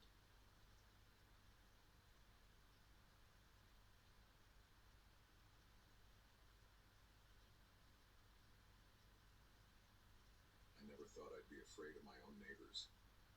But as the whispers grew louder and the stares more intense, I realized that behind the facade of suburban normalcy lurked a conspiracy that threatened to consume me. My new apartment had become a trap, and I was the unwitting prey. It all started innocently enough. After years of living in a cramped studio downtown, I'd finally saved up enough for a decent place in a quiet neighborhood on the outskirts of the city. Oak Grove Apartments boasted spacious units, a community pool, and friendly neighbors. It seemed perfect. The day I moved in, I was greeted by Sarah from across the hall. She was in her mid-30s, with a warm smile and a plate of homemade cookies. "Welcome to Oak Grove," she chirped, handing me the plate. "You're going to love it here. We're all like family." I thanked her, touched by the gesture. As I unpacked that evening, I could hear the muffled sounds of life around me. A TV next door, children laughing somewhere down the hall. It felt cozy, lived in. I went to bed that night feeling like I'd made the right choice. The first week passed in a blur of settling in and starting my new work-from-home routine. I didn't see much of my neighbors, just the occasional nod or hello in the hallway, but I noticed they always seemed to be watching me, not openly staring, but I'd catch glimpses of curtains twitching shut as I walked by, feel eyes on me as I checked my mail. I brushed it off as my imagination. They were probably just curious about the new guy. It was on a Tuesday evening, about 2 weeks after I'd moved in, that things started to feel off. I was taking out the trash when I overheard a conversation between two of my neighbors in the stairwell. They fell silent as soon as they saw me, exchanging a look I couldn't quite interpret. "Evening," I said, trying to break the awkward silence. They mumbled hellos and hurried past me. As I continued down the stairs, I could have sworn I heard one of them whisper, "Do you think he knows?" "Knows what?" The question nagged at me as I went about my evening routine. I tried to shake it off, but a seed of unease had been planted. The next day, I noticed more whispers, more furtive glances. In the laundry room, conversations would stop abruptly when I entered. In the elevator, people would stand unusually far from me, stealing glances when they thought I wasn't looking. By the end of the week, the atmosphere in the building had shifted dramatically. The friendly smiles were gone, replaced by tight-lipped nods and averted gazes. Even Sarah, who had been so welcoming at first, now scurried into her apartment whenever she saw me coming. I started spending more time in my apartment, feeling increasingly isolated and paranoid. Was I imagining things? Had I done something to offend everyone without realizing it? One night, unable to sleep, I heard voices in the hallway. Curiosity got the better of me, and I crept to my door, pressing my ear against it. "Can't wait much longer," a man was saying, his voice low and urgent. "He's not like the others. We need to act soon." "Patience," another voice replied. I recognized it as Mr. Grayson, the elderly man from the first floor.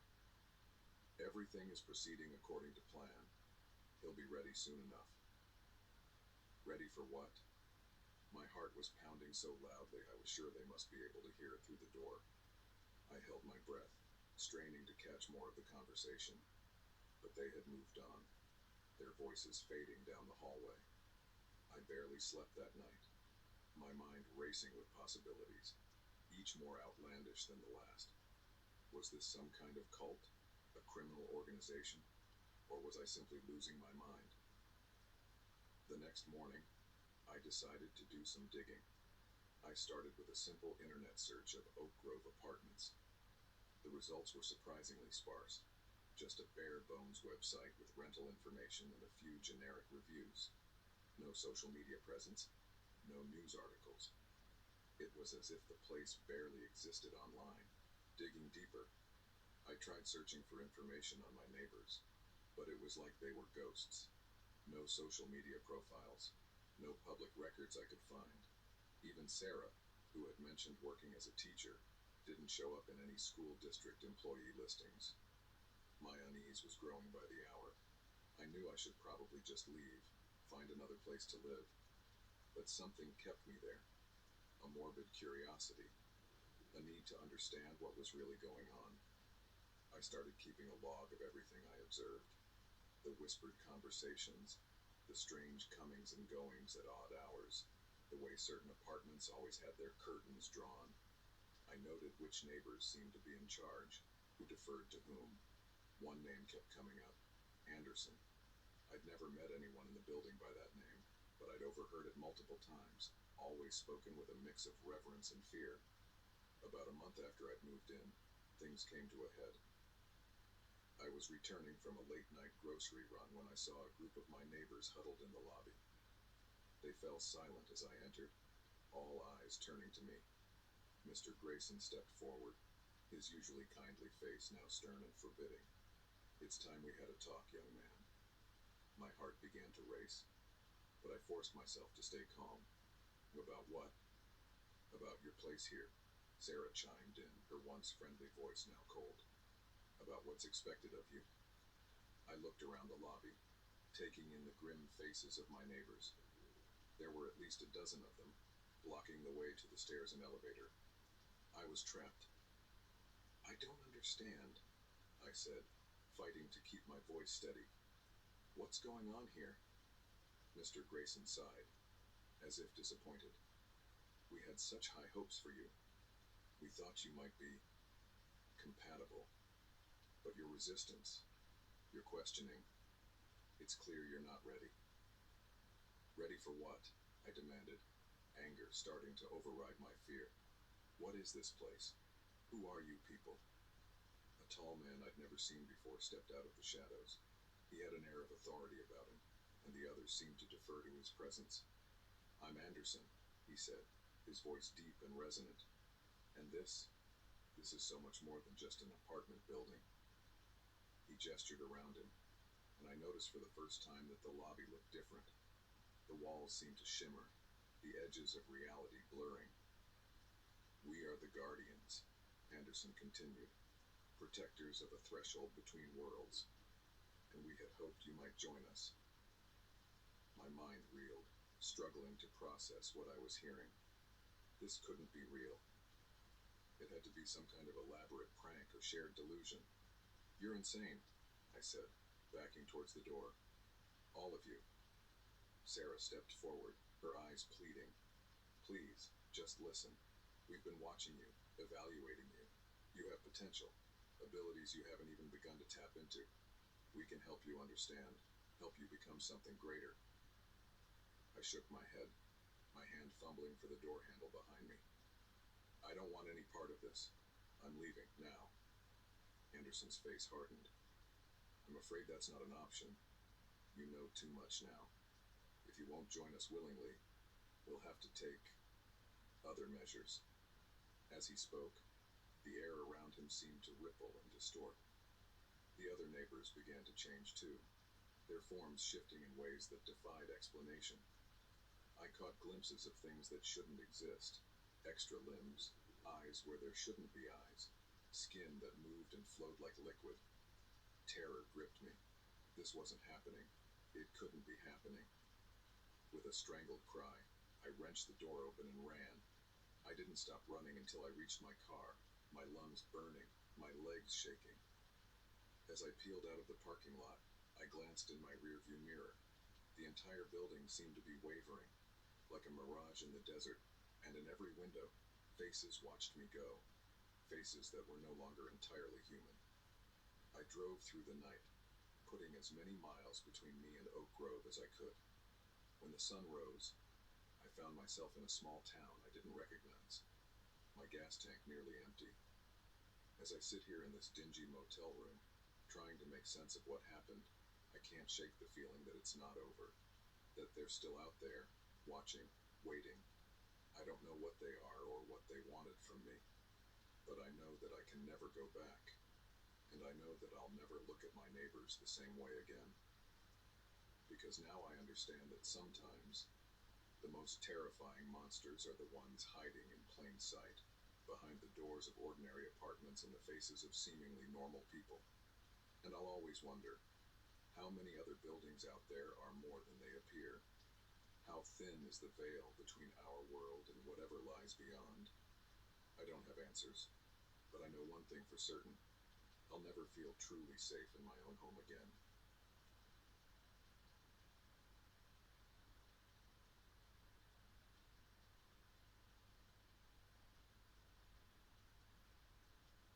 The forest had always been my sanctuary, a place of peace and solitude. But as the sun dipped below the horizon and the shadows lengthened, I realized with growing horror that the trees themselves seemed to be conspiring against me. What started as a simple camping trip had become a fight for survival against an enemy I couldn't see or understand. I'd been planning this solo camping trip for months. Work had been stressful, my social life a mess, and I desperately needed to disconnect from everything. Just me, my tent, and the great outdoors for a long weekend. No cell phone, no internet, no distractions. The hike in had been beautiful. It was early autumn, and the forest was a riot of red and gold leaves. The air was crisp, filled with the scent of pine and decaying leaves. I felt the tension in my shoulders start to ease with every step I took deeper into the woods. I found the perfect spot to set up camp late in the afternoon, a small clearing near a bubbling stream. As I pitched my tent and gathered firewood, I felt truly relaxed for the first time in months. This was exactly what I needed. As the sun began to set, I got a small fire going and settled in with my dinner. Freeze-dried camping food. Not gourmet, but satisfying after a long day of hiking. The forest around me was coming alive with night sounds, the hoot of an owl, the rustle of small animals in the underbrush. It was peaceful, serene. When I heard it, a sound that didn't belong. It was faint at first, barely audible over the crackling of my fire, a whisper carried on the wind. I couldn't make out words, but something about it made the hair on the back of my neck stand up. I told myself I was imagining things, the wind in the trees. Sveiki. That's all it was. But as the night grew darker, the whispers seemed to grow louder, more insistent, and they were joined by something else. Movement in the shadows just beyond the reach of my firelight. I'd been camping plenty of times before. I knew all about the tricks your mind can play on you in the dark. But this felt different. The shadows seemed to move with purpose, always staying just out of sight. And the whispers, they didn't sound like any animal I'd ever heard. I tried to shake it off, to focus on enjoying my trip. But as the hours ticked by, the feeling of being watched grew stronger. Every time I turned my head, I caught glimpses of movement out of the corner of my eye. But when I looked directly, there was nothing there. By midnight, I was on edge, jumping at every sound. The fire had burned low, and the darkness pressed in around me. That's when I saw it. A figure, standing at the edge of the clearing. It was too dark to make out details, but I could see that its proportions were all wrong. Too tall, too thin, with limbs that seemed to bend in impossible ways. I blinked, and it was gone. But now that I'd seen it once, I started seeing them everywhere. Flitting between trees, always just at the edge of vision, and the whispers had become a constant background noise, rising and falling like waves. Panic started to set in. This wasn't right. None of this was right. I needed to get out of here, to get back to civilization. I didn't care that it was the middle of the night. I had to leave. I scrambled to break camp, shoving things haphazardly into my backpack. My hands were shaking so badly I could barely manage the tent poles. All the while, I could feel eyes on me, watching my every move. Just as I shouldered my pack, ready to make a run for it, I heard a crack like a gunshot. A massive tree branch came crashing down, missing me by inches. I stumbled back, heart pounding. That's when I realized the forest itself was trying to stop me from leaving. I ran. I didn't bother trying to find the trail in the dark. I just picked a direction and went, crashing through underbrush, leaping over fallen logs. Branches whipped at my face. Roots seemed to reach up to trip me, but I kept going, driven by blind terror. I don't know how long I ran. It felt like hours. My lungs were burning, my legs trembling with exhaustion.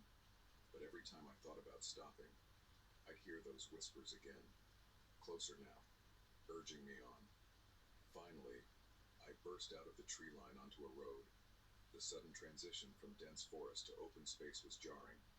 I stood there for a moment, gasping for breath, half expecting the trees to reach out and drag me back in. But nothing happened. The forest behind me was silent and still, I started walking along the road, no idea where I was or where I was going, just knowing I needed to get as far away from those woods as possible. It was nearly dawn when a car finally came along, an older couple out for an early morning drive. They looked alarmed at my appearance, wild-eyed, covered in scratches, probably babbling incoherently about living trees and whispers in the dark. But they were kind enough to give me a ride to the nearest town. I never went back to get my abandoned camping gear. I couldn't bring myself to set foot in those woods again. For weeks after, I had nightmares about trees that moved and shadows that whispered. I'd wake up in a cold sweat, certain that I could hear those whispers outside my window. I tried to tell myself it had all been in my head. Stress, exhaustion, and overactive imagination. But deep down, I knew better. Something had happened in those woods. Something I couldn't explain. It's been years now, and I've never gone camping again. I avoid forests when I can, and when I can't, I never stay after dark. Because now I know that there are places in this world where the rules we think we understand don't apply. Places where the line between reality and nightmare blurs. And sometimes, when the wind blows just right, I still hear those whispers, calling me back to the woods, back to whatever waits for me there in the shadows between the trees. I know one day I'll have to answer that call, but for now, I stay in the city, surrounded by concrete and steel and electric lights, and I try not to think about what's out there, waiting in the deep, dark woods.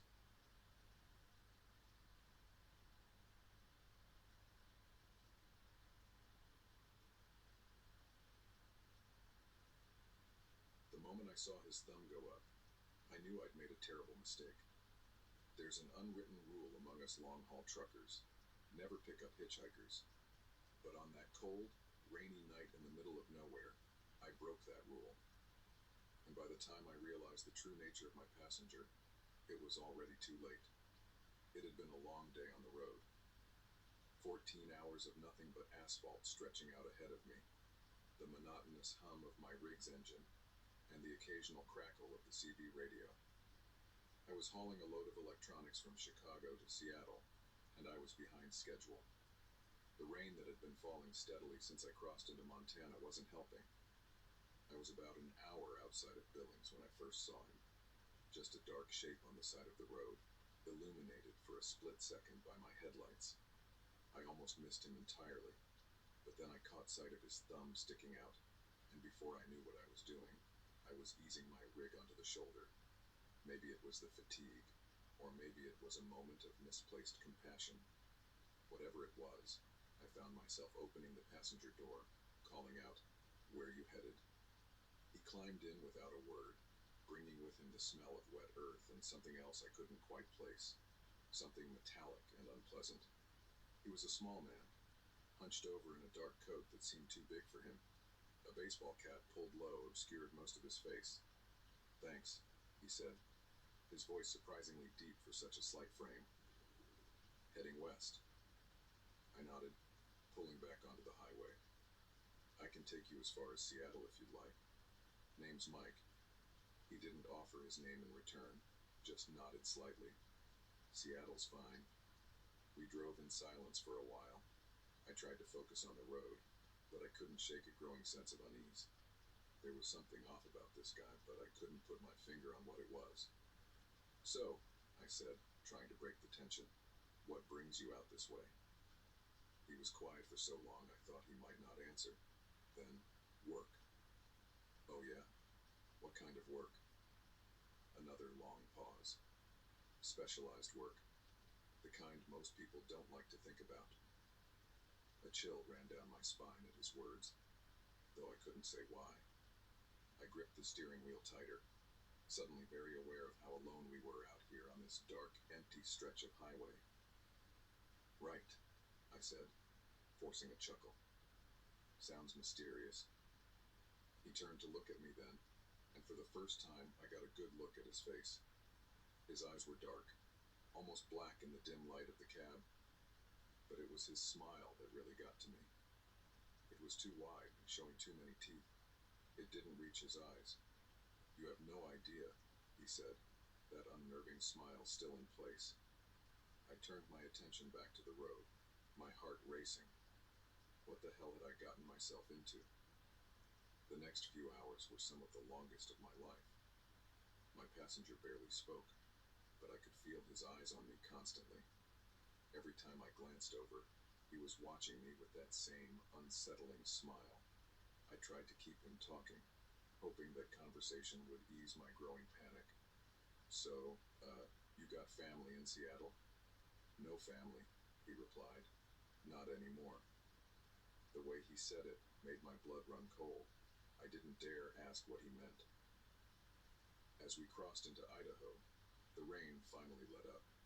The moon came out from behind the clouds, casting an eerie glow over the landscape.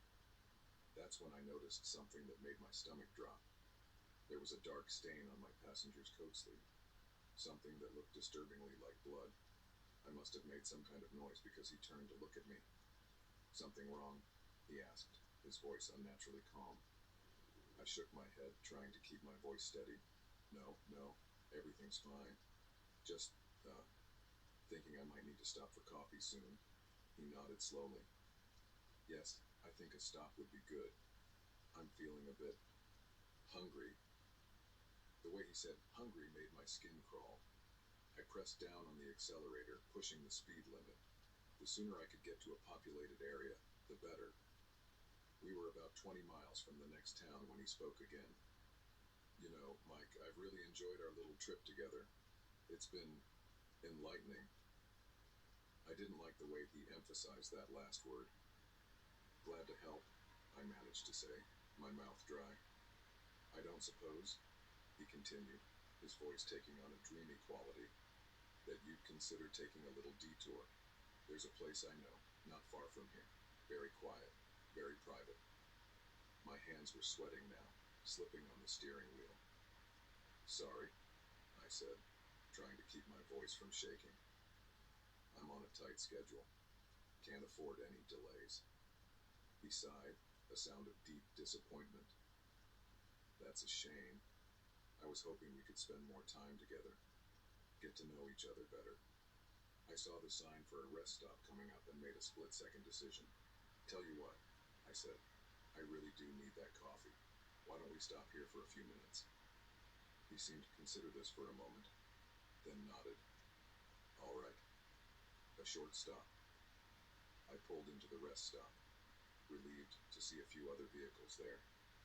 As soon as I parked, I unbuckled my seatbelt. I'll just run in and grab that coffee, it won't be a minute. But as I reached for the door handle, I felt his hand on my arm. His grip was impossibly strong for such a small man. Why don't I come with you? He said, his smile wider than ever. I'm feeling quite thirsty myself. I looked into his eyes and saw something there that wasn't human. In that moment, I knew with absolute certainty that if I let him out of this truck, people were going to die. Time seemed to slow down. I could hear my heart pounding in my ears. Then, acting purely on instinct, I lunged for the CB radio. Mayday! Mayday! I shouted into the mic. Any units in the area? I need help. I've gotta... I never got to finish that sentence. My passenger moved with inhuman speed, ripping the radio from my hand and crushing it in his fist like it was made of paper. Now, that wasn't very nice, he said, his voice a low growl. And here I thought we were becoming friends. I scrambled for the door, but he was faster. In the blink of an eye, he was on me, pinning me to the seat with strength that no human should possess. You really shouldn't have done that, Mike, he whispered, his face inches from mine. I could smell his breath now, and it was the smell of decay and old blood. I had such plans for us, but now I'm afraid our time together will have to be cut short. I closed my eyes, certain that this was the end. But then I heard something that made my eyes snap open again. Sirens, growing louder by the second. My passenger heard them too. He hesitated for a moment, looking from me to the approaching lights. Then, with a snarl of frustration, he was gone. 1 second he was there. The next he had vanished into the night, moving faster than any human could. Moments later, 2 police cars pulled into the rest stop. responding to my cut-off distress call. They found me still in my truck, shaking and babbling about a hitchhiker who wasn't human. They searched the area, of course, but found nothing. No trace that anyone had ever been there besides me. They chalked it up to driver fatigue, hallucinations brought on by too many hours on the road. But I know what I saw, what I experienced, and I know that somewhere out there, that thing is still hitchhiking, still looking for its next ride, its next victim. I don't drive long haul anymore. Can't bring myself to get back in a rig, to face those long, lonely stretches of highway. Because now I know what's out there, waiting in the darkness. And I know that sometimes, the most dangerous monsters are the ones that look just human enough to fool you, right up until the moment they strike. So if you're ever driving late at night and you see a lone figure on the side of the road, thumb out, asking for a ride, just keep driving. Because you never know who or what you might be letting into your vehicle. And by the time you realize your mistake, it might already be too late.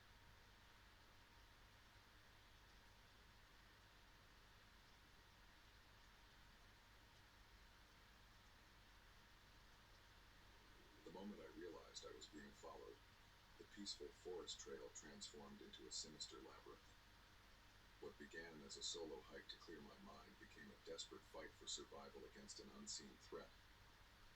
As the sun dipped lower in the sky, I knew I was in a race against time, and the encroaching darkness held terrors I couldn't begin to imagine. It was supposed to be a simple day hike. I'd been feeling overwhelmed lately. Work stress, relationship drama, the usual culprits, and I needed to get away from it all. The trails... As I crested the hill, I realized my mistake. The trail dead-ended at a scenic overlook. Below me, the forest stretched out for miles, beautiful in other circumstances, but now it only served to show me how isolated I truly was. The voices were alarmingly close now. I could hear footsteps on the trail, steadily approaching. With nowhere else to go, I darted off the path and into the underbrush. Branches whipped at my face as I pushed through, my only thought to put as much distance between myself and my pursuers as possible. I don't know how long I ran. Time seemed to lose all meaning as I crashed through the forest, my breath coming in ragged gasps. The light was failing now, the sun sinking below the tree line. Shadows lengthened around me. All right, but not the kind I'd been hoping for. Rough shelters were arranged in a circle around a large bonfire, and gathered around that fire were people, dozens of them. They turned as one to look at me, their faces illuminated by the flickering flames, and on every face was the same expression, a mixture of surprise and predatory glee. I recognized some of them, the couple I'd passed early on the trail, the man who'd been at the trailhead when I arrived.